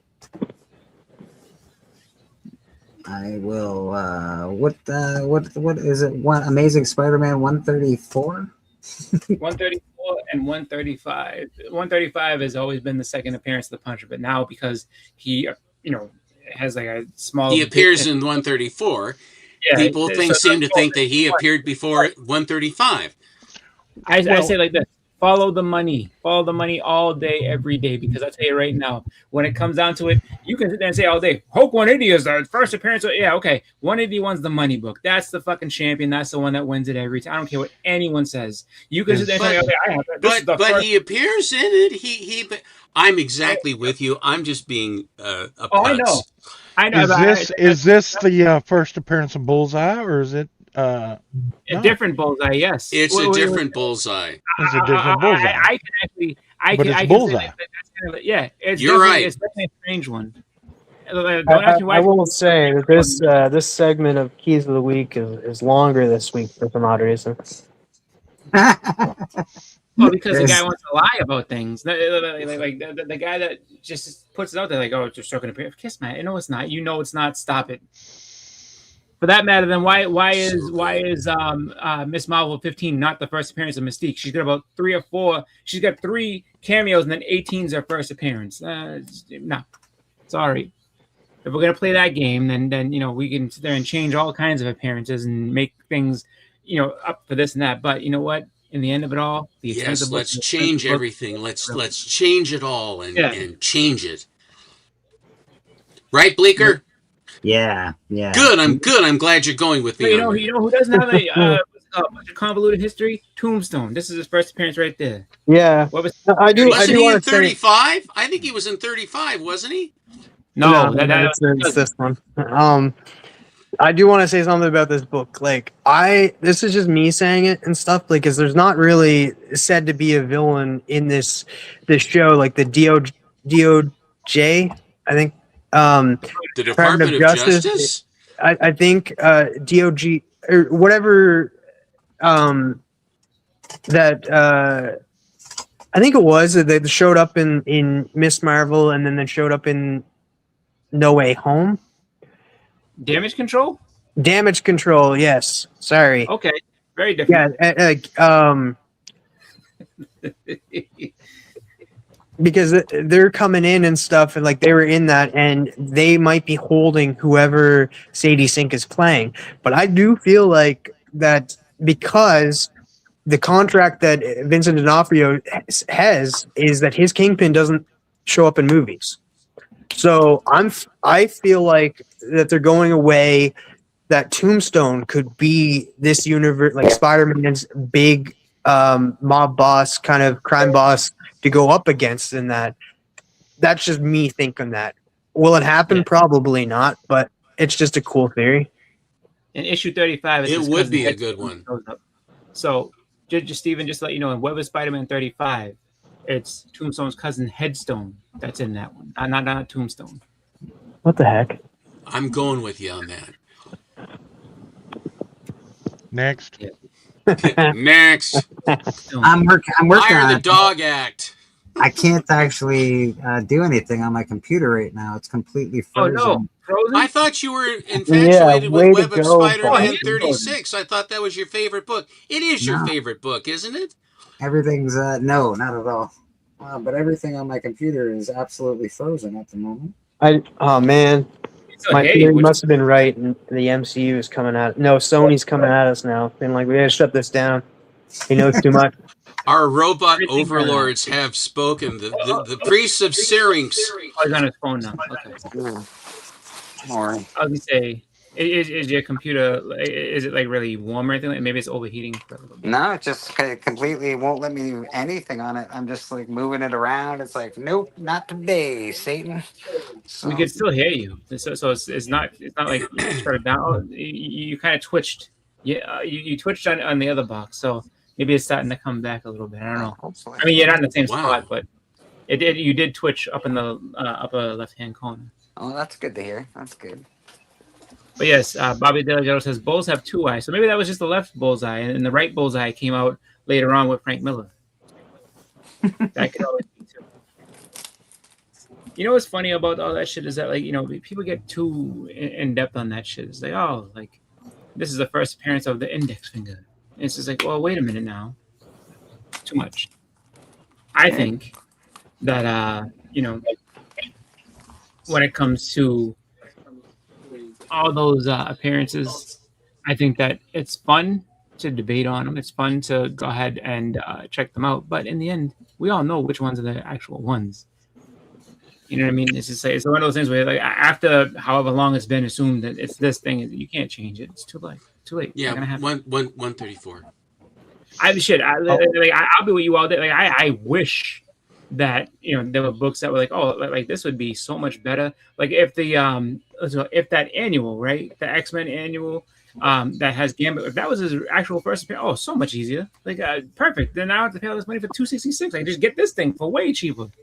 But that's not the way it works. Well, when they get to the point where if someone is advertising a book a month or so ahead of time and there's an image of the character, they're saying that is the first appearance of the character. No, it's an advertisement for the first appearance of the character. Yeah. So that's what it is. And then if they basically, like any good stream of books, where they're setting hooks to make you buy the next book, then they're going to show the thing that's going to attract you to the next book for the actual first full-blown appearance. So they say cameo. You can say cameo, but a cameo isn't going to bring the same kind of money as the real, true first appearance. Plus, if the cover to the full appearance is superior to the one, well, if you look at Hulk 180 and 181, there is no question which is the better cover, more interesting, and actually do it correctly. So the market will tell you at the end of it. The market will tell you what is what.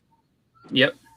I think that you know, it is funny though. I mean, if you really want to be a jerk, you could string it out as long as you wanted to and just keep like showing like little small like have, if you really want to do it like that, have a bunch of cameos, just have a character just say a phrase, then appear in shadow, then, you know, you just see like a hand, and just do that for about 6 or 7 issues in a row. Like Venom did.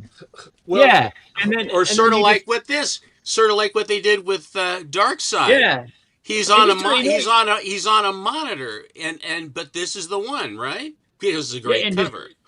And just do it for a solid whole year. Just sit there, just keep peppering this guy or this villain in character over and over, but don't actually show them. Just show like little bits and then eventually he's like, all right. And actually, you know, you show him in a stupid thing like, oh, your table's ready, Mr. Such and Such. Thank you. And then he just goes and sits and eats dinner or something like that. And then you have the actual full appearance. He's in the costume. He's ready to fight. Like that. That'd be hilarious. Honestly, comic creators, string out the characters, have about 27 cameos before you actually show them, and see how that does for you successfully. See if it works. If I ever made a comic book, that's what I'd do. Well, you know, by all rights, you need to go back to the artist and ask them. They have the final word because they're the one that put it in there. So it's really what they want. So I say go back in all the cameos. Is this a cameo or is the next issue a first appearance? The artist said, well, 181's a first appearance in my eyes. That should be boom. It's the money book. That's the end of it. It's the money book, that's for sure. Exactly. According to this $2,000 price tag, I would say that this is the one that everybody wants. So I mean, let's put it this way. Hey, who wants this thing? Oh, that's kind of cool. Who wants this? There you go. Fair though. Steven, and I'm gonna reference Steven in this argument that I'm about to make. He went up through a lot of adversity to get the first appearance of Sandman to be considered the first appearance of Sandman, because many people were invested in, what was it, Detective Comics or Adventure 40. Adventure 40. So a lot of people were already invested in Adventure 40. That was considered the first appearance for a very, very, very long time. And that's the reason it took Steven, I would imagine, such a long time for him to actually say, yeah, all right, that's the first appearance.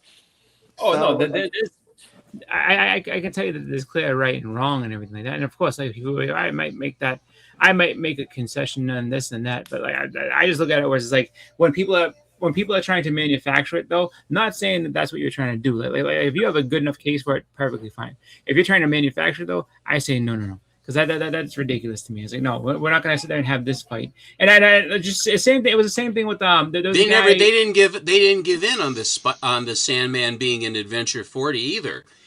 They said that I had it stone cold locked down dates, copyright dates. I talked to Vincent Sullivan, the editor of both books. I had it stone cold, the mile highs, the dates of delivery. I mean, which is the most comprehensive and, whatever. When the fair opened, all of that. And then they say, well, they said that it's the first published appearance of the Sandman. See Adventure 40 for the first drawn story. And I went around and around with them on that. I said, look, it could be the first drawn story, but it's sitting in a drawer for 5 years before they put it in or whatever. It may have been drawn first, but it wasn't available to the public. If it isn't available to the public first, it's not the first appearance. And I could not get that point across because there was money involved. Just like Bleak said, there was money involved. And so I was so shiny wanting to make history, just to make it right, to show it right.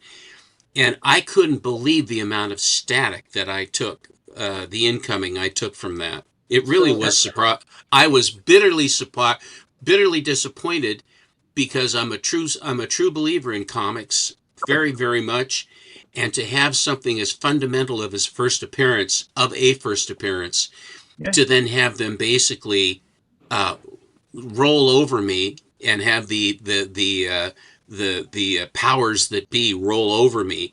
It took a long time, and I finally went to Don and Maggie Thompson's newspaper, and what you would do, they had this thing called Oh So, which was their letters page where they broke a lot of news about comics. I sent them a letter and they printed it. And that really got their attention because I was then in print making this assertion. And back in the day, this is way back in the day when this was going on, the way the information came out and how the gatekeepers of information withheld that information from the general public. It was a very enlightening experience for me for that whole thing. Then it became a matter of principle, and I would not let it go.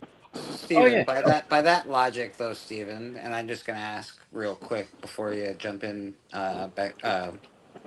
Chris.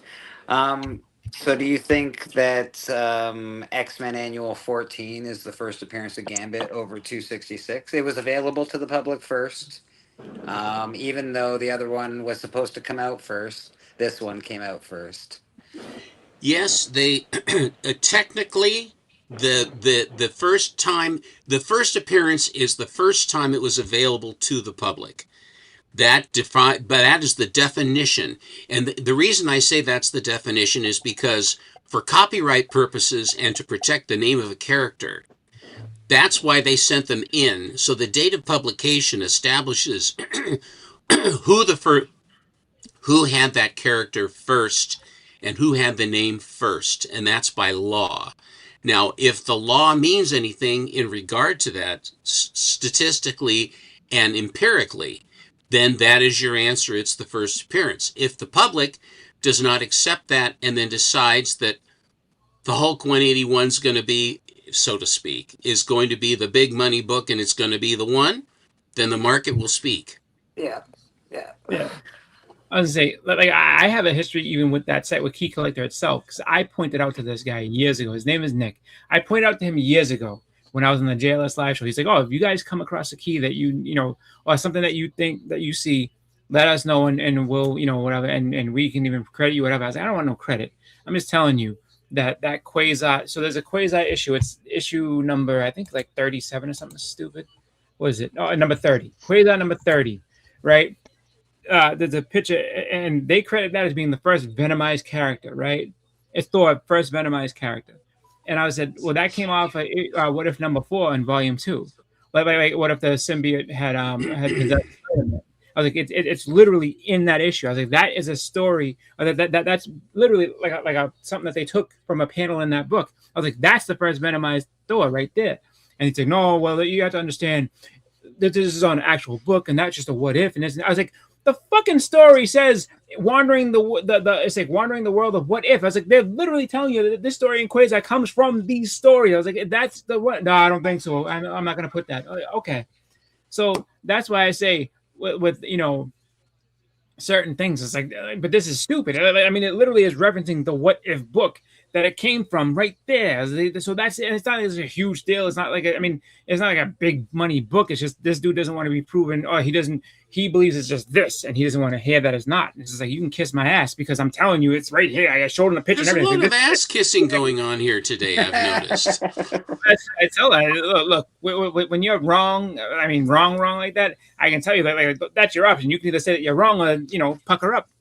And I don't see too many people pucker until like, so then you're wrong. I don't care if you're silent about it. That's funny.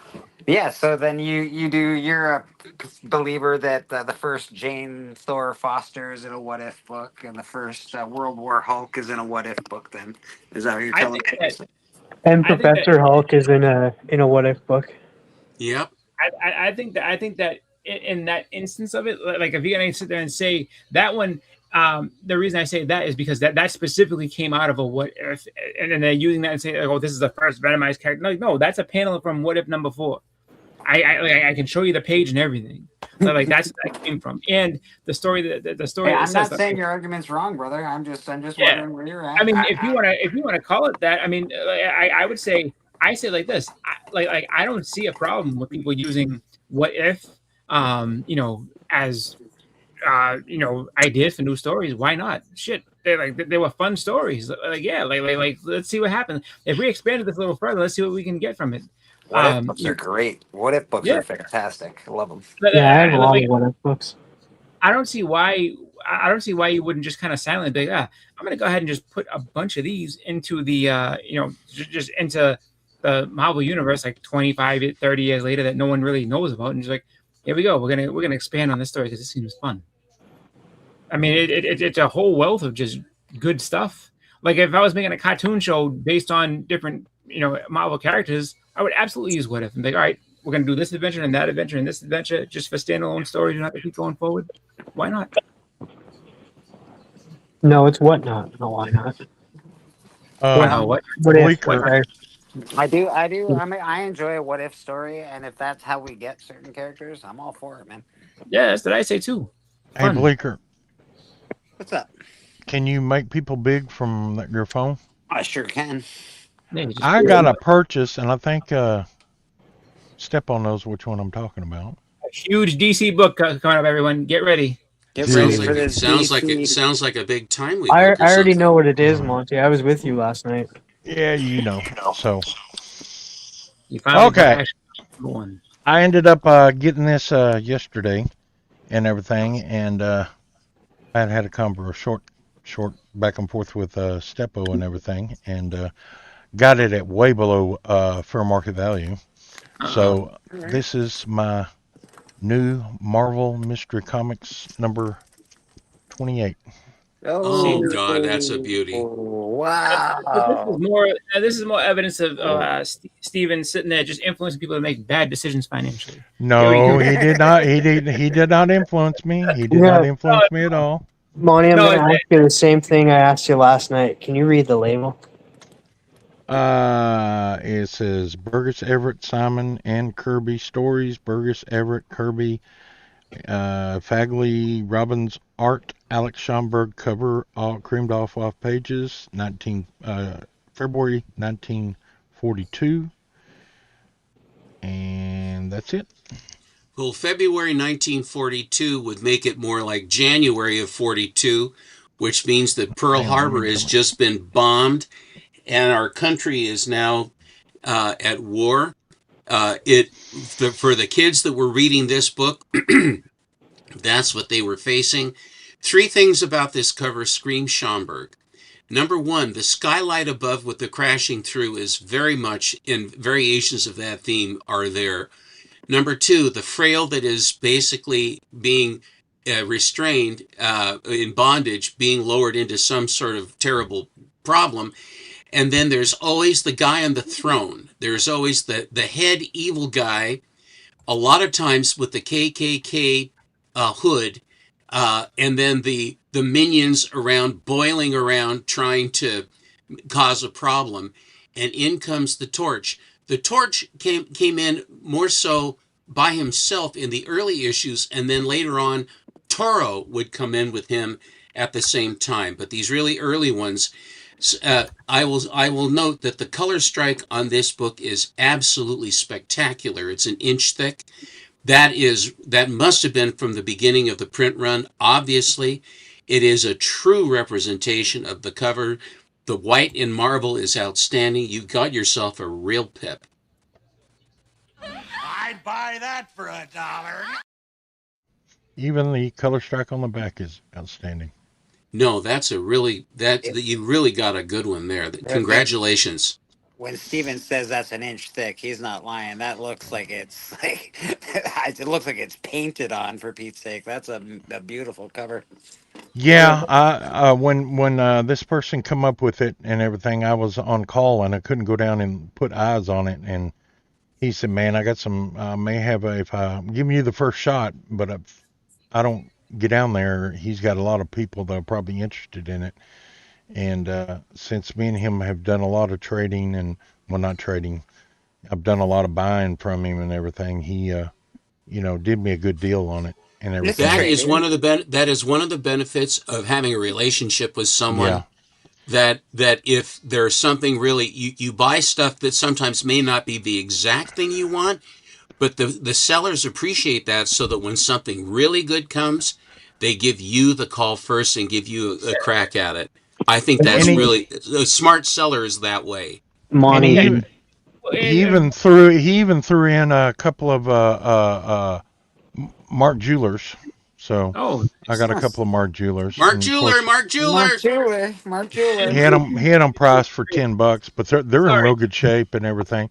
But you traded that man a whole bunch of stuff. You traded some Jacksons and some Hamiltons and maybe a Franklin or two. You got plenty of trade. In the betweeners. You traded paper for paper, buddy. It's fine. Yeah. It's fine. So I'm really proud of that. That will go into my collection now, and it will be archived. And that is probably got to be the second or third beautiful copy I have. Now, Monty. The second or third copy you have of what? That book? No, not of this book, of this quality of a book, of this I print understand. stripe. I gotcha. Yeah, no, I'm not. I haven't gone into multiples of these yet. Now, Monty, show the real treasure that you got. Show us that bowling ball. Oh, I've already put it back up. That's a long ways over there. But I'm still proud of my bowling ball too. I like my, I had to have something round that had Marvel on it. So now I've, conquered that desire. So that was a goal of yours. I need something round with Marvel on it. Yes, round like a ball. So you were there when I bought it. You were there when I was talking to the guy, I know. And y'all didn't help by saying, "Yeah, go ahead, I'll go get it." Never ask the crowd what to do. Yeah, go ahead. Bleeker, he was showing it off last night, and he blames me and you for him getting it. He said I said, well, I can't remember what I paid for it. I think it was $25. It wasn't very expensive. You have to. Yeah, and I said, all right, I'll give him. I think he was asking $50 for it, and I said, well, I'd make an offer of $25. Yeah, do it and see what he does. And I really didn't think he'd take it, and I thought, well, I offer him $25 if he don't take it. Well, he took it. And then I sit there and I said, damn, now I got to drive to Lubbock to go meet him. So I got off air and drove to Lubbock and meet him and come back with it. I was how far is Lubbock how far did you have to go? About 45 miles. It wasn't too that's bad. not too bad. We go to Lubbock all the time because there's nothing out here where we're at. So now when you go bowling, you can go bowling in style, Monty. It doesn't have any finger holes drilled in it. Well, you got to have them drilled to your hand. They don't just arbitrarily do that when you buy a fancy ball like that. You have to go someplace. They have a thing that they actually set. You know how they do it. Yeah, I didn't want it. I didn't want the holes in it. I didn't want the holes in it. I'm glad it didn't. I'm really glad it didn't. You don't want no holes in your bowling ball? No, I'm not using a bowling ball. I'm using it for like just a look at eye candy. A fiendish thingy. Monty's got very big hands. He doesn't need holes in the ball. Here we go. Just throws it. But no, that would mess up the art. Big shoes, big gloves. Hey. That would mess up the art on it and everything. So. What kind of art is on the Marvel ball? I didn't see it. Oh, okay. Oh my God, Tim! I swear, I'm gonna drop this damn thing on my foot. You watch. Please don't do that. It rolled off the table one time when I was playing with it, and it almost Well, got that's your me. fault. Yeah, I keep rolling across the Oh, golly, gee whiz. Don't forget the Jiminy Jillikers. Jiminy Jillikers. Okay. Yeah, I'm gonna see my damn bowling ball, I swear, man. I thought everybody had seen it. Okay. All right. Now you're going to have to polish that sucker, too, to a high shine. Oh, that's cool. That is way cool. It is. What's on the back side? Oh, wow. That is really, really cool. Yeah, when I seen it, I thought it was pretty cool. I haven't seen a marble that big in a long time. Yeah, this is my marble. It's beautiful. That's a It really remarkable is. thing. That is a remarkable thing. And it's very slick because I have polished it. And I thought about waxing it, then I went, no, the first time I grab it, it'll slip out of my hands. You've polished your ball? Yeah, I only got one left. Come on, let it go. I don't know how much further the string would play. Then I don't know if I showed y'all these. These are stuff I get sent to me and everything. What you got? What'd you get? Is that a Spider-Man poster you got there? Nice Spider-Man poster. Oh. Are these pieces, these are real art? Or like what's They're going on? copies of real art. Copies, okay. Yeah, now, are they copies. signed by Kirby or no? Yeah. And that would I assume was that signed by Bill Everett? It's Who Dat's yes. in the house? How you doing, Who Dat? Down there on the bottom right there. Yep. Give me 1 second here, Monty, while I take you off big and see what Who Dat's up to. We got Who Dat all the way from vacation. Hey. Saying hi. Hello. How you doing, Who Dat? Hello. Good to see you, brother. I'm just on the road. I'm just stopping by to say hello and happy Father's Day to all Happy the fathers Father's out there. Day to you. Happy Father's Day, sir. brother. And but I'll probably pop in once we get to the castle and have some more fun. But it's nice That's to see everybody. The Hearst Castle? King Who Dat. I don't know. It's like Castellano. I don't know. I can sing you what it is, but it's something my wife is from. Look at that. Okay. Good water. Drinking some good water out here, boy. Some Icelandic water. That came right out of an iceberg. Yeah, straight from what is it Iceland. from Iceland? Yeah, natural Straight spring water from Iceland. That's straight from God, that stuff, man. You know, it'll heal everything. That's good stuff. But I hope everybody's doing good, man. I saw they had a good auction last night, so I was happy people got a lot of good items. That was fun to watch. Fun to watch from the outside. I see how everybody has fun watching them and bidding and stuff like that. I didn't win anything because I was enjoying myself, but it was nice to bid on a couple things. You were in there pitching. You were in there pitching on a couple of those, Russell. I saw you in there. Yeah. I got out when it got out of hand. I was like, do I need this book or would I want to enjoy more things on the vacation? And I said, I want to enjoy more things. So I almost put 105 on a book, and then it went to 300 like immediately. As I was typing 105, somebody was like 300. I was like, oh, okay, guess we're you're like, I fold before I even put anything in. I'm folding before I even write a thing. It's beautiful. Sometimes it's good. I got a lot people laugh at that when you put it, but guess what? That means I can't bid again. Yeah, that's it, man. That's it. I can't bid again, so I don't have to worry about buying it. but I am I'm representing out here in California. I am representing. So Nice, who that? but I hope always good to everybody's see you, doing brother. good, man. I'll be back on the auction in a few weeks, but yeah, it'll be nice. Safe travels, please. Yes, sir. But I'll pop back in and I'll show you guys the castle really quickly. Yeah. Let's see your castle, King Huda. I want to see where you're at. Yeah, oh yeah, people don't. A lot of people might not know. I am one of the only King of the Ring, King Hudat from The Hunt. So yes, you guys will see the castle while I drink the luscious of the gods, some wine, and my daughter. They actually have grape juice from different types of grapes for my daughter, which is actually pretty cool. That's gonna be fun. Nice. So yeah, they do it nice. I like where they include family and it's not just adults. Very good. Yeah. So it's kind of good when you have those places.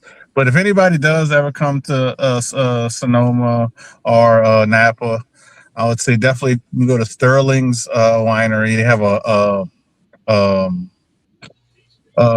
what's it called when the little things fly? I can't even think right now. A gondolin. They had a gondolin like going through the whole area. That was actually really cool to ride in. And they had goats and sheep like on the property. You could hear them while you're like in the gondolin, like making noises and stuff. And I'm not gonna lie, who that I'm really spoiled where I live. It's nothing but it's wine country where I live. So there's just tons and tons of wine and wine places to go to. It's crazy. Oregon wine country. Oregon is famous for all the wine. We got wine coming out of our eyes. Yeah, it's good stuff. The only thing is it's a sensory overload for your allergies if you have allergies. It's different. It's because it's different out here. Like where I'm from, we have a lot more humidity in the air and stuff like that, which tends to sometimes might help unless it's real bad pollen. But when it's kind of drier, it doesn't really rain out here, and it blows around all the time. around. Yeah. So my daughter was suffering. I was suffering a little bit, but we took some allergy medicine and we're good. But yeah, it was like that first day. I was like, golly, I didn't know I had this much mucus in me. It's like, what is going on? And my daughter's like, my eyes are watering. I was like, don't worry, we're gonna take some medicine. We'll be okay. Who that? That's awesome, bro. I'm really happy that you're having a good time on vacation so far, man. Yeah, we need it. I'll say this, even if it's something small, a few days, everybody needs a little time to recharge, get your blood back to flowing in a positive way with all the negative crap in the world. So if anybody could take a day or two just away from the foolishness, I would recommend it. You don't have to do what I did. Just take a day or two and just go somewhere and do something different, just relax. So I know what our buddy Collector 6, when he's relaxing, he goes to the lake house or the beach house, and that's when he's like, I was like, oh, he's recharging. A little recharging, yeah. Oh, recharge. So y'all be good. I'll see you guys later. I'll stop by and then Bonnie will say hello because she's enjoying her whole, like she says, I have 5 days and so many hours for my birthday. And I was like, it's like your birthday already started. We've been spending money like crazy. She bought a tennis, I got her a tennis bag from Lululemon. We went out here, she saw one, so she got a tennis bag from them. And then what else she did? Oh man, so much stuff. That was the biggest thing yesterday. So now we gotta find, she says, I need to find something that represents Napa so she could bring home for herself. So this is your daughter's birthday, right? Like this is her. Yeah. Yeah. Do you guys do this every year on her birthday? Because I know you usually go, you like to go once a year to do something. Yes. Because we're lucky her birthday, like she was born in the summer. So yeah. So it sounds like it falls in a good month. Yeah. So I think only twice in her life we've done birthday parties. Right. But since it kind of clicked even more lately, but it clicked again this time when we got here, and she was like, I like this better than having a birthday party. So She's got class, that young one. yeah. So she's enjoying. I'm happy she enjoys it because it gets us to do it more often. So like for her birthday. So yeah, every year we try to do a nice family trip somewhere. So I did ask her already. I said, well, so where we going next year? Oh shit, we driving down Santa Monica. Well, I haven't seen one of these videos in a long time. That's what I'm talking about. That's Dude, I ain't gonna lie. I used to watch all the Biggie's videos driving, him talking, running into people, not literally running, but like run around talking to people and stuff. Yeah, it's been a while. So you're in California? Yes. No, yeah. I thought you were in Yeah, Alaska. I saw you the other day. No. I'm in Napa Valley, California. We leave for Alaska tomorrow. Bleak, I'm gonna blow. I'm gonna bounce, but I will see you. I'll be in the pews. Steppo, before See you you, go, Steppo. Yeah, before you go, Steppo, let the people know what you're up to, my friend. I will be going to be on with Alan tomorrow on Monday for our Monday special. Will be some fun stuff. And then Friday will be our hangout. And I believe that on Sunday I'll be here again. And I think that then I will be showing World's Finest with Mr. Atkinson and the Super Show on that. And then other than that, no one has told me where I'm supposed to be other than there. So that's all I got. Well, Steppo, we appreciate you here. And you're not my dad, but you're a mentor, you're a brother, and you're a very good friend. So I really Thank you so appreciate much. Happy Likewise. Father's Day. Likewise, I'm sure. See you guys. Later, dude. Later, buddy. Oh, I don't know what happened here. I can't hear anything. I'll be right back, Biggie's guys. driving down what is that avenue? He used to say when he drove around. Thought he was in Santa California. Monica. Yeah, Santa Monica. How are you doing, Splasher? Doing good, man. Doing good. You going to the store or the comic shop? Just to get some cigarettes real quick. Cigarros. Ah. Que flojo. That's better. That's better. Well, you looked awful relaxed there, Bleeker. I'm pretty relaxed, my friend. Yeah, it looks like laying on the couch, smoking a cigarette, getting I like getting ready to eat a bowl of Jello. Wouldn't call it a cigarette, but yeah. They only look like cigarettes, but they're not. I don't smoke cigarettes in my house, Splash Page. I smoke them downstairs, and I have a stairway that goes up to my apartment, and I smoke them down in the stairway. But you smoke that in your apartment. I smoke weed in my apartment. Yeah, it's not the same. Cigarettes really leave a really gross smell, and your walls start turning yellow and stuff. I don't know. That's yeah, I used to smoke when I smoked in the place, and it turned the walls yellow and stuff and that. But weed doesn't do it. Weed still leaves a tinge though, because it's still smoke, right? Yeah.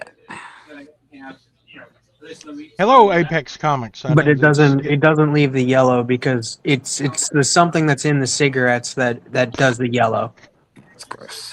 I didn't get to say hi to you earlier, Apex. Hello. Lots of good people in the chat. Cliff on Comics popped in there. Archivist has been hanging out with us. We got a lot of good people today. Again, if anybody wants on, you just let me know. If you want on, I just send you a link on Instagram. It's pretty easy going around here. I was going to tell before Steppo left, the next book I'm in negotiations with is a Tales to Astonish #1. Tales to Astonish #1. That's a good book. Yeah. I'm in negotiations. I've seen it twice, and we've been in kind of long-term negotiations, but he's really wanting to sell it now. My next big book that I'm after is probably Tomb of Dracula 10. Is the next big book I'm after. The biggest book I'm after is probably House of Secrets 92. That's my big, like, that's a grail that, you know, I'll have to move the earth to probably get that book. But I we'll don't see. collect comics, so I'm good. Yeah, Well, you don't collect shit. if I can get that Tales to Astonish #1, I will have #1 through probably 30 in a row. Oh, that's good stuff. Splash, that's good stuff. So then I'm missing a few, then it goes on down. So I'm the almost stickers. finished with that. Almost Mur- finished with that run. Murder House. Murder House Publishing, baby. Yep. Showing off the stickers. Oh, that's because Rad's got good taste. Blade's first appearance. Tomb of Dracula 10. Yeah, that's my. I was That's the my next. next big book is Gunslinger Spawn. You don't And have then, Guns. Oh, I guess that's right. Gunslinger didn't appear in Gunslinger. He appeared in a Spawn, like an earlier, like what was it? Spawn. 177. Yeah, it's But, like the hundreds. But then now Uncle Griff has me kind of reassessing what I'm going to be going after that. Because I'm going to be Sucking you up. getting further into X-Men now. Yeah, I'm probably Baker going to Beard. go for, I got first Sentinels coming, and then I'll have first Nimrod. I feel like I need, like, Bastion. I need to get Bastion's a good Bastion. one. You need the first Emma Frost. You need, you know. Yeah. There's a bunch The of Hellfire X-Men. Club. Yeah. Yeah, no, I understand why you're going for Bastion. And I because got the that's his- Sinister, so I need to probably go for Apocalypse. Apocalypse is reasonable if you like, you know, even in high grade, it's very reasonable. Yeah, X-Men Apocalypse. I understand why you're going for the Bastion because it's connected to the Sentinels and that. Has anyone heard any rumors that someone's going to take over Diamond's Marvel Select action figures? Because when Diamond went under, they quit making them. I have not heard those rumors. Because I've got a full collection except for 3 figures, and I've been getting all the new figures that come out, but they haven't come out in quite a while because Diamond discontinued it. And Well, someone will take up the license, but it'll definitely not be called Diamond. no, they'll just be Marvel Select. Maybe they'll be Marvel Select. That way I can continue with them. Yeah, but it's hard to say because if they were the ones making them and stuff, then they'd have to go to a whole new company and stuff, and then that would mean like they would be kind of renamed and redesigned, and they wouldn't be the exact same as the Diamond Select. Not necessarily. They could use the same molds over in China. They do that a lot and everything. I mean, when they take over, the company has a contract with Diamond to make them, and whoever goes over could get a contract from that same company to make them. Yeah, but TM's right. They'd change the, you know, they'd want it to be like a different Exclusive. company. Yeah, a different company would want a different box, a different, you know, all that, all the. You're like, oh my god, all these match so well, and then they'd be like, oh, we're doing a square box. You're like, Yeah. whatever.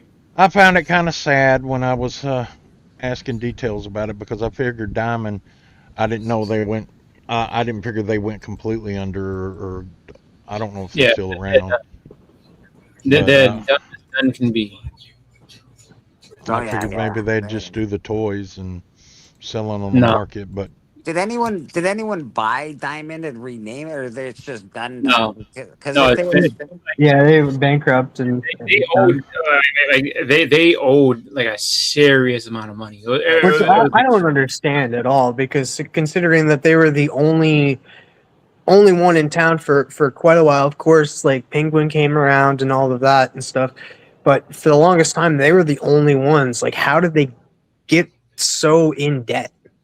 Because people didn't pay their bills. Yeah. Yeah, companies all around, they work basically on credit, and what happens is that when it ends up getting to be, a point where, you know, something comes out and the books actually have to be looked into.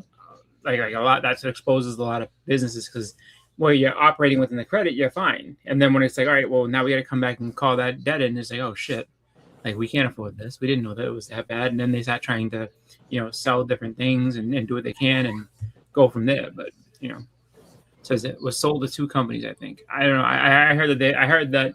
I mean, and I wasn't super duper onto it. I know at one point when they were trying to get sold, I know people were like not wanting to deal with it because it was too much of a debt. So That's might what have I been heard too. That was just too much for people to accumulate. Like it'd be like, "Hi, I'm buying a company for $1 million, and I also have to pay $10 million in debt." Like what? I wish Yeah, you don't they want that. would just go ahead No. and go back to the spinner racks.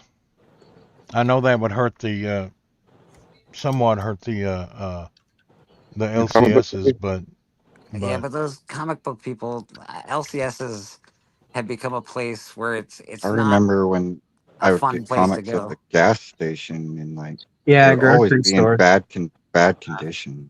Like, I don't know. really I can't bad do Yeah, that's the condition. thing. If you bring back the spinner racks and that inside stores, they're not going to take care of them. They're going to be No, they fuck up. screwed up. Yeah, they Yeah, Well, I've got a lot of good books off the spinner rack that were in real good Yeah, shape, yeah, but you at always that got to make sure time, you show up the day that they put I them on know, there. but nowadays, days like today, they wouldn't care. They like if you put in spinner racks inside like gas stations or even grocery stores and stuff. I guarantee you, those workers are not going to care about the condition of those yeah, books and yeah, that yeah, compared to yeah. the '90s. You also wouldn't Well, get comic books. I don't know What are if they you've doing over there? noticed. Oh, it's Happy Father's I don't Day. know if you've noticed, but a bunch of 45, 50-year-old adults are just buying Walmarts out of Pokemon cards. Like, oh my gosh, that I is a want all battle. these cards. that, and then you also have the fact that it would greatly limit the amount of books because no stores and then make let me go ahead and take on all this debt if these books don't sell that's something else. Like it would be like limited quantities in what you would find in those spinner racks. And Yeah. I mean, the first people that are going to go there is going to be kids, and they're going to sit there and rip these books to shreds just because Yeah, they can. I've been Yeah, to but we Walmart. still want that, right? Like I we don't would know. still like.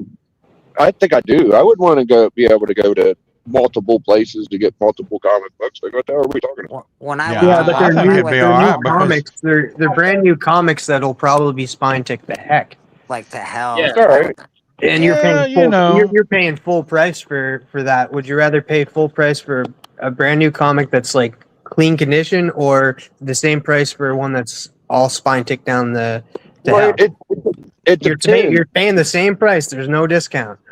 No, I hear that. I'm just saying, like they had them at drugstores, they had them at WalMarts, they had them at Kroger's, they had them at gas stations, they had them at corner stores. Some places take care of their books. I had a freaking bookshop that Richard Snooze, and they had magazines and shit. So Yeah. sometimes those are really nice places to get them. So yeah.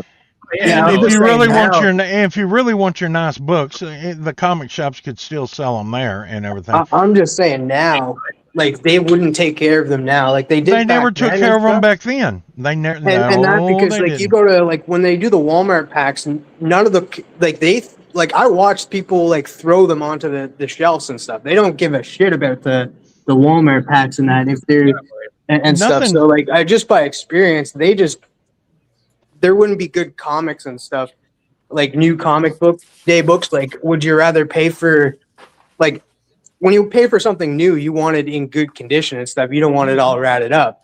And you'd Well, be that's paying for a ratted up comic the same price as a new comic. That was I've been part to- of I've been that to was part of the Walmart. hunt. I've That been was to part of the hunt. Walmart, and all of the books that are left at Walmart after all these assholes buy them up because they're trying to buy the one exclusive. The three little 5-baggers that are left are all trash. Oh, yeah. Plastics That ripped happens. off them. Yeah. You know. Yeah. Yeah, That and it's happens. no back issues. They just carry new comic book day books, no back Yeah. issues. And then how Right.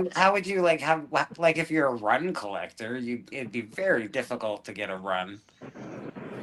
I It would don't say- know. Absolutely. I mean, they didn't really. But like I was saying, back in the day, they just put them on the racks, and yeah, there was a lot on the racks that were trash, but there was a lot of good ones on there, and I was able to get a lot of runs and buy them off the rack for, in real good shape. And I there's not going to be no difference how people are not going to treat them no worse now than they did back then. Because back then they meant less, and they were rolled up and put inside your back pocket or whatever, and trashed on the rack. So you're not going to see no worse condition of these books.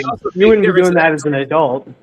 Yeah, and also the big difference to that is that they were 25 cents when you were doing it. They're like in between $5 and $7 now. You wouldn't have kids buying them then. I mean, but I would love to see it come back regardless of the condition of them. And Now, the comic shops would still sell the books. If you wanted a mint copy, just go to the comic shop and buy it off of them. I will say, like, bookshops are a good place. Like, they should have them in bookshops, like Kohl's, like Indigo. That's just in Canada. They would take care of them because they know how to take care of books and stuff. But a gas station, like Rad said, like even back then, like you go into a gas station to grab them and they'd be just destroyed. Yeah, like gas stations definitely wouldn't take care of them because they'd be like, hey, I just finished checking the dip levels of our oil and stuff. Hands full of oil. Here, let me stack these comics up. And now you have oily comics. Or just the fact that, I've never seen that. Like, No, I'm just saying for gas stations and like gas stations today, because I don't know what it is, but To get the good one though, you would have to, like Splash says, you'd have to know new comic. You'd have to be there on New Comic Book Day. You'd have to know when they get their orders and stuff. Well, and if it's a random spot like a grocery store or something like, I mean, they'll change them every week, but you don't necessarily know when they're gonna do that because they're like, put the fruit away, Jimmy. Don't worry about the goddamn comic books. We'll get to those when we get to those. You know what I mean? So and then what do they do with all the stuff that's everything that's a week old that nobody cares about anymore? What do they do with those? They probably mark them with a discount. And the spot that you're in, Splash, like back then and stuff, you'd actually have somebody responsible in a gas station. Nowadays, you have like 16-year-olds that are like on their phone literally their entire shift. They don't give a like they're there just to get a paycheck and that. They don't care about anything. So like that's what I mean. Like it's just society has changed and people have changed. Like instead of it being like a mom and pop's gas station or a corner store that sells comics, they're going to take pride because they're a mom and pops. They're responsible. Now with these 16, 15-year-olds running the shop, they don't care. They're on their phones. They're like, okay, this is all I have to do and stuff. I don't care. It's like, oh, you wanted a good comic? Well, go somewhere else. Never mind. That's their attitude towards people. Never mind all that. That we're talking about a newsstand is what we're talking about. Yeah, and that's another thing.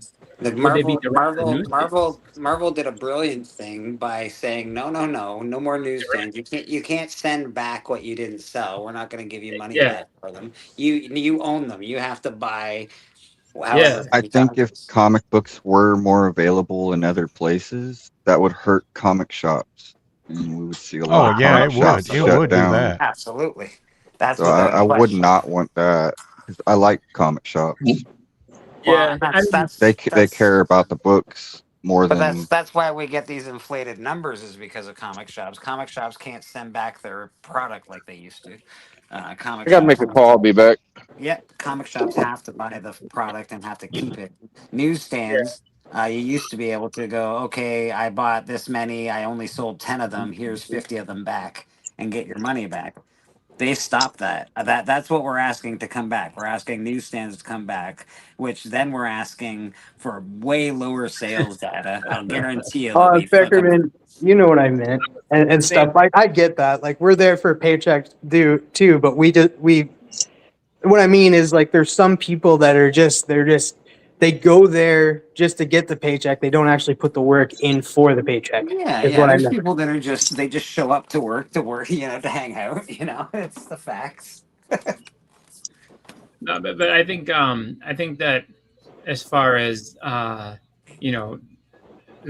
part of things, I mean, I don't know that I understand the thrill of a spinner rack and everything, but like I don't really I don't see that as going back because then now you have to go back to getting a bunch of news. Oh, would they all be just directs? And it's like, all right, so these are all directs, even though they're on a spinner rack, and we're not doing it like this way anymore. So, like, I don't know. If that's the I case, definitely think the newer generation does not connect to the spinner rack as much as like the older generation. God, no. Like, I mean- never bought a book off a spinner rack. and like I I've think only bought them just off If- like magazine racks. if where you they want kept spinner racks, you're magazines. asking for less comics. That's what you're asking for. All you're gonna get is Batman and Spider-Man and Superman. That's all you're gonna That's get. right. Yeah, because they won't carry like the C-list characters on that. But they'd be like, well, these ones won't sell, so they'll go for the main characters that they know. That's all Apex is you're gonna 100% get. right. My friends, my uncle used to tell me, my friend's grandmother and my uncles both told me about this story. Where it's just like, yeah, like they used to just give us comics, like ones that they could sell back. Sometimes they'd rip the cover off and like, hey, you have this one for free. Like, we don't care. And then they would sit there and give people like, there's a bunch of kids that had really good books back in the day that had them covered because they used to get them ripped off from the store and because they would just, oh, here's a free one instead of paying the 25 or 10 or 15 cents for it. But yeah, I think that whole part of things, I mean, it's a whole different ballgame. Like I wouldn't mind seeing that stuff in like I guess Walmarts and stuff if you like that. I just know that for me personally, like I would always go to a comic shop above going to one of those just because I know that I can go in there and get what I want or get what I'm looking for, and it won't be destroyed outside of this is a condition that this one came in. So if I don't like it, I can just move on to the next one. Versus, you really gotta hope that people didn't just destroy all these different books and and there's no organization. You don't know what you're gonna find. It's just kind of like a crapshoot when you go into a Walmart. But Yeah, I think it's just generational, right? I think that the older generation that had spinner racks probably missed that.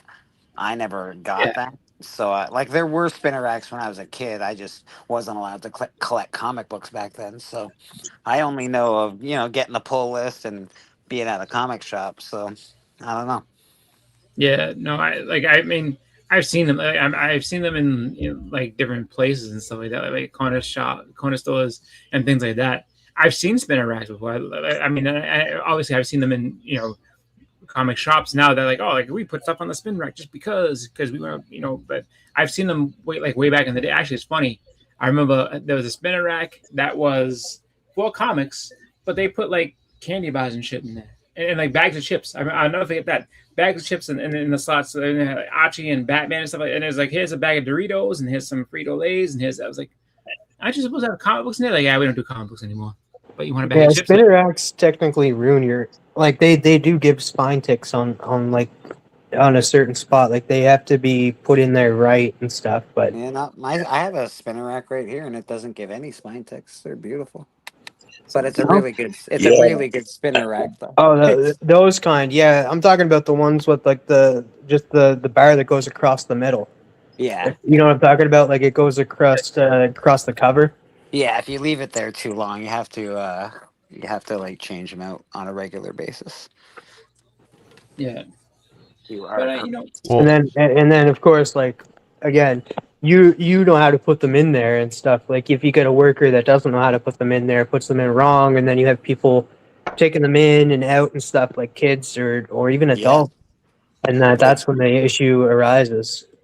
There's a comic shop that I go to. I mean, it's a legitimate comic shop. It's actually one of the better ones in my area. But they have like I think was it like a $5 thing, and it's just like I think the books in between $3 and $5, and it's just like this little shelves or whatever like that.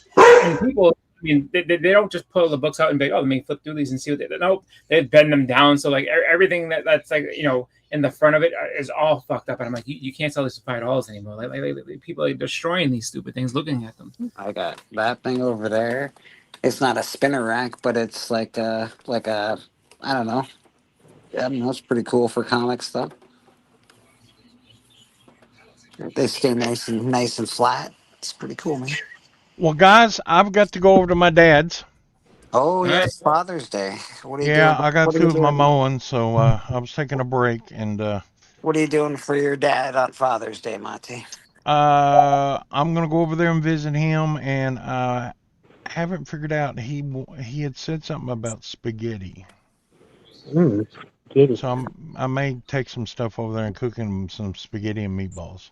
That sounds There you go. nice. That sounds nice. So and then some breadsticks. Did your kids do anything for you this Father's Day? One of them's working, and well, they're both working, so they've called me and everything, but yeah, we usually don't, do much until after Father's Day, whenever they can get off and everything. There you go. So I'm sure they'll take me out like they did last year and everything. Fair We'll go enough. out and eat. But their All right, schedules are. Splash. We'll try and have a good day, my friend. All right, I enjoyed it. Y'all have a happy time collecting and happy Father's Day to all those fathers out Why there. I can't hear Splash at the moment, but I can't. We're gonna add Biggie to the stage, so I'm gonna get out of here and come back. I'll be right back. All right, we'll see y'all later. Yep, take it easy. Splash. What the hell? So we have this app called Dojo, right? And they basically like it teachers will reach out to you and stuff. And I get all these things for people that are not my daughter. Like all these things for like students that aren't my daughter, and they're like, "Hi, the 8th grade is having a ceremony." Like, why do I care? I am not. My daughter's in the 3rd grade. I have nothing. Why do I care about the 8th grade? Oh, they're having a movie on morning with breakfast and goodies. I don't care. I have to work. I can't have any breakfast and goodies with the 8th graders. And my daughter won't have any breakfast and goodies with the 8th grade because she's in the 3rd grade. So why are you telling me about this? Thank you, but no thank you. And then they send a picture of all the extraordinary children. Oh, my daughter was one of the extraordinary ones. Good for her. Perfect attendance all school year long. Yeah, that's an accomplishment. I don't think I've been that. So. Drew, how you doing, brother? Good to see you. But yeah, I get so many things about people that are not my child. Like, all the students of the month.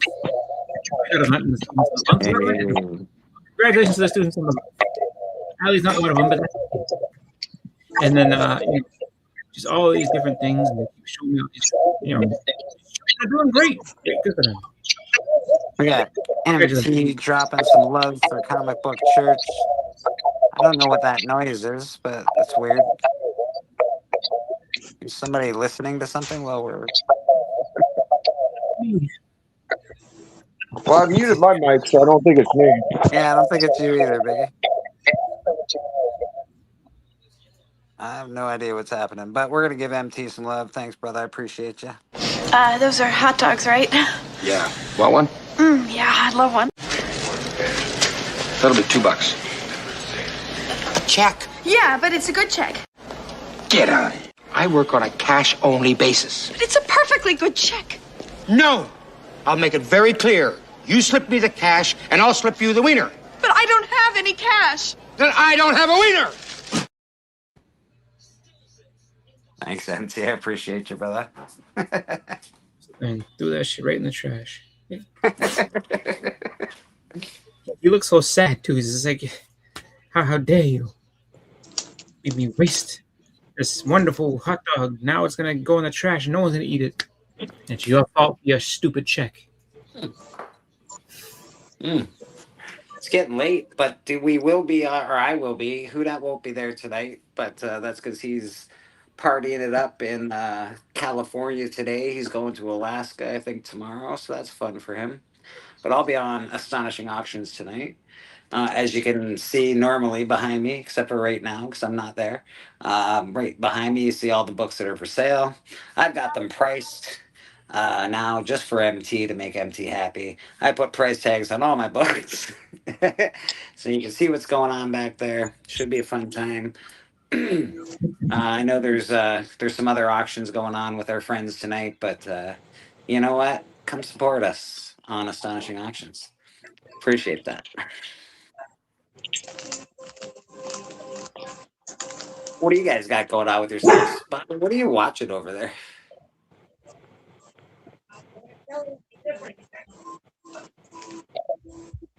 Not gonna watch you. I'm having technical difficulties, man. Can you hear me? Barely, yes, I sort of can. There you are. Hello? Yeah. Yeah. You're definitely having technical difficulties, my friend. I don't know, man. I'm using a different tablet today for streaming. My kid won't let go of my phone. That's what I got for Father's Day. I got a Action One sign, Beat the Hell. What's that? $1 million? Nice job.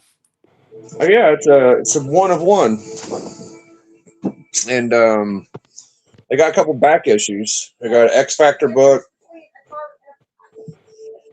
and a Superman book. That was it.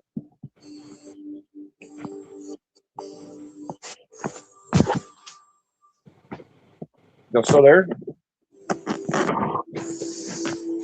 No? Hello? I hear you. Oh, okay. I don't know where everyone else is. Yeah, I just kind of... Technical difficulties. I hope they didn't charge Melody too much damn money for that stuff, but, you know, whatever. Yeah, it's cool. Yeah. It's fun buying comics and stuff.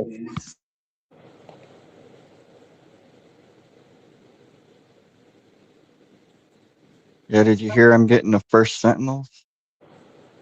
Sorry about that. Big Bobby tried to give me a call, and I'm on my phone, so it messed up my whole shit. Uh-oh. We lost everybody. We lost them all. No, we're back. We're Leak back. is back. I'm back. All right. I don't know where everybody else is, but we're here. We're here. We're here. We don't like women. Shut up.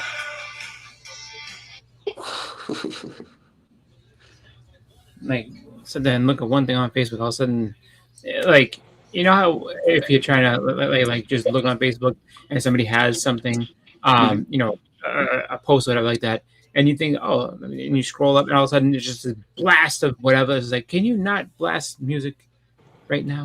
Yes. That's why I always hit the because like on the bottom right hand side you can hit the volume thing. It like mutes it. Oh yeah. I always have them mute it and stuff, and I always turn it on if I want to hear it. Yeah, it was, you know, just I don't know, just I don't. I mean, sometimes you're expecting that. I wasn't expecting that, so I said, "Shut up," because it was loud. I was like, why are you doing this? Anyway. Bobby, did you call me? You called me. I must have been by accident, bro. I don't know these technology demons. Yeah, that's what happened. Yeah. That's all right. Yeah. That's I think all right. We're getting. No, I've been taking a class on exercising demons, man. So maybe one of them followed me home. Yeah, I'm trying to get. That's gonna be a part of my church thing. I'm gonna start doing exorcisms and stuff. Yeah, on here. You just got to toss them some dumbbells and say, you got to squat and do it like you're shitting over a hole. No, I'm gonna do more like Richard Simmons styles. I'm like, come on, you demons, lift those hooves, and yeah, horns to the left, horns to the right. I got a comic book confession. Oh, comic book confession? Oh, hold on a second. See, I'm Oh comic shit, book must confessions. be good. This is gonna be good.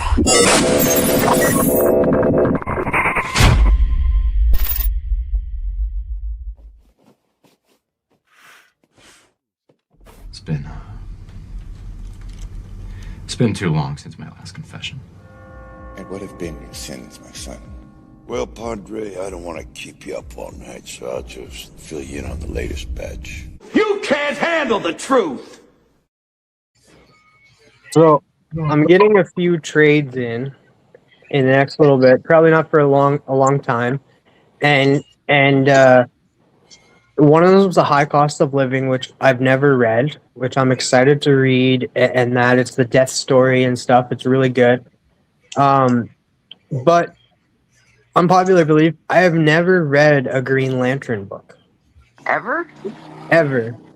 So, like, I do have the DC Finest book and stuff, and I will be delving into that once I get through some of these other DC Finest. But I've never really gotten it. Like, Legion of Superheroes, like, I know the bare minimum. I know the bare minimum. Like I know that Brainiac 5 is part of the team. Bouncing Boy, Timberwolf, The Triplicate Blackest Girl. Night and The Brightest Day are what got me into Green Lantern. Yeah, I do want to read that because I do hear a lot of things about that. But and then there's another series I didn't read, and that's Kraven's Last Hunt. Wow. And I'm getting Kraven's Last Hunt coming my way. High Cost of Living, and Green Lantern Book 1 by Jeff Johns, which has like Green Lantern Rebirth and all that stuff. So I think it's 12 issues, and I hear that's a really good run to get into it. So I'm getting those books and stuff. I won them and so I picked the books that I've never read before, even a Marvel book, because I hear great things about Kraven's Last Hunt, and I've never read it before. So I'm gonna finally be able to read it, and I'm excited. Hell yeah! Congrats. Yeah, but Shout Green out Lantern, I just everyone. know the bare minimum too. Like I know a few things, a few keys and stuff, but for the most part, I just know the like Alan Scott, Hal Jordan, Guy Gardner, John Stewart, Kilowog, Sinestro, of course, Atrocitus from the Red Lanterns, just by like hearing things, right? Like you can just by hearing things, but I've never read it, so I want to actually know a little bit more about Green Lantern since Lanterns is coming out. Hell yeah! You're a DC guy. You better get on that, my friend. Well, it's just like there's so many, like, and we were talking about it last night. There's 80 years of superheroes, like 80 plus years. Of course, there's 100 plus years of comics, but like 80 plus years of just superheroes because you had like 39, right? And 1939, 38, 39, whatever. So you have this history of like 80 years of comics and stuff. There's so many different characters, and there's so many characters you just don't get into, right? Like throughout DC and stuff. Yeah. Green Lanterns was one of the ones that it didn't catch me like the others did.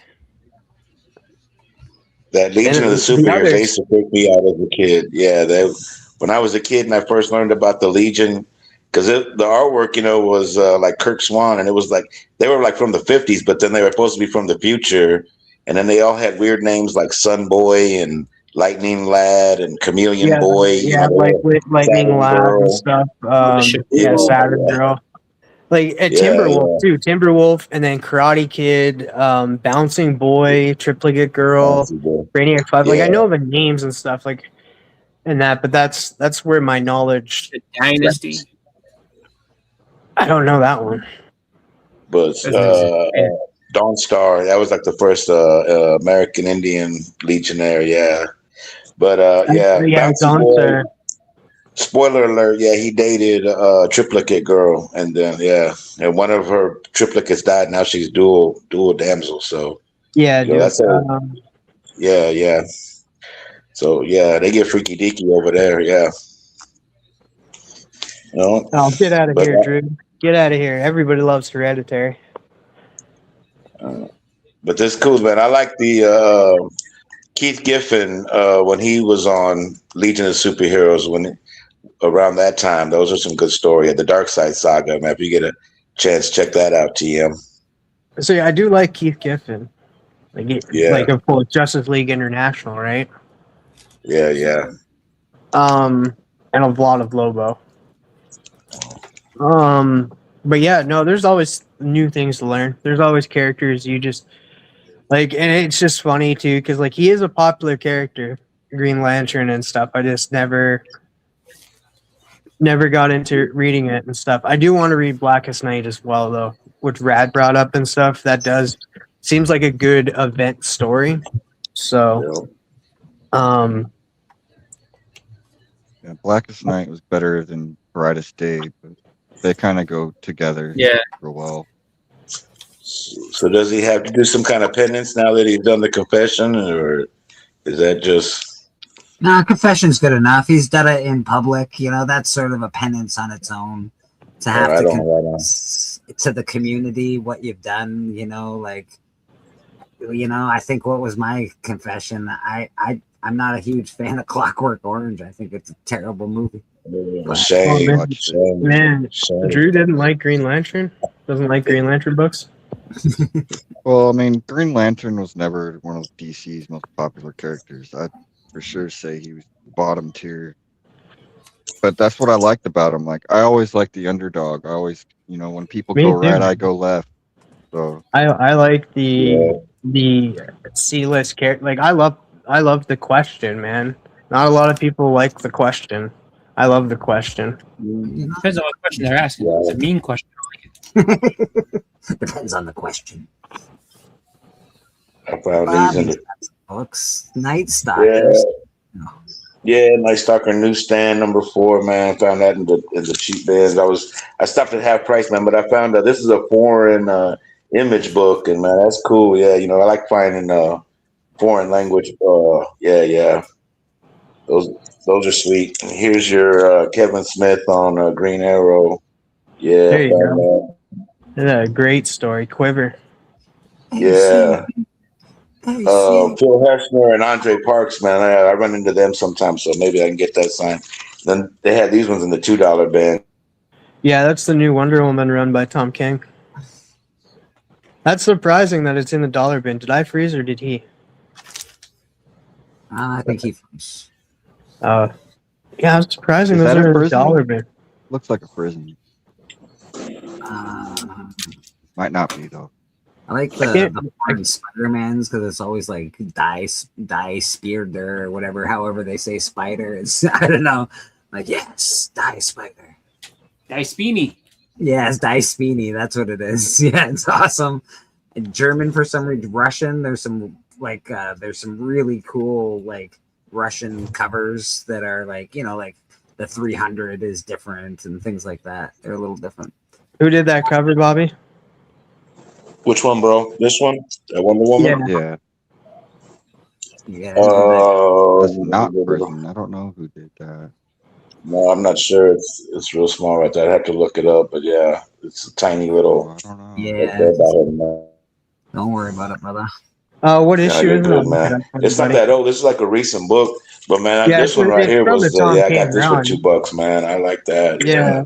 Oh yeah. $2. Nice. And I'm having issues. Yeah, no, there we go. You got internet issues galore. Storms, something. Brian Boland. I know that's him. Yeah. Yeah, I like that. Brian Boland. Yeah. Yeah. Yeah, he's one Yep, of my yep. favorites. No, but it's got like an homage. It's like an homage to that Harley Quinn cover. Yeah. Yeah. And then they had these, some Firestorm, some 52. And this one, yeah, they had this one in the 50 cent bin, man. That's like brand new. That's another Firestorm. underdog character. Yeah, I always liked him. And then I found this, man, Clue, but it's Rick and Morty. Yeah. Oh, cool. That's very cool. Oh yeah, that just recently came out. I'm pretty sure. Found this at the thrift store, man. Now I got to make some friends so I could play. You guys, stop it. You got a whole KC crew up there, motherfucker. I've seen it. Man, they're not really available, but yeah, man. I've seen that. Appreciate you, man. Yeah, thank you. Happy Father's Day to everybody out there. Happy Mother's Day. Mother's Day is every day. So, man, I love you guys. Yeah, if you want to have a happy Father's Day, don't watch the first 20 minutes of church or thereabouts. I got out to a really rough start for fathers on church today for some reason. But we're better now. Happy Dad's Day to all you dads out there. Hope you're doing well. Hope you're taking care of what you're taking. Or at least, I hope you're getting peace. I hope you're getting a little peace and quiet today. That's what I hope for you. For all the dads. Yeah, that's on me. That's definitely on me. I started that. I looked it up because I own this. I own the trade paperback of what you were saying, and it's Daniel St. Pierre Nice. who did the cover. I dig the cover, yeah. Matt's still cooking. What do you mean you're cooking, Matt? They're supposed to take you out for. You're supposed to have breakfast in bed like Mother's Day, and then you're supposed to get taken out for dinner like Mother's Day. What do you mean you're still cooking? This is some BS. Oh, put some pants on or something. Do something. Maybe he's cooking something up. Maybe he's just being clever with his words. Oh yeah. Maybe he's like The Rock. Can you smell what Matt's cooking? All right, we should probably get out of here. We've taken enough of these fine people's time. Steak. I'm coming over, Matt. I don't think you're too far away from me. A few hours. I'll be there. TM Nerdy, what do you got going on with yourself, sir? Just the Hot 5 every week. And that's about it. Dropped a short on Friday. I'm going to drop another short next Friday. And then I have a package coming for my birthday. I'll probably wait and open that on my birthday or drop the video on my birthday or something. I don't know. Figure something out. But it's on the way. It's in Canada. And yeah, that's it. Very cool, man. Very, very cool, TM. I do love the Hot 5 commandments. It's one of the best out there. Take care, friends. Have an awesome day. You too, Tate, man. We appreciate you. Stop dropping your shorts, TM. Yeah, man. Listen. It gets hot sometimes. You just need to let it all breathe. Let it all hang out. Mr. Rat Art and Comics, you're a busy camper lately. Mr. Popularity over here has got a lot of commissions going on. What do you got going on with yourself, sir? Oh, that's good. That's excellent. Good to hear. Excellent. Yeah, absolutely. I would totally check him out there if I were you guys. No. Rad's always doing commissions. He's probably taking his dog out or going to the washroom or something, but he's doing commissions. Commission. I'm sorry, I'm back. There he is. Yeah, he's got like 50 yes. right now. He's doing lots and lots of drawing, and yeah, I'll be here next weekend. But he's still open for some more, so hit him up. Hit him up. Or else I'll knock on your door. Listen, Rad's an artist. If he's not chopping off his ear, he's not doing it right. So hit him up. Mr. Bobby Delgado, how you doing, buddy? Good, brother. Good, man. What you got going on? No, like I said, I'm over here. I'm going to start doing exorcisms, and I'm always on the battling the forces of darkness. You know what I'm saying? So, yeah, and I'm increasing my vocabulary. So now instead of cussing, I'm going to say, fornicate that fecal matter. You know what I'm saying? Yeah, because I want to take it to a new level. I don't want to I've cussed for so long that I'm going to start improving it and teaming up with Constantine, man. Yeah, me and him. So praise be, man. Thanks everybody, and comics, man. Yeah, love you guys. We love you, Bobby. We love you, Bobby. Mr. Biggie Shack, are you there, my friend? Yeah, I'm here. What do you got going on with yourself, sir? Just same old stuff. Check me out on the network. Let's see. I'm not sure what our book is on Book Club. It's D's pick, and he had a thing he was doing. But Wednesday, 8:30, we do Book Club. It'll be D's pick. And Thursday with TM Nerdy, we do the Hot 5 Commandments, often imitated, never duplicated. And Friday, we do Collector Club. And just a regular rigmarole. Appreciate y'all having me, and hope everybody's doing good out there. Always a pleasure, brother. Always a pleasure. Mr. Boston Chris, good to see you. What do you got going on with yourself this week, my friend? I don't really know. I'm gonna be honest with you. I know that just gonna be really busy at work, so I'm not sure how much time I have to come and make videos. That's been my problem for a little bit, is just that we're in the busier part of the year right now, so it's just like a lot of stuff going on. So I usually don't have a lot of, usually when I get home, I'm just, I don't want to say tired, but I am kind of don't have time to make other things going. I gotta take care of stuff at home first. So I'll try to see if I can make a video. I don't know if I'm going to be able to, but I'll do my best. I have been posting on Instagram, so that's probably the least I can do is just post on there and just show the different books, the different categories. But as far as anything channel related, I can only give you. I'll try my best. We appreciate the best. We appreciate your best, sir. As for us here, Bleecker Street Comics, every Sunday, Comic Book Church. You can find all these nerds here hanging out with us. We appreciate their company. It's not church without them.